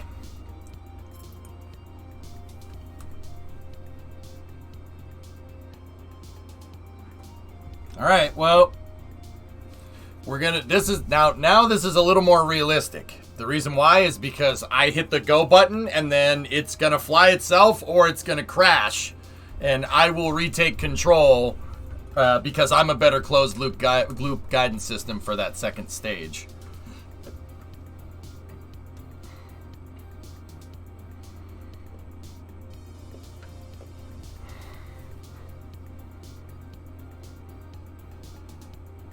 Predicts crashes, explosions, and death.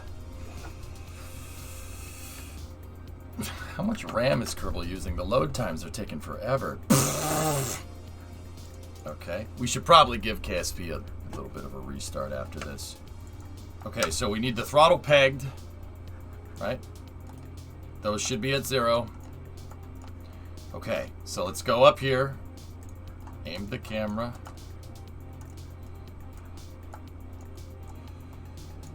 So we need to set this to radial out hold. And then we got to take the cow controller and push that all the way back. Wait, did I tell the engines to shut off? Yeah, I did. Okay, cool. Scratch 1, F14. Crashed it back in April. Shame. All right, control from here. All right. We're controlling from here. We're set to a radial out hold.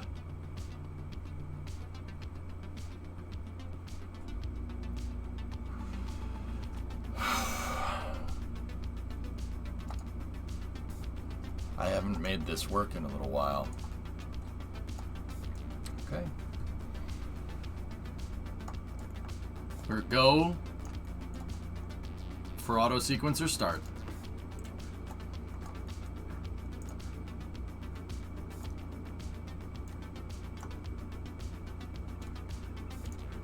Okay. MLV's onboard computers have primary control of all critical functions. T-minus 10 seconds.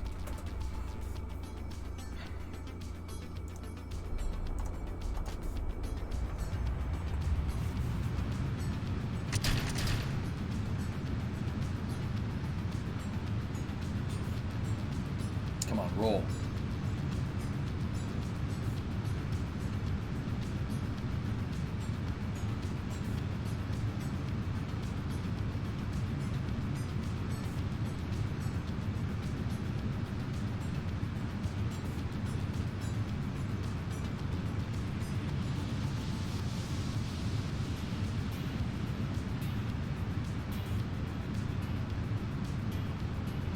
Guess we're flying polar today.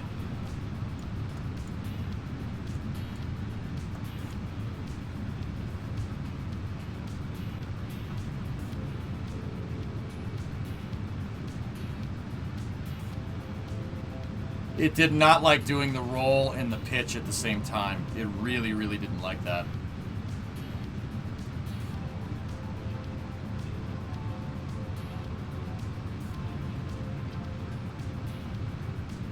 Alright, see if the vehicle pitch is over now.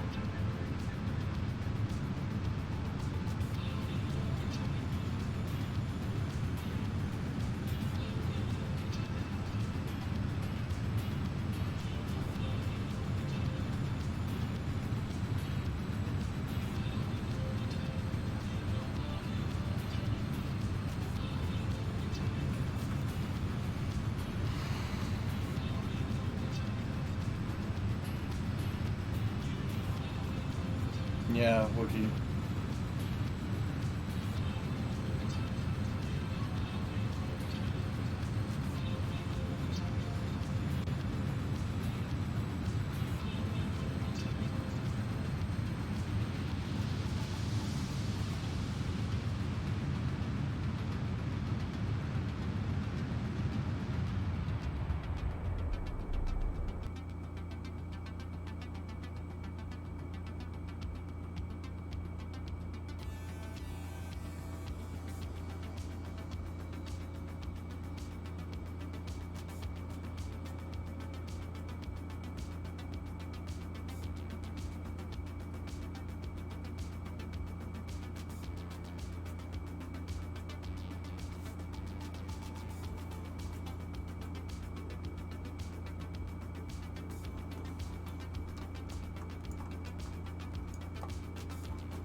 Somebody asked how we'll compensate for differential payload mass. We could either launch the payload with ballast if we were going to do it, or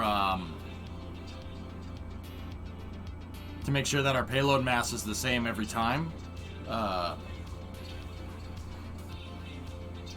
Which works. Or we could... Yeah, I'd have to fly it. I mean, the first stage ascent trajectory isn't that... It's a big deal, but it's not as big of a deal as the second stage trajectory. Second stage insertion trajectory would be difficult to automate, but...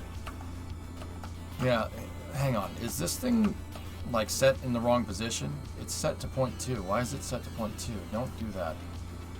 Paused and forward.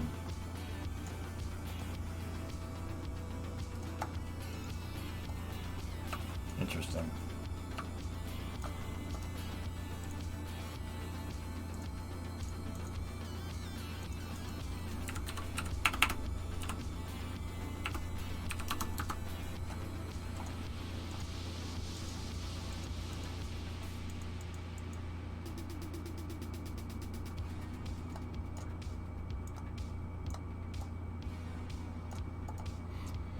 It probably didn't sequence right because, like on the way up, because I had the cow controller out here and I had to reset it. That's probably why it didn't sequence it correctly.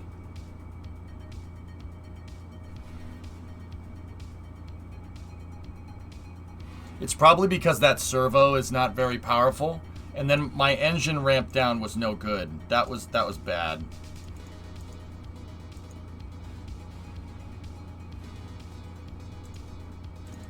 The engines basically need to...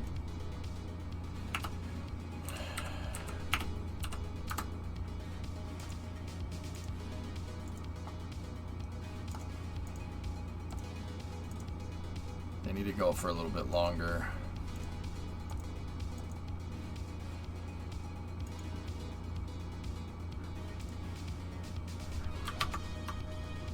Discovery, go at throttle up. Okay. The pitch controller did work. It worked okay. Hey, Vaingloriously. I'm wondering what happens if we overclock the stage. Or overclock the robotic.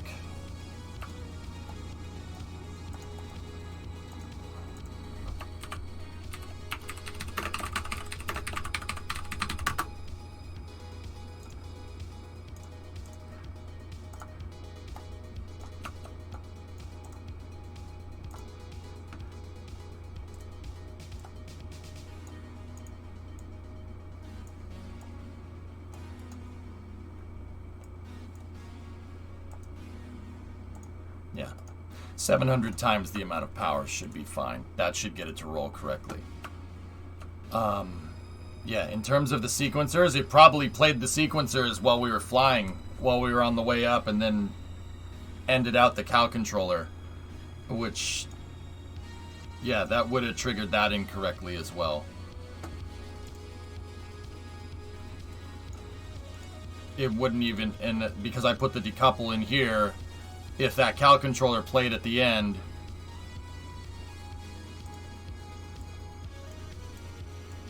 Discovery, go at throttle up. Whoa, Eagle! Dude, you're too good to me, man. Holy crap.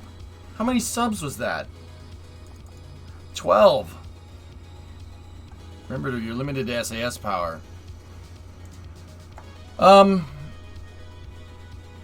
Yeah, I know.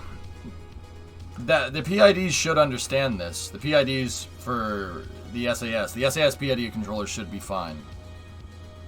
Not should be, it will be fine. You will die like dogs.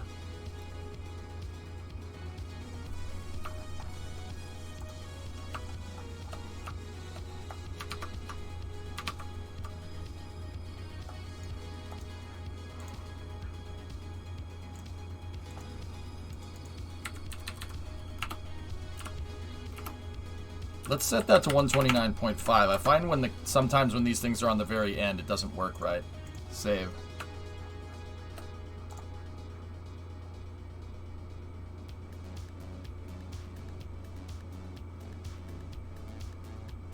Don't you need to restart KSP due to the RAM usage? You can do one more flight. It'll be alright.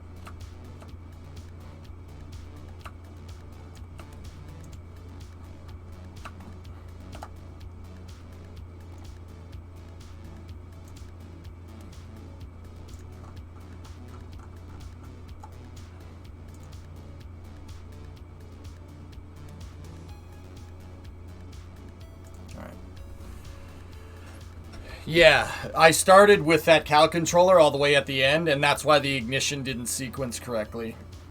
See, like, I wouldn't mind doing something like this, guys. This would be really, really freaking useful. It would be really useful,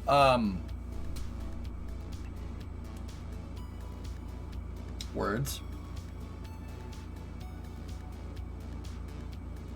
Excuse me. It would be really useful for making sure that the stage flies correctly off the pad. I can do a whole auto sequencer for the pad, and we could just sit back and watch, and I can commentate on the launch. But we could do this with KRPC, and we could do it better with KRPC. With these kind of with this analog kind of guidance system for the vehicle, it's not. Yeah, the ascent trajectory would be completely different if we had 10 tons of payload as opposed to 18. Now, what we could do is just make it launch with 18 every single time. That's doable. We could just make it launch with 18 every time and it'd be fine. If we use ballast, right? Like, that would work. Radial outlock.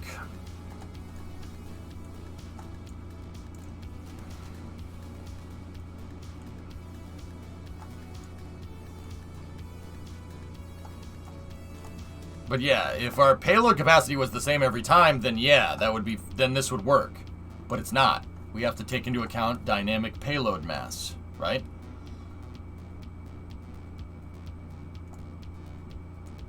Okay.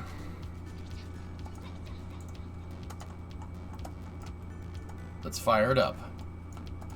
I never bound this to an action group, so...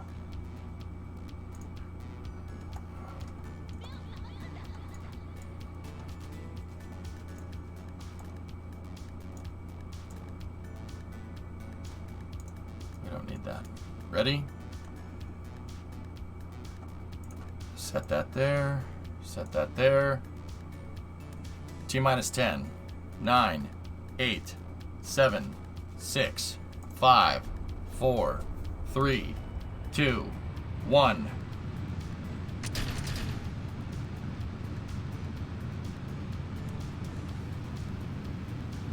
Okay.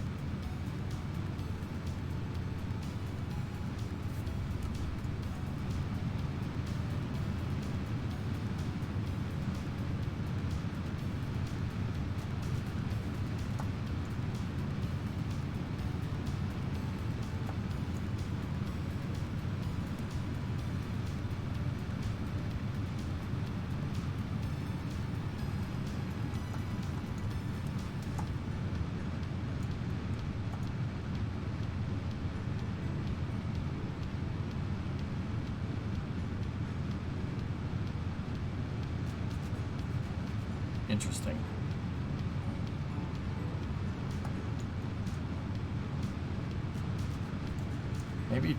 Maybe restricting the torque limit would be the right move.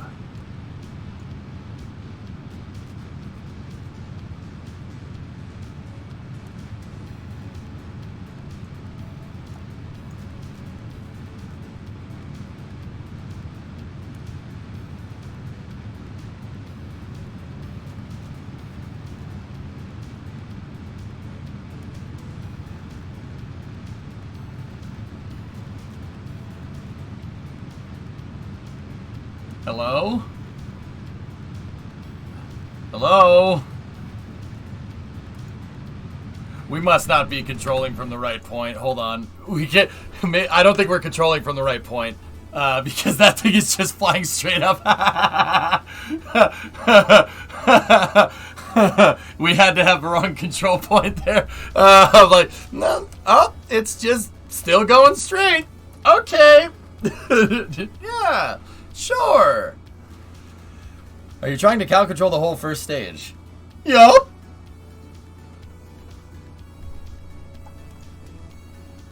Come on, man. Last time we talked about Cal Automated Flight Systems, I brought up adding ballast and insisted you gave me crap. Now you're talking about adding ballast. Which is it, man? Kappa Kappa.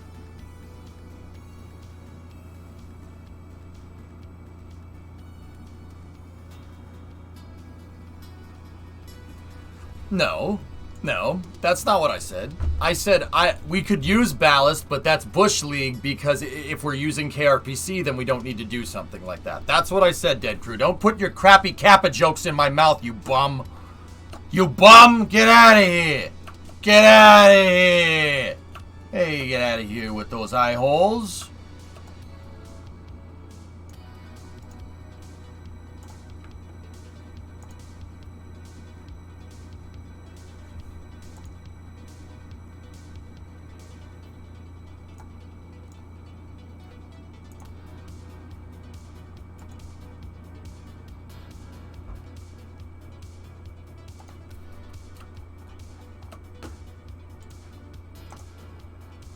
Ordering ant bait and natural gas to tech liquid today. Homeowner ship costs. Yep. Does the Cal keep go through after its program after you stage? It'll just ground out and then I can control the stage. Actually, you know what? That's a good reminder. It's a good reminder to take that out of AG4 and then after staging, we want to make sure we're controlling from here. So I wonder, can we set control from here? Yes, we can set control from here to an AG. We'll just hit AG4 instead. I use ballast. No, ballast is not a bad idea. And Dead Crew, I'm not going to pass up an opportunity to give you crap either. But, yeah, I mean, if we were using KRPC, we could just program this in Python. And then we could have it so it takes into account differential payload mass. That would be the cooler way to do it, I think. But Cal controllers are pretty rad too.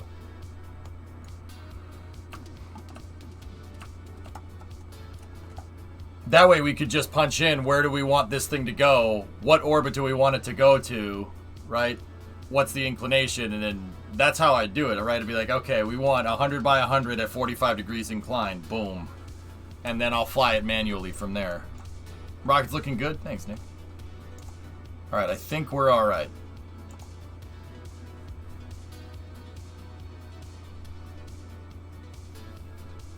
Ballast just sounds to me like you had to add more dry mass to compensate for bad engineering, Kappa.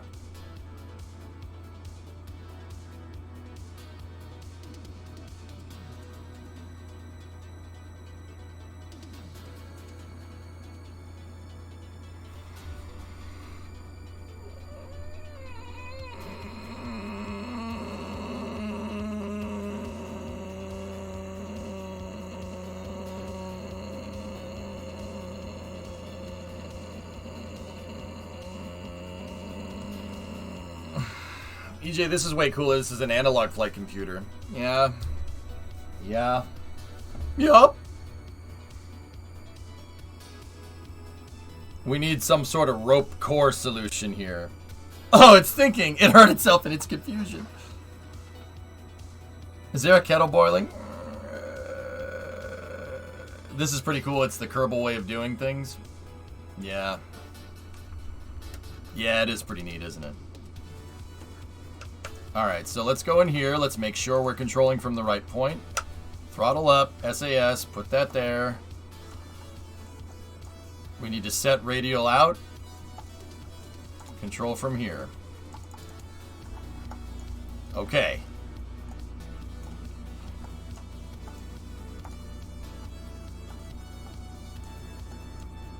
T-minus 10, 9, 8, 7, 6, 5, 4, 3, 2, 1. Okay. See what she does now.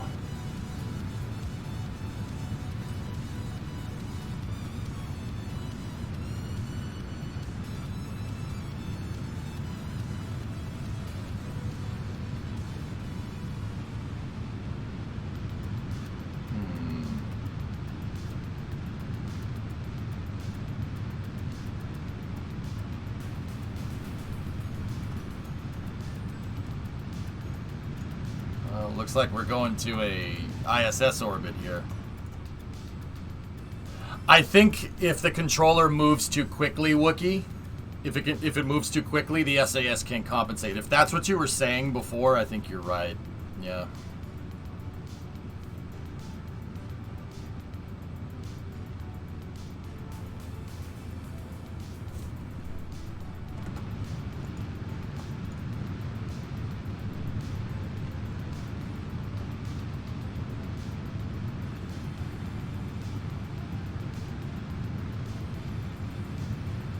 Yeah, I want to ride it out. I want to see it decouples. Absolutely. Should start turning right around now.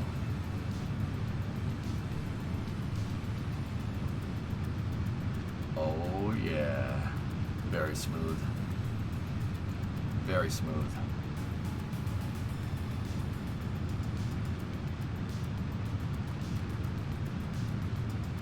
Oh, that's tits. That's pretty tits right there.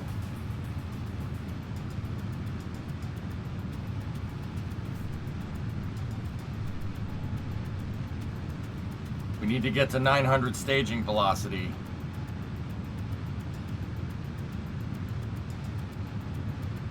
$700.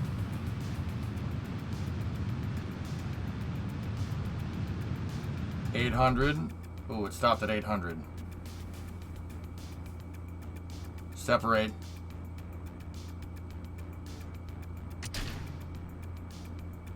Dude, no way. Yes! Fly, baby, fly!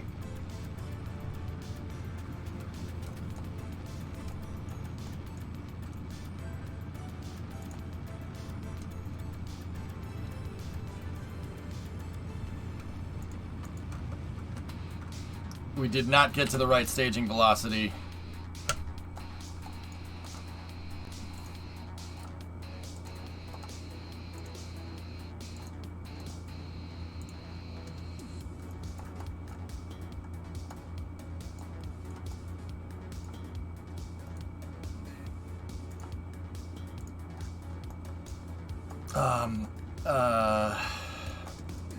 The cow controller for this separated, so we need to re-enable the thrust limiters here.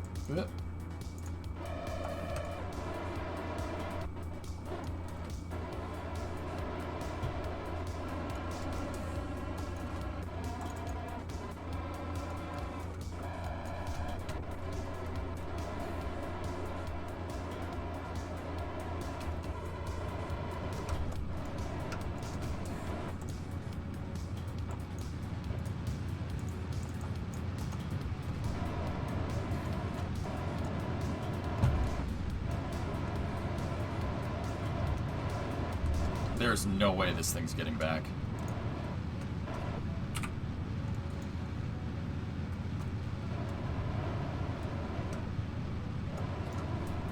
We are not burning in the right direction at all.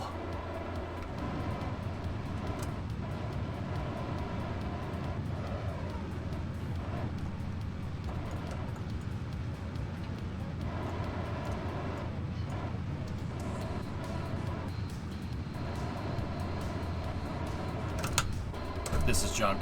I'm just gonna revert. Can you program a propulsive landing too? It would be very difficult. That would be hard to do.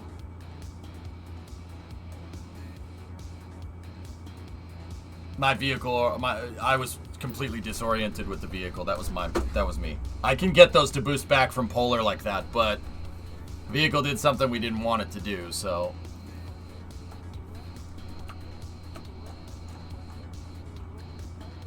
We can automate the boost back, though. I've done that before. I don't think it's possible with CALs.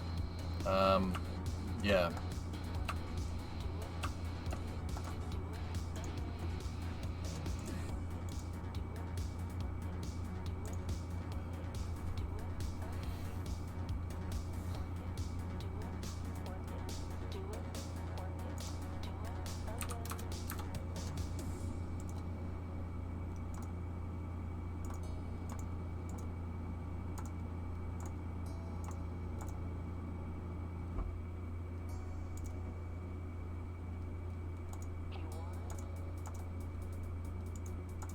Where does this one stop? 25.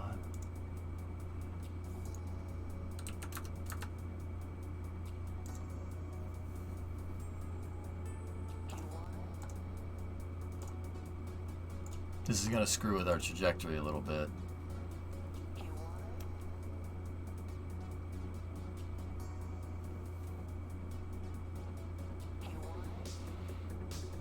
I don't know what the... hold on, Hibbit. Hold on.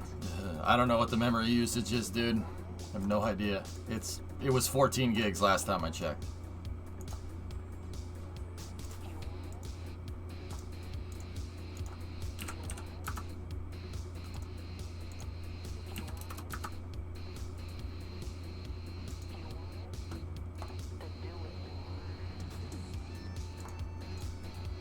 That might screw with the trajectory a lot, actually.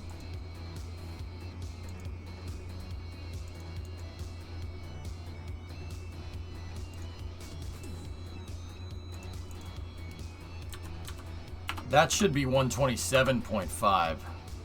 Oh, what am I doing? This should be 128, and this should be 127.5. Yeah, no wonder our engines are shutting off early. They're not staged right. That's not the right sequence. But yeah, that should be right now. Meow.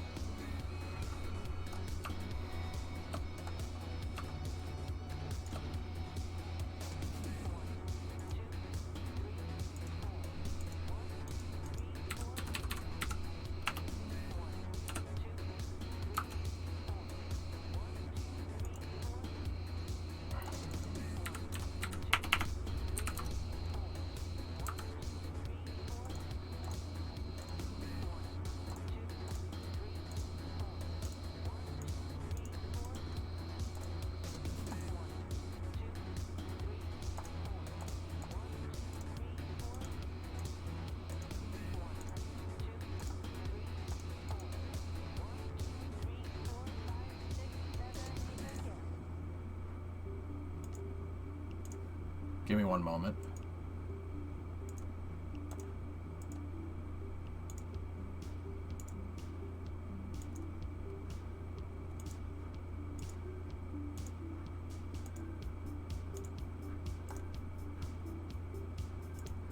Stage separation is at 129.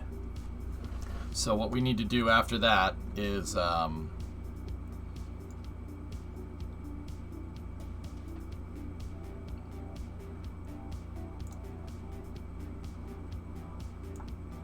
actually go over here.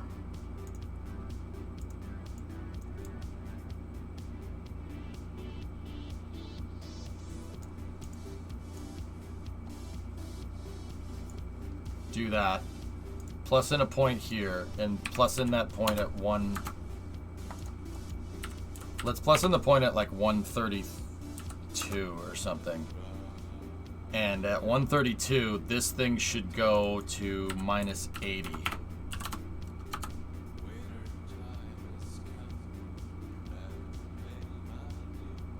Yeah. And then the calc controller will stop. Roll control should stay the same.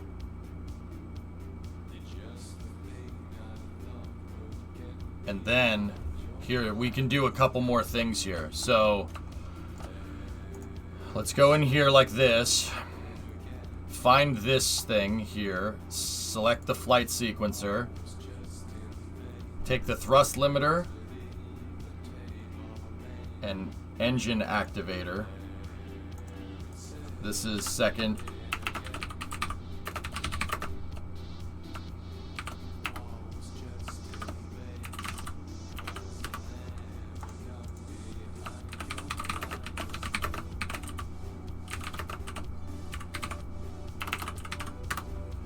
Alright, so coming up to main engine cutoff, right here at 115, plus in a point at 115, 00. I haven't seen you so excited playing KSP in a while. Well, that's good. And then we need to turn it on. Actually, turn it on at 115, right? We actually don't want that point there. it should be after staging. Staging is at 130, right? Right here. 132.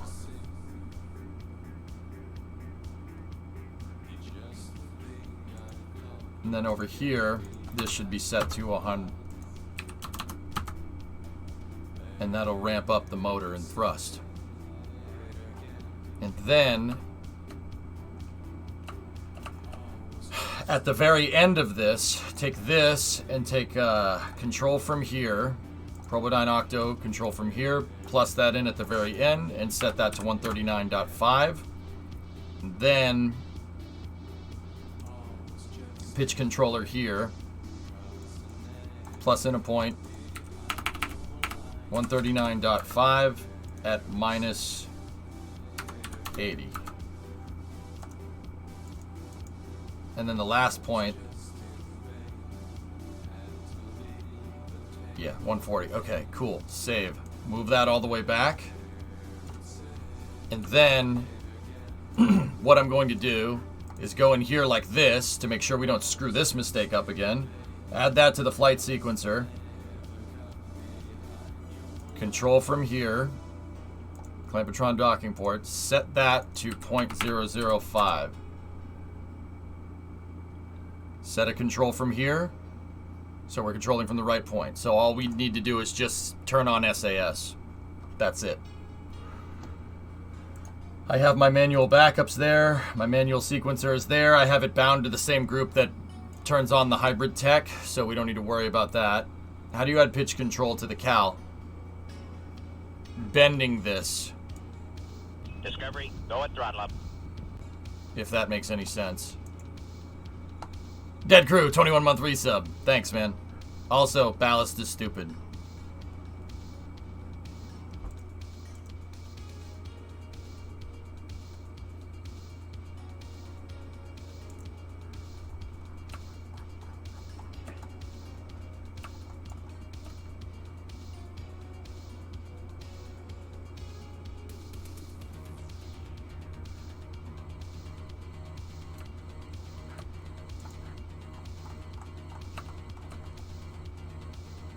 Yeah, no, Dead Crew. I don't know why I said that was a bad idea before. It's a good idea. I think in the context of what we were talking about things, I was talking about that compared to like KRPC. With stock KSP, the ballast idea is what you should do. You were right. You're correct.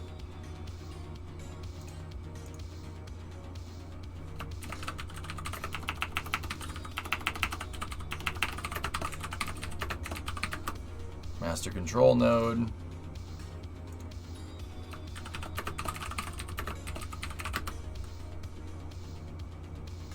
Engines. Alright, cool. Alright, you want to try again? Here's one for the scrapbook.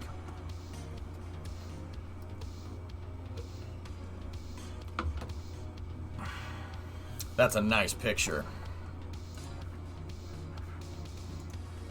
Okay.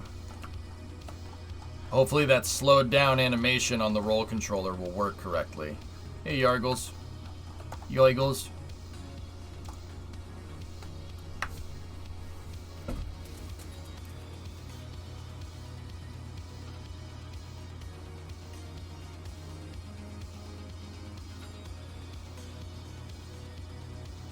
No, you point it radial out the entire time.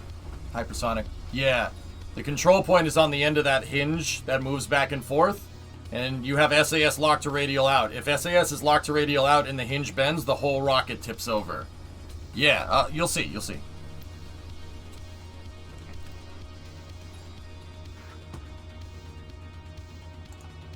Yeah, we could do that. A closed loop guidance system? Sure.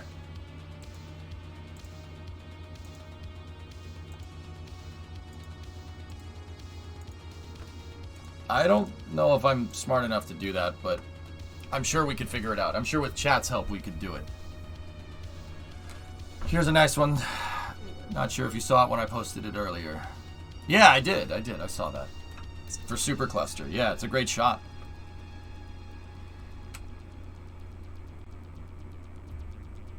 Yeah, Wookie, we could do all that. Yeah, it's doable. I'm just not sure how well that's all going to work when we put it all together.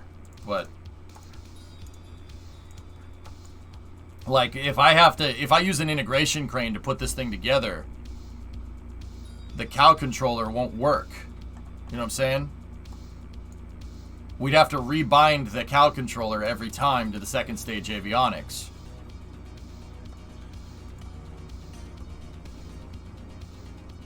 Or we could make the second stage dumb and we can make the second stage dumb and put all the good stuff on the first stage. We could have the brains on the first stage, and because the second stage ghost rides itself, we could have it trigger a slave sequencer here, like what someone was talking about this afternoon. That could work. So how's the landing going? Pretty good, Yarg. Yeah, landing stuff is pretty much figured out, dude. Okay, ready? Let's go here like this. T-minus 10, 9, 8, 7, 6, 5, 4, 3, 2, 1. Clamps.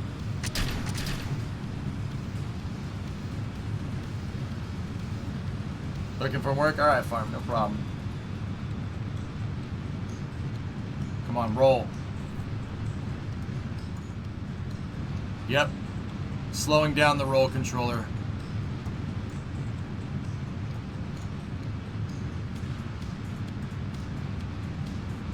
Should start pitching over. Oh, frick. Uh-oh.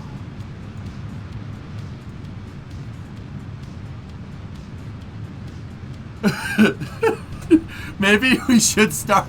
Ah! Okay, polar orbit it is then. We polar today, boys. Yeah.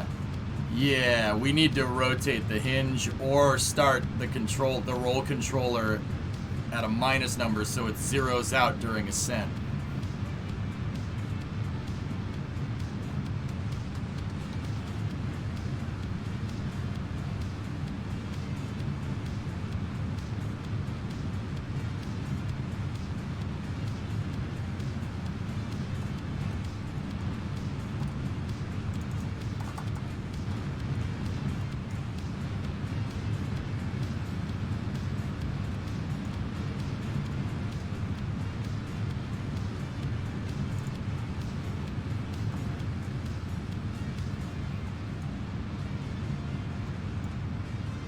Yeah, this is not a guidance system. I mean, it kind of is, but it's more of a sequencer. I guess S was saying it the right way. Don't tell him that, though. Wookie, I don't know, because you got to think about everything backwards. The start of engine chill. Oh no. Oh no, it's gonna fire. I didn't get the curves going right. We have Miko. Stand by for separation. Second stage ignition.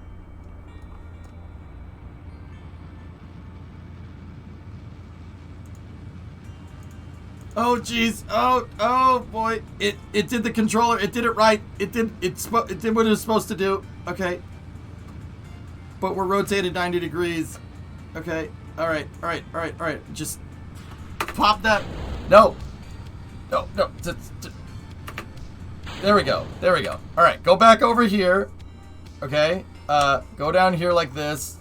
Take the stage.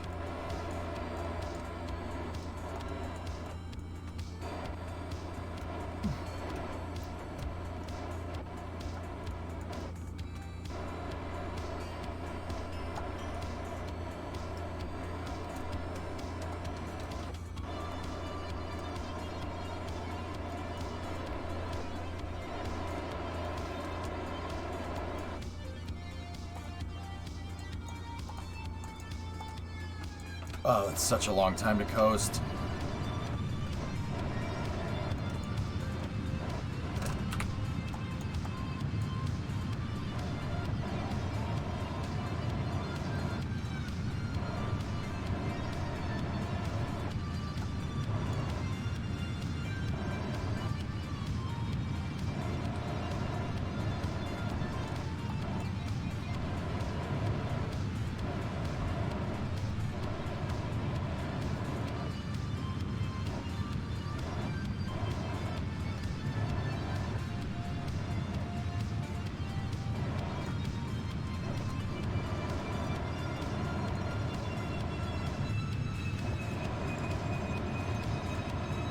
Yeah, I did this. I did this totally wrong again.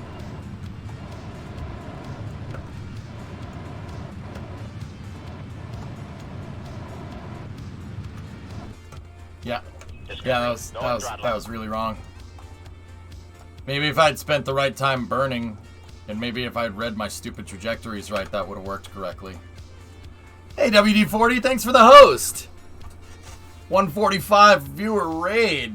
Joey with the 6-month resub. Thanks, man. Trying to think if there's a way to automate the flip and stock. Yeah. Guys, the way to do it is put the guidance system on the first stage. Yeah. If we put the Guido on the first stage, it'll work correctly. But I need to I need to change some things. We need to change some things with the second stage avionics package. We are not starting in the right position. Let me see. Where does it rotate?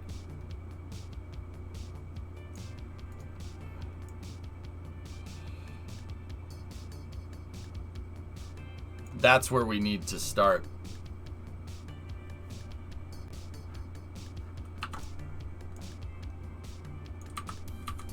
Okay, so go over here like this.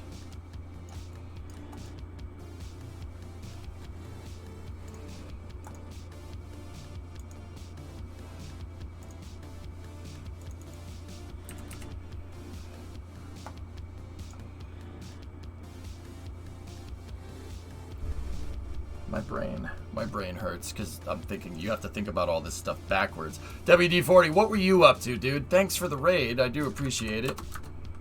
Minus 90. Minus 90. And then go to 0. And then you go to 0 as well.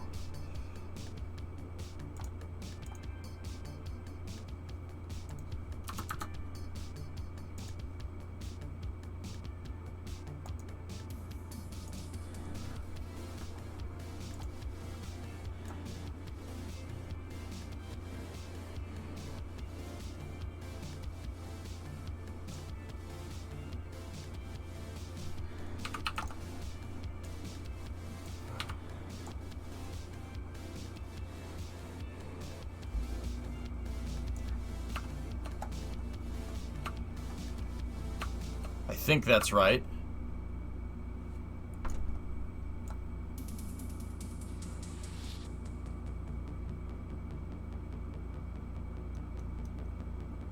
No, it's not. We're because this thing is started in the 90 position, so it needs to be like this. Yeah. That'll make it pitch over, just like that. And now, which way is this docking port? So, shut that off.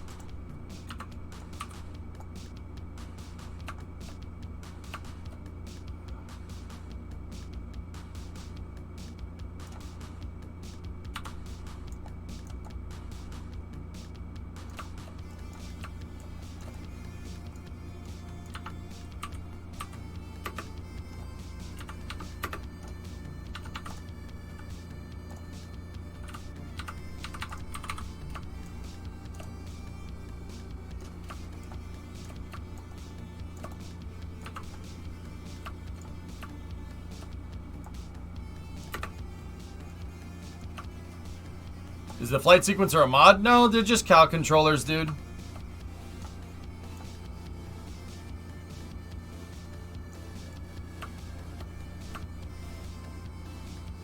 Okay.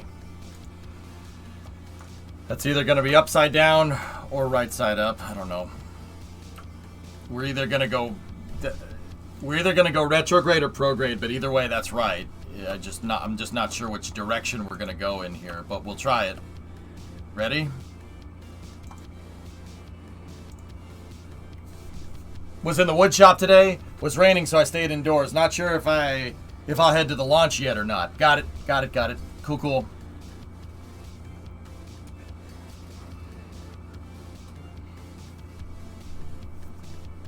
Restart KSP? It's fine, dude. It's fine. We'll restart it in a moment. But dude, thank you so much for the raid. Sorry, I'm like super focused on getting this right because I have to visualize the stupid rocket flying through the air. This gets complicated really quickly. Hey, Tweets, what's going on? At least it's not literally upside down. Proton. Yeah, Proton, this whole thing would be reversed. Yeah. Great. Oh, that sucks, Sorden. Well, hey, it is what it is. I use smart parts to automate the entire engine. Sorry, reverted back to regular accent there for a second. Flip and burn processes, so I wonder if it can be done with cows. You can do it. I've done flip and burns automated before. Are we trying to say that getting into space is hard? Yep. Yes. Yes, it is. Yes. Yes, it is.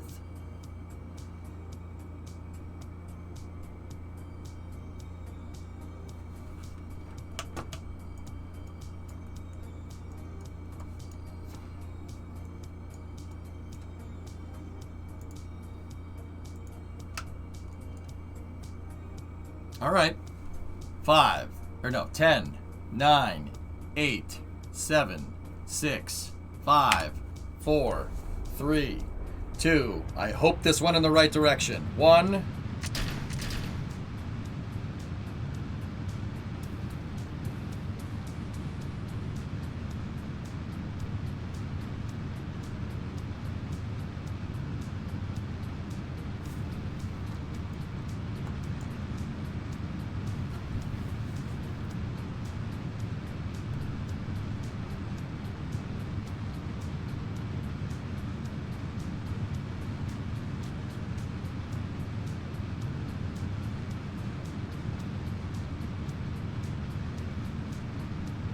Damn it.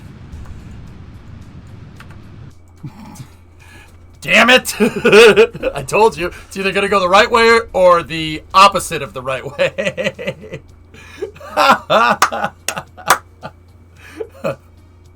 Whoops. 5. Only 2 directions left to try. Well, yeah.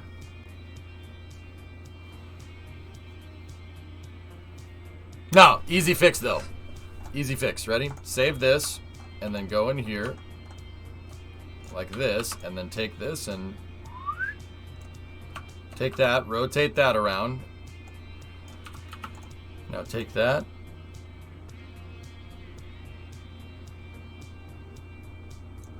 There. Save. Okay. Come on. Stop trying to hit me and hit me. Don't think. Do.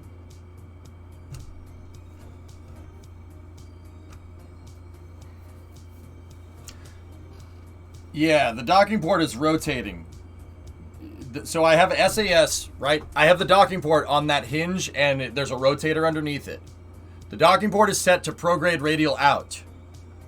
Or, no, not prograde radial. It's set to radial out on a hold on the nav ball. If the docking port is looking straight up and the hinge bends underneath it, right? The docking port's going to want to stay up. So what is it going to do? It's going to tilt the rocket. I'm just having trouble. I'm literally having trouble zeroing my guidance, or my sequencer right now. You told me not to think! Oh. It's good to see you. It's good to see you.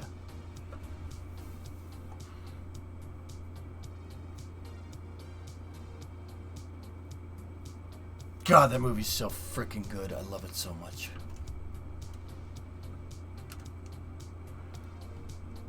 Oh yeah, Mob. I watched it. It's easily in my top 5. Easily. It's one of the craziest, gnarliest movies ever made. So freaking cool.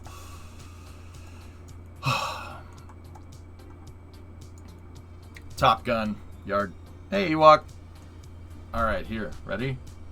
10, 9, 8, 7, 6, 5, 4, 3, 2, 1.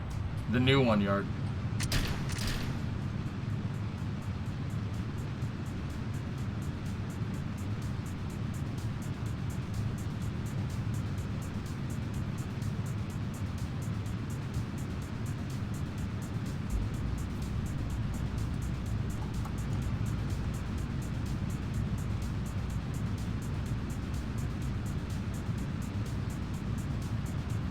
Vehicle's now pitching down range.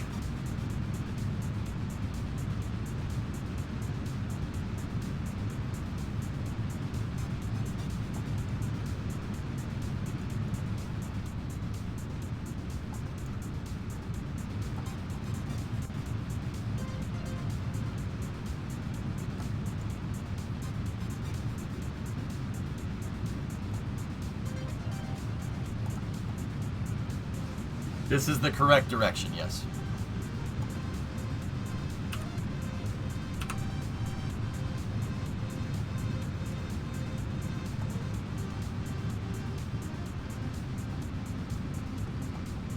Guidance system is holding stable. Rates look good.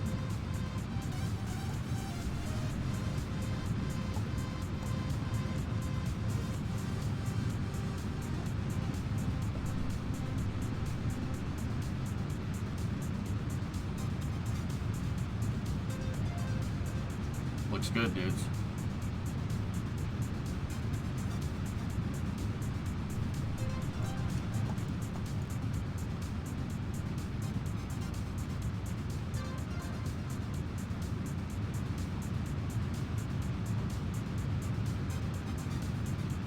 Stand by. Press for Miko.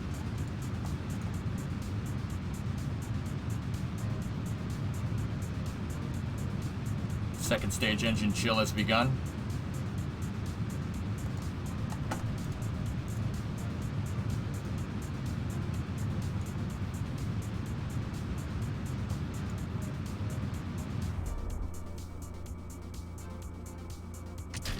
Stage separation confirmed.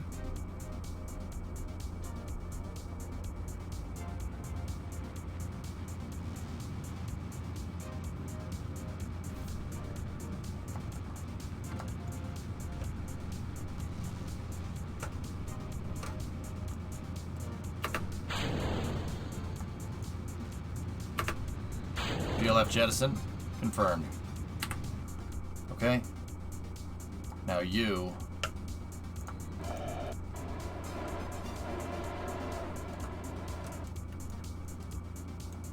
turn these suckers back on.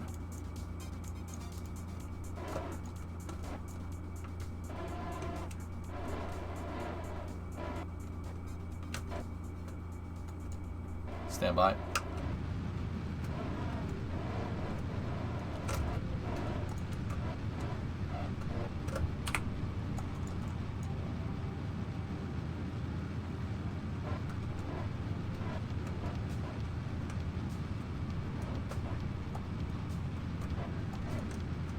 Boost back burn.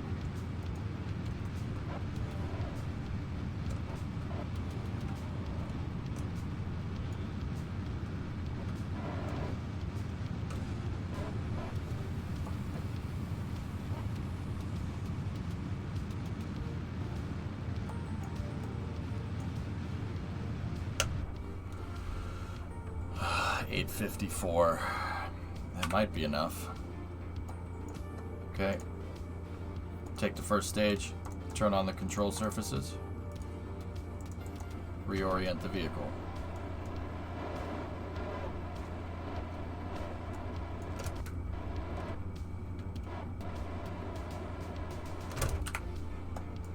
Switching back to the second stage. It now needs a second cal for the boost back burn sequence. Yep.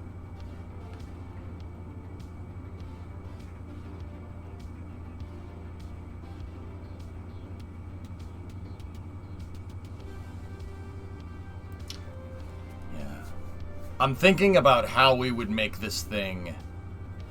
How would we make this thing reorient and boost back? Like, how would we do that?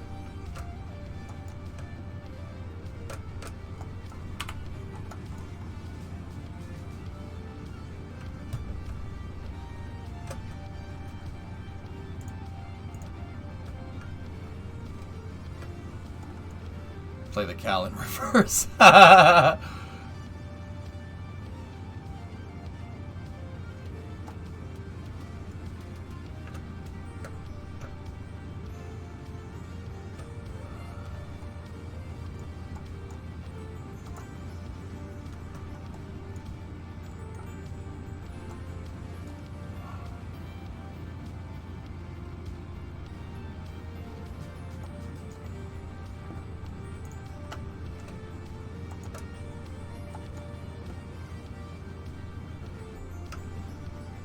Stand by for positive periapsis.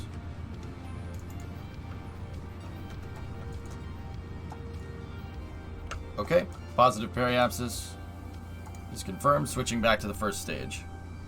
What if you had a gyro to save fuel, to save on fuel over using RCS to rotate the first stage for boost back? The weight of all the RCS together might be close to the gyro weight.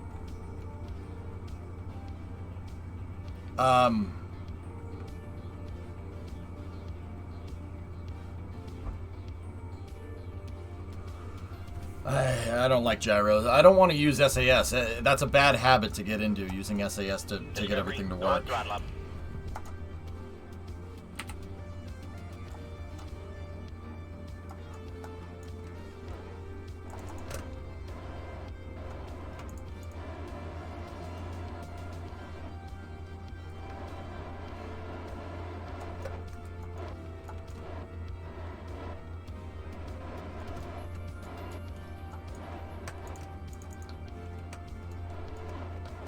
Discovery, go at throttle up. Okie gifted a sub to Luizo and Anime Fan. I mean, I could use SAS, but I'd prefer to use RCS.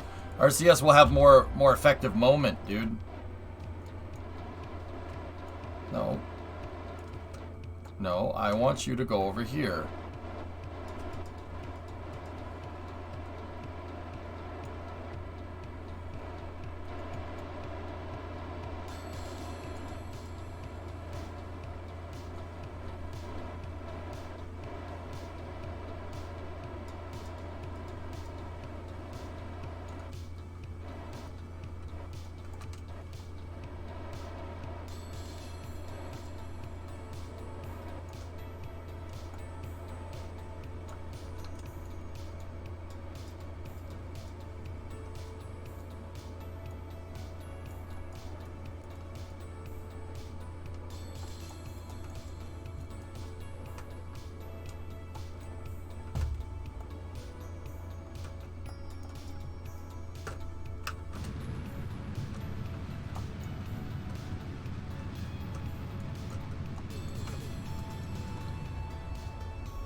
Nice. Nice. Very good. Very good. Not bad, dudes. Not bad. Not bad at all. Very good. Very good. Barely with enough fuel. Barely with enough, but it made it.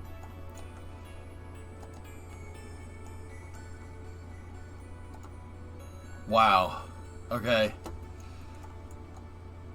Whoa, I got it right on that pad, huh? I don't think all of my landing legs locked out, dudes. Yeah, that one did now. It did now. Okay, that one's good. That one's good. And that was, oh yeah, they all did. They all locked. What about you? You lock? No? What about you? Nope. Cool. I throttled down, guys. Yeah, I throttled it down because I had more fuel. But you made it. That was with a automated trajectory. That's pretty damn good. I landed at 39C. Are we within 100? And we're 110 out. That's not bad. It's not the worst, I suppose. How's the upper stage? It's, yeah, I put it in a decaying orbit on purpose, guys. It should be over there somewhere. With like probably the 40 or 50 other stages that I've yeeted out. Yeah, there's another one.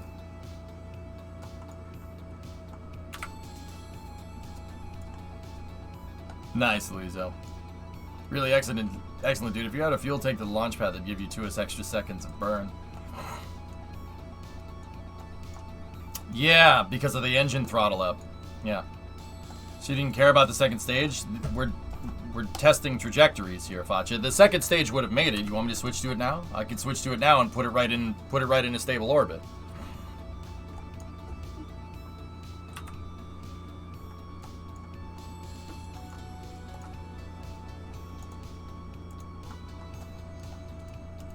Nah. So what would be the saving procedures here? The saving procedures would be to reverse that.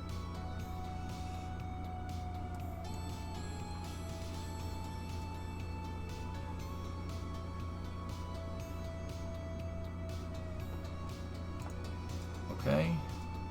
That's reversed. Yeah. And then shut down the engines. Safe all the engines, set thrust limiters to 0.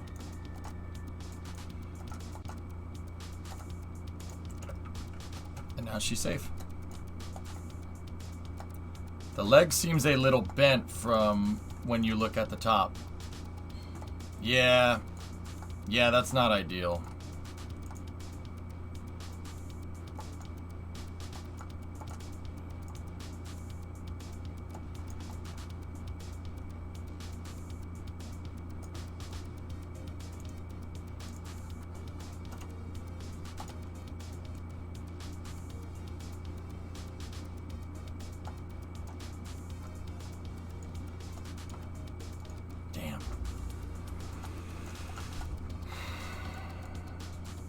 A lot of the leg hinges popped out.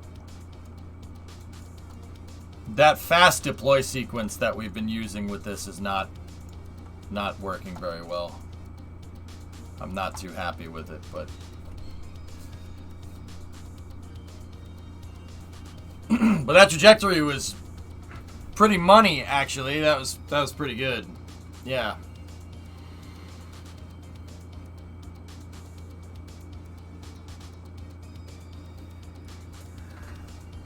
If you want to try it another time, guys, want to do this one more time, we could try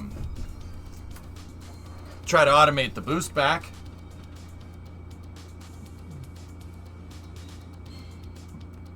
Pretty cool, huh? We could combine that with a sequencer. So, like, crew arms could retract and stuff, and, like, vehicle stabilizers could come back down and then send it, you know? When might you be going back to playing career mode? When this architecture is fleshed out, Ewok, that's when we'll do it.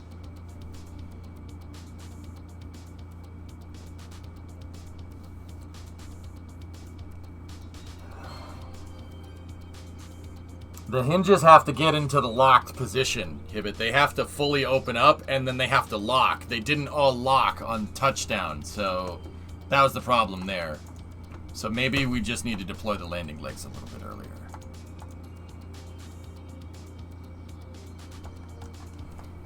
Do landing legs help? Do the legs help stabilize the booster? On the way up, yeah, sure. On the way up, yeah. And they help it with cross range. They work like chines when we're coming back in. If that was Condor, that booster came back over here and I steered it back to the pad. If that was Condor, it would have came down in the ocean over there somewhere. Wookie, the first stage trajectory is the real important one. For the second stage, you really want a closed loop guidance system. And yeah, old EJ Brain is a pretty good guidance system. All right, guys, I'm going to give Kerbal a quick restart and then we'll fly it again. And then we're going to have to get some timings down here. Reminds me a lot of New Glenn. Yeah, this is not really New Glenn. It's not really Falcon. It's not really Vulcan, Delta. It's just my own design. It uses Falcon 9's flight trajectory. It's something very similar to Falcon 9 and Falcon 9 landing legs. But yeah, that was money. 100 meters isn't nothing. Great job. Yeah, as long as I can get it back on that hexagonal tile every time, tweets, we'd be good. We'd be real good.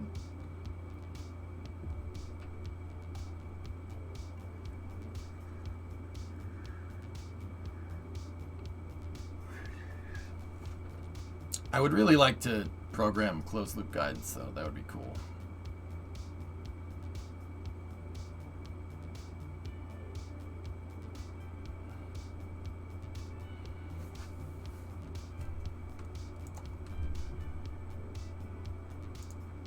Does Falcon 9 go above the Kármán line? then boost back. It boosts back below, and its trajectory ends up going over. I really don't want to automate things, though, fellas. Like, automating things is... Yeah, I don't know, maybe.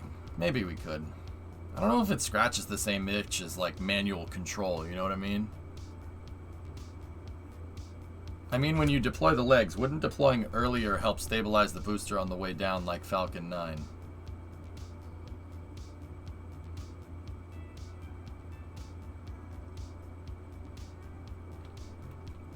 Like Falcon 9. What are we stabilizing when we deploy the legs, Nero? I don't understand what you're thinking we stabilize. A genuine question. What are you talking about? The landing legs deploy will stabilize you on the roll axis, but that's about it. And when you guys say, oh, it's going to stabilize, yeah, I guess it lowers its center of mass a little ways, but what does it stabilize? It ain't stabilizing aerodynamically. No, hell no. No. That's like putting a big shield on the front of your plane. That's actually unstable, which is why they don't deploy the legs until they're going slow enough. No, that's not doing that at all. I don't think.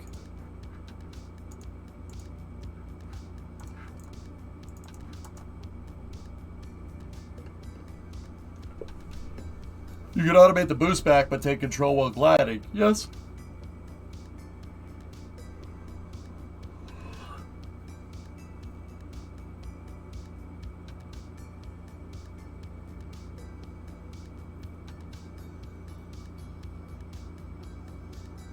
If you're talking about aerodynamically stabilizing it, no, it does not do that. It doesn't do that at all. It does the opposite of that. Deploying the landing legs while going too fast would actually make the thing want to flip around and fly interstage first.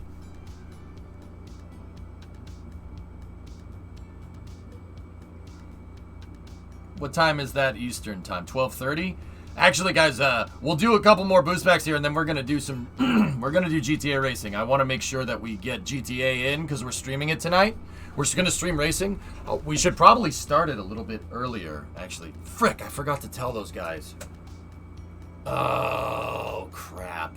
I forgot to tell them. Damn. Do you know your camera looks funny? Have you cleaned the lens lately? My camera looks funny. Or fuzzy? Clean the lens lately, man.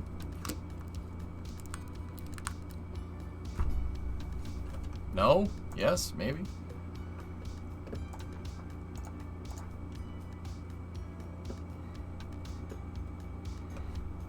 The MechJeb PVG Ascent Guidance Mode meant for RSSRO required the dev reading PhD levels guidance papers and understanding them and implementing them. JM, yeah, I mean, yeah, you're right, but I have a question for you. When the hell has that ever stopped us before?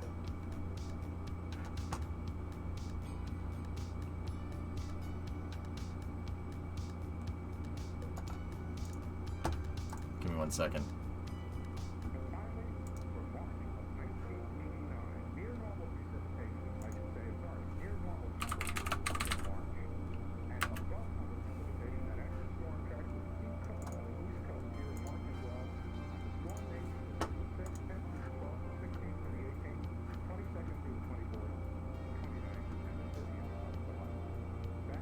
Not as crisp as I remember it.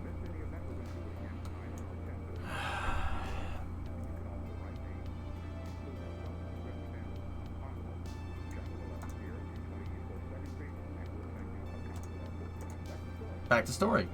Back to story. Okay.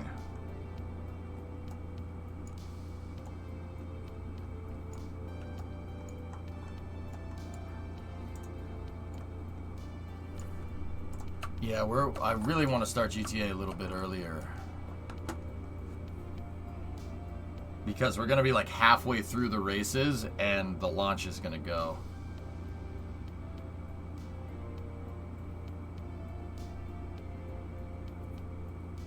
I mean, I suppose at the worst part, at worst I'll miss like maybe 1 or 2 races. That's not a big deal. So, but I'll still try to start it a little bit earlier. I think it's the lighting.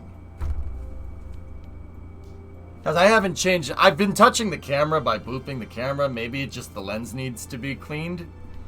But I haven't changed a camera setting in a couple of years. Yeah, a couple of years. Yeah, probably since like pre-pandemic. Like when I switched to the green screen, that was the last time I screwed with the camera settings. But yeah, all right. So,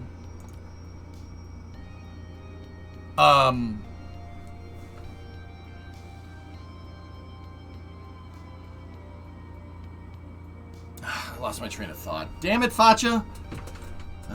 What was I doing?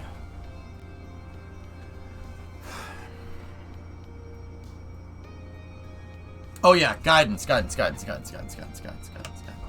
and GTA racing. Yeah, we're gonna start GTA racing a little bit earlier, but yeah. How do you guys like the raceway on the side of the vehicle? The raceway. It's pretty dope, right? All right, let's do this. Ready? So for this one, we're gonna do the timings. We need to do the timings for we need to do the timing for boost back, like how that needs to work. So I'm just gonna let the second stage go, right? And we'll go from there. Ready? 5, T-minus 5, 4, 3, 2, 1.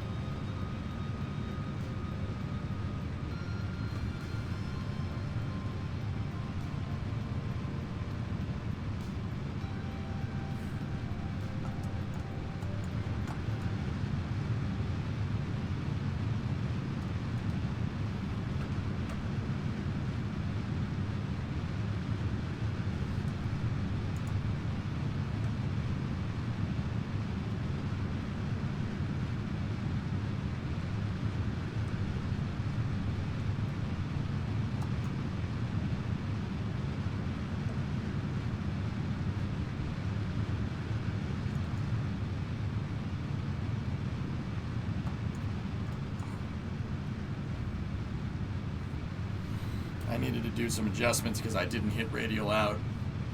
We should be good now.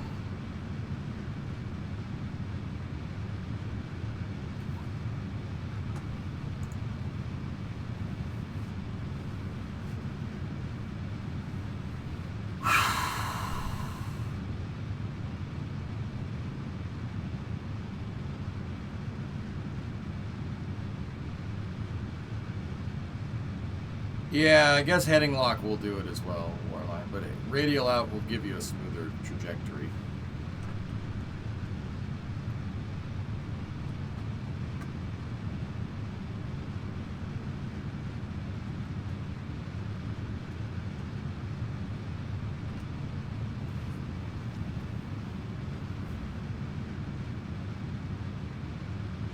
Second stage engine chill. Skipper Vac is chilling. Stand by for main engine cutoff.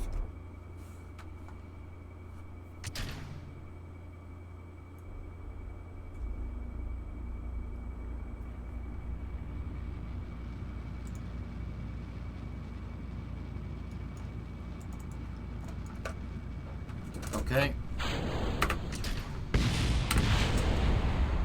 Terminated. Alright, so now we gotta flip this stage around here. Oh, we glitched it. It's broken. Kerbal's broken.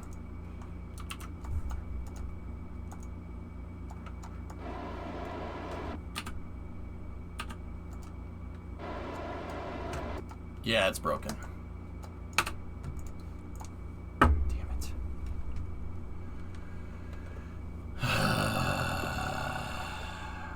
Is it weird watching this and not having your hand on the flight stick? Yeah, it's a little strange. You know what, just to make sure that doesn't happen, let's just disable the staging there. Yeah, something strange happened to that stage. Stop breaking everything. I'm sorry.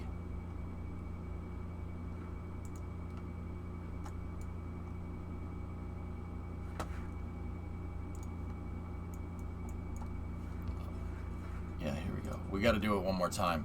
I gotta switch to the stage, switch to the first stage, and get the timing for boost back correct.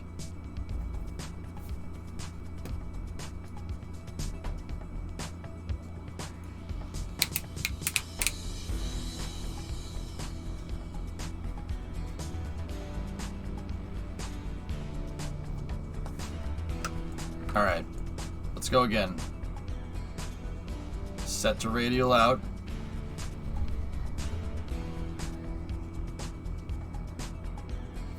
Ten, 9, 8. You know what? Hold on. Hold on 1 second. Give me one moment.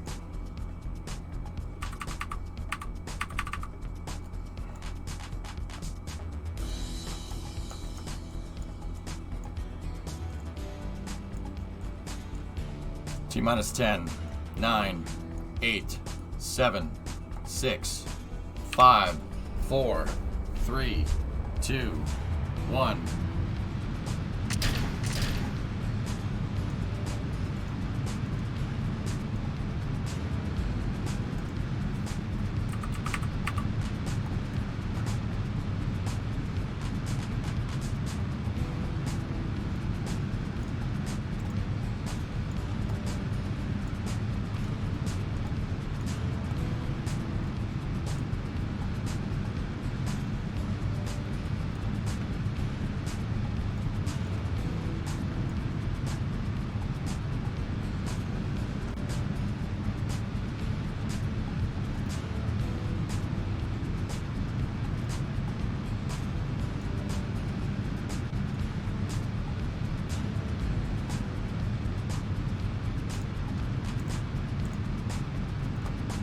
I don't like it.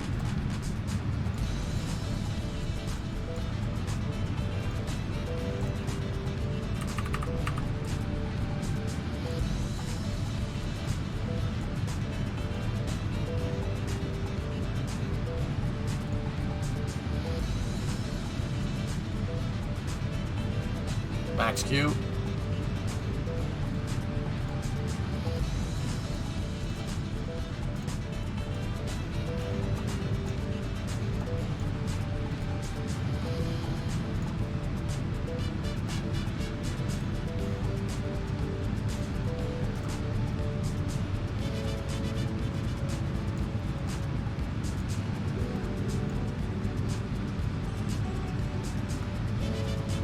Vice City soundtrack. Stand by. Second stage engine chill. Second stage is chilling.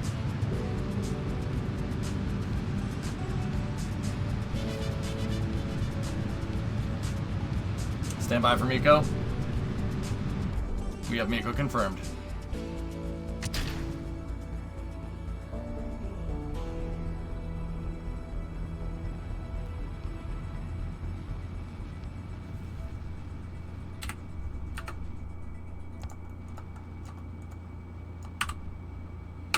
Okay, so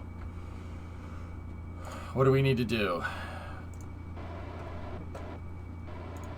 We need to flip this sucker over, and then we need to shut that off, key these 3 again.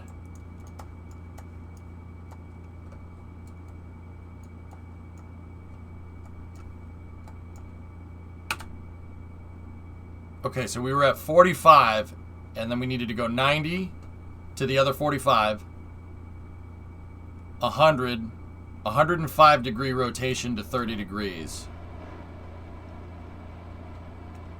110 would be 25. Let's see if 25 gets us what we're looking for. We need to get the AP above 70 here, and we need our retrograde trajectory to be right here. And we need to do that before we run out of fuel.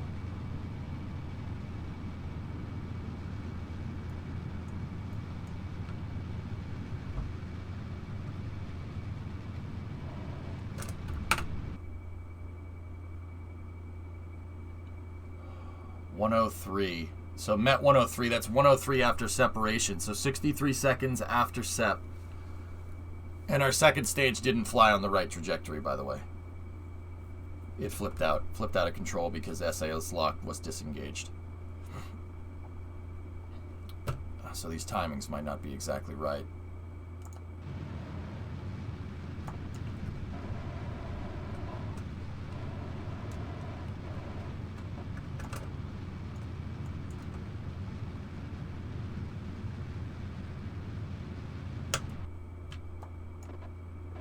That should be good.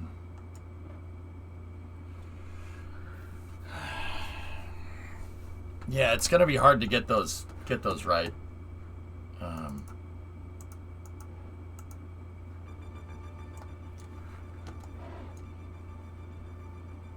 So 35 was actually too much. We need to set it to 20. So if 45 is 90 degrees, 35 is 110, 25 is 120. We need a 120 degree rotation on that thing. Okay.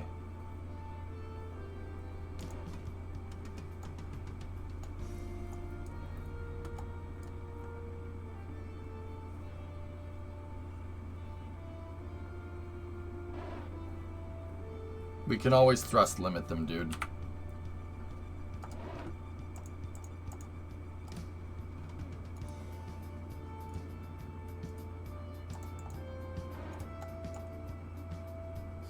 Pitch rotation.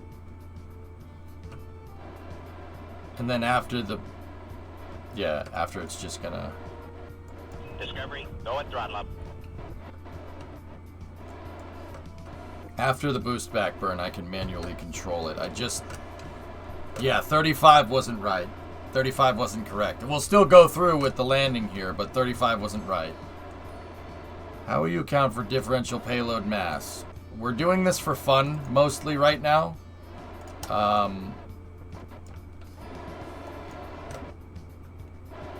This is just for fun. We could compensate. We could compensate for differential payload mass by putting ballast in. It was an idea that chat had. Engine Uber, 13-month resub. Thanks, man.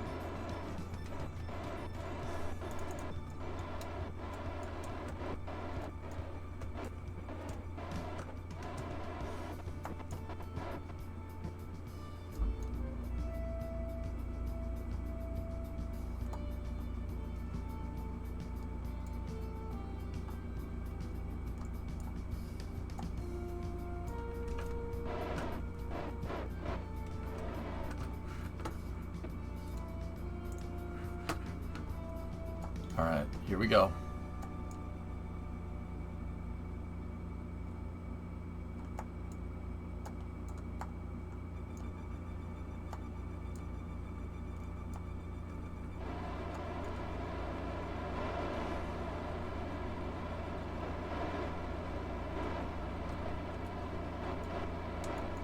Come on, y'all come back now.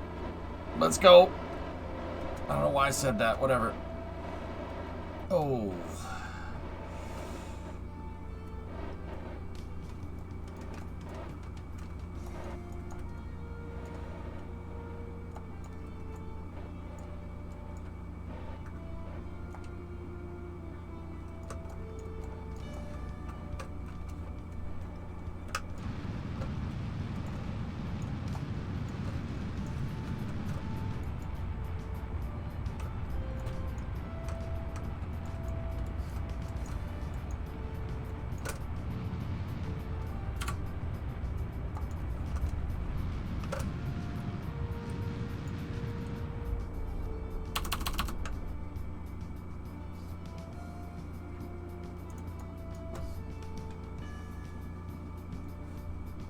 Not bad.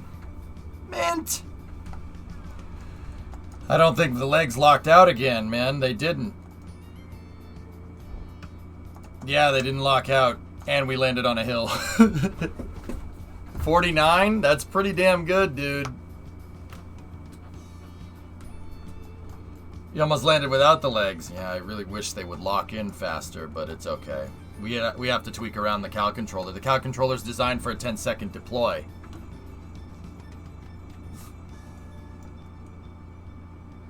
$49 is not bad, dudes.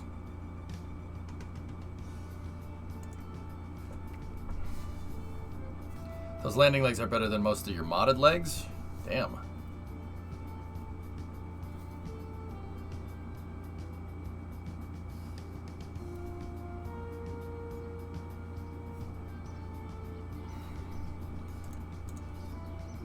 Alright, I need to do this again. We gotta let the second stage fly a little bit more. And, yeah, we gotta let the second stage fly.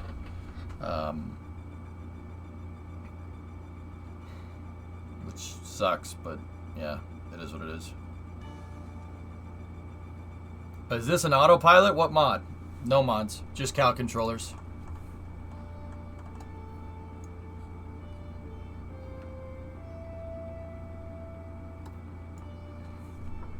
But we do have 120 degrees. 120 degrees, I think, is what we're looking for.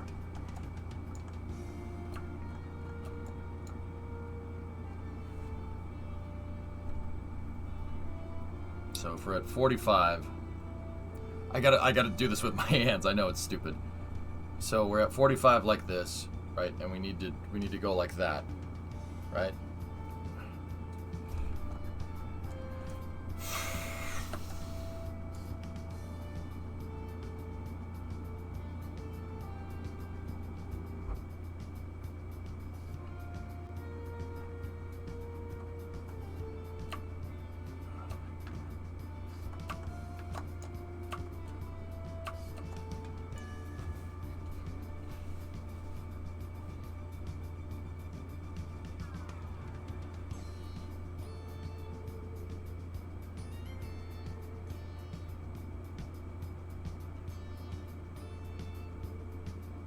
I'm thinking, dude.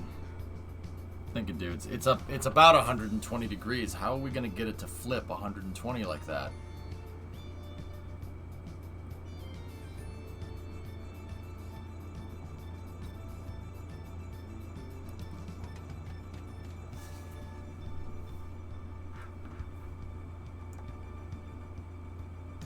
Discovery, go at throttle up. I think it might be a morning problem, dudes. Yeah. Hope all's been good. Yeah, Jab, everything's good. We'll do one more flight test for the night, and I'll try to see if we can work on the timings a little better.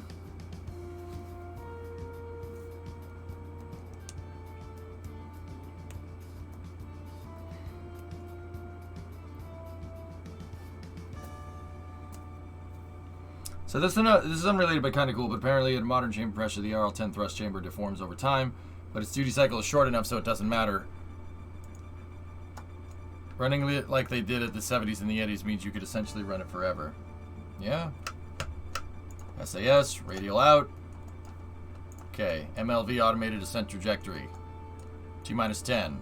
Actually, you know what? Here, let's see if we can get the aim camera to work this time.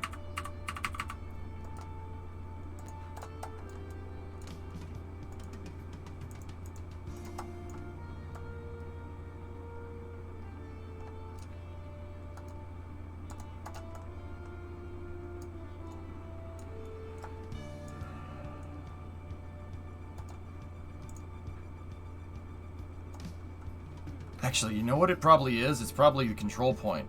So, here, let me... It is the control point. Nice.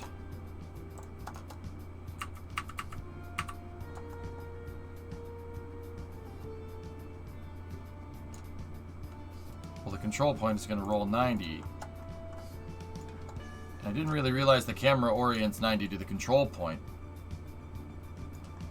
Camera might twist a little bit here, dudes. Ready? T-minus 10, 9, 8, 7, 6, 5, 4, 3, 2, 1, 0. All engine running.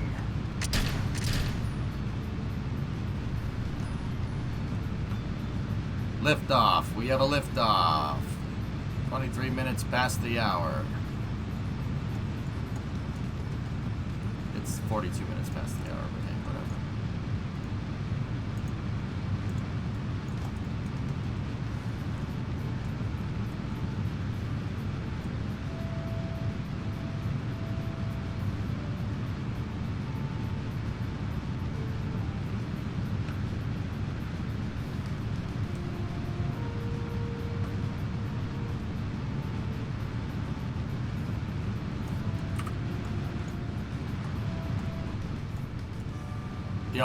The onboard views don't work very well with the autopilot, guys. Besides legs, what else is automated on this? The separation sequencer, a bunch of things.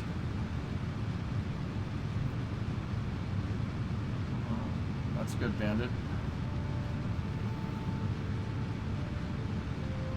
Yeah, but the problem is that the autopilot's on the second stage, Wookiee, so we're going to have a first stage guidance system that's mimicking the second stage. They have to be mirrored.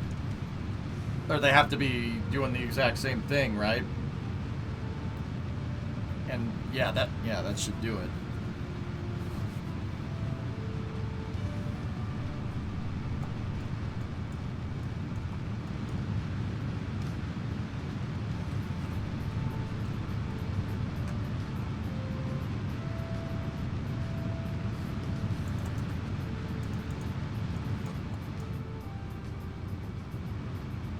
Second stage engine chill has begun.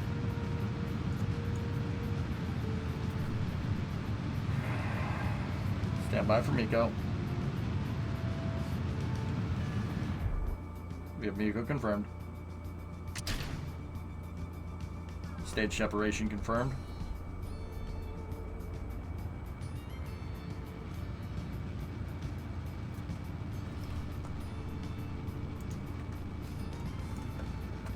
Stand by for PLF jettison. PLF jettison confirmed. All right.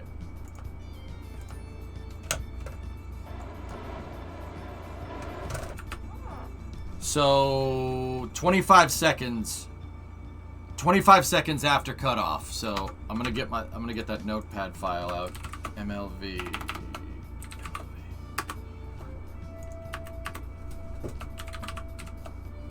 So mission elapsed time, first stage. Right? 25 after cutoff is when it should start rotating. So that would be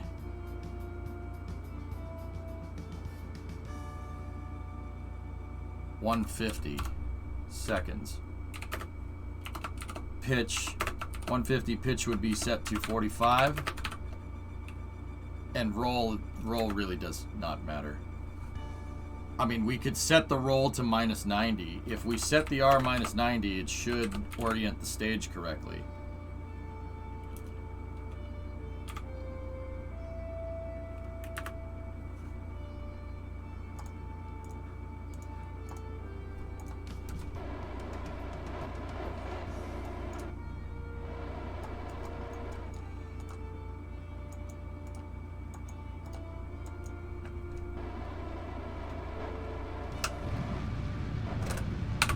T plus 40, we start the boost back.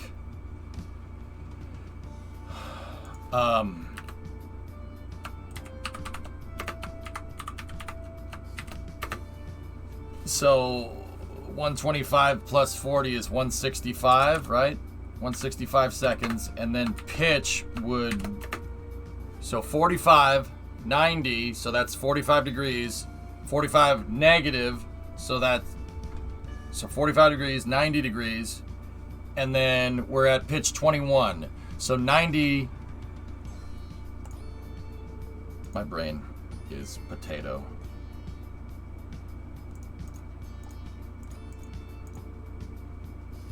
Yeah. 90 plus 24, 114 degrees. So pitch would be let's just say 115. 115 is right.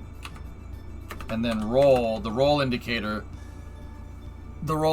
would be set to minus 90 to reorient the vehicle correctly.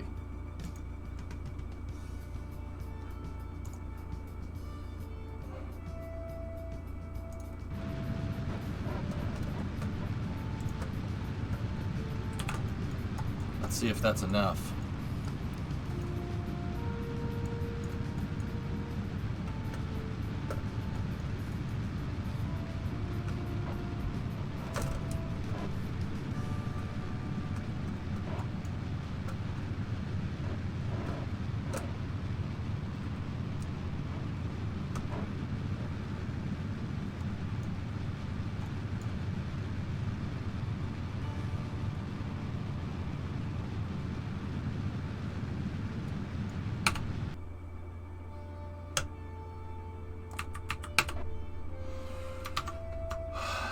So this is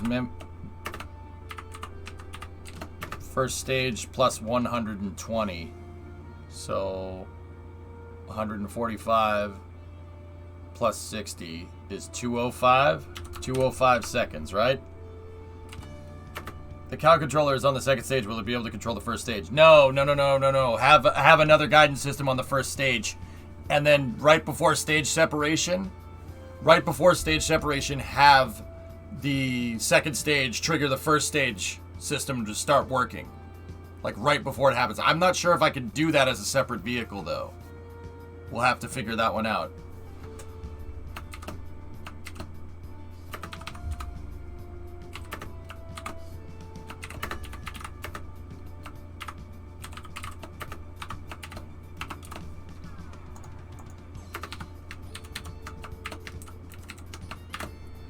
Right, so save that.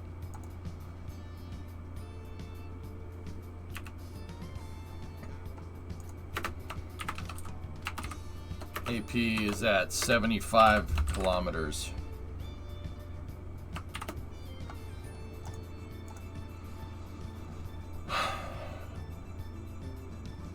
So we're gonna do 65 to 205, so that's a 40-second burn.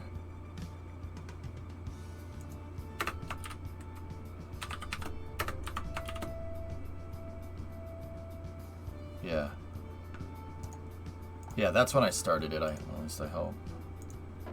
So that trajectory is, wow, we're a little bit off, but it's okay.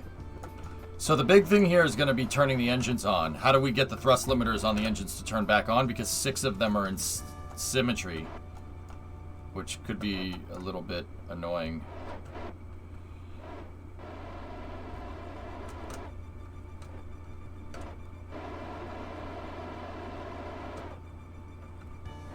There's the roll 90 right there.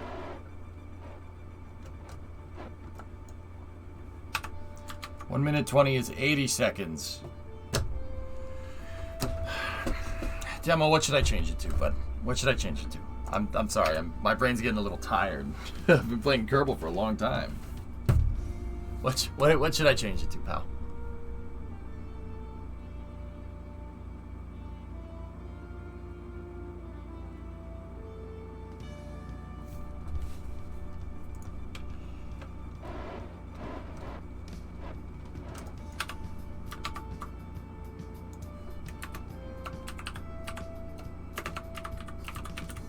You know what? I'm going to set that. We're just going to keep that at 90. Not sure. You said 120, but 80 seconds, not 120 seconds. I probably said it wrong. These times look correct, dude. So 206 is 100. That's 126 seconds, right? So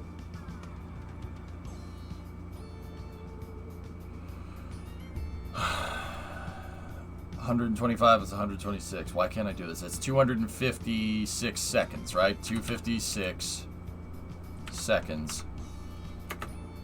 Pitch will be set back to 90. And then the roll, that's when we'll do the roll to minus 90.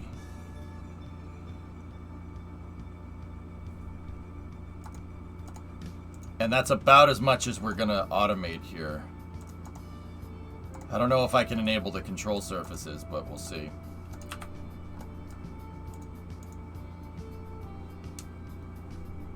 $251. Yeah, my brain's starting to go potato, dudes. Thank you.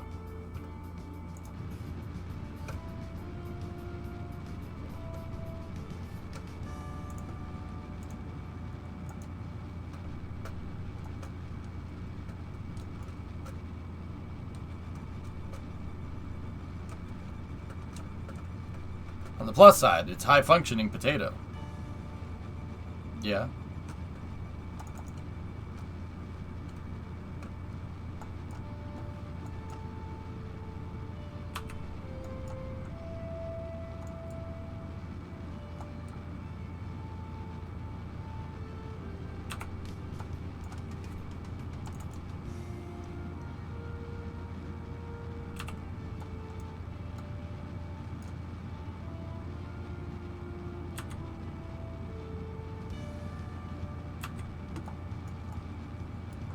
Come on, because... As I never got above medium functioning data. Oh, that's circularized. Well, I didn't want to do that.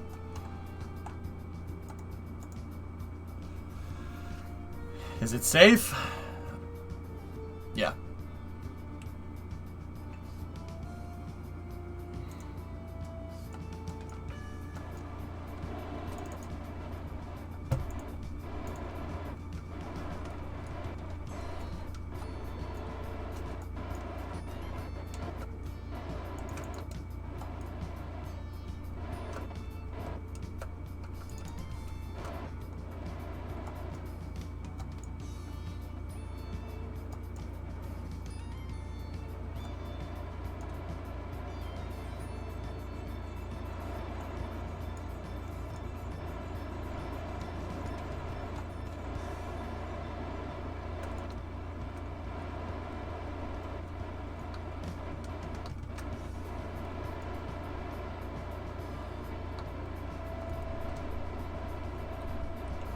Man, this thing is just going in every direction that's not the launch pad.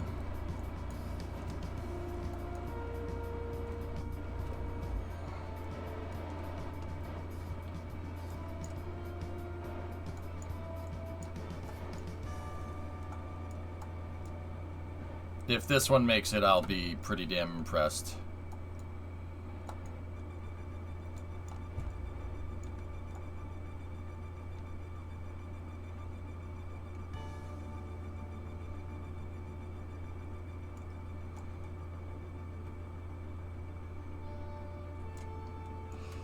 There's no freaking way.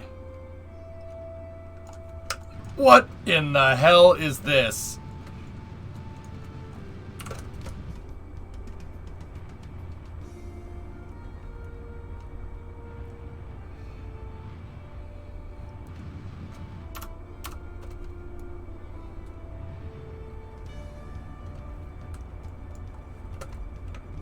Not good. Oh no, I screwed up. But we're here, so that's a plus.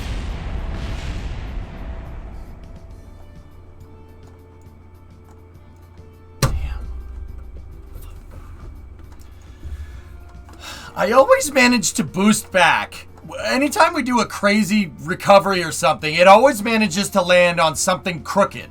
It's like, oh, that would have came down right here. No, I couldn't have burned right here. I couldn't have burned it so it landed right here. No, it has to land on the freaking ledge. Of course. Of course it does. Why wouldn't it? Why wouldn't it? No, yeah, let's just time it perfectly to land on the crooked part. The one part you can't freaking land on, you bonehead. Ah! Salty! Damn it! Well, stop doing that. Oh, yeah, thanks for your good comment. Hey, why don't you take that down to the moron factory where you work and go submit it for an idea? Damn! Discovery, go at throttle up. Sorry. Sorry. I couldn't help it, man. I couldn't help it. That was the last landing for the night. I wanted it to work. I'm not the one I'm not the one landing my rocket on the ledge. Yeah, I'm the guy that actually lands rockets, Hellfish. You must be the other guy.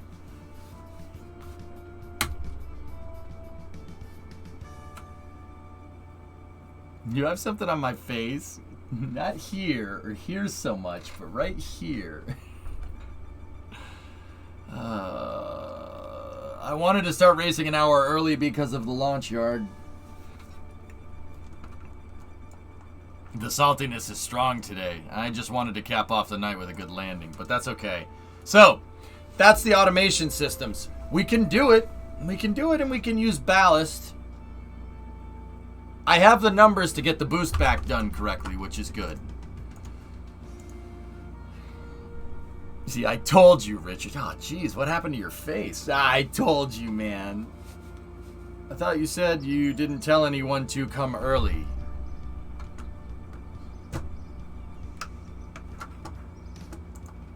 I did say that, Yarg, but I'm going to still try and see if we can start racing earlier so I can actually cover a launch. But no.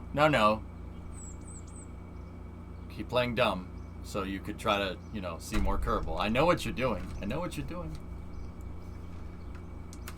Next, I want to see automated moon landings. Yeah, it would be. We could do a relative navigation system if we have KRPCs, or just land. You know.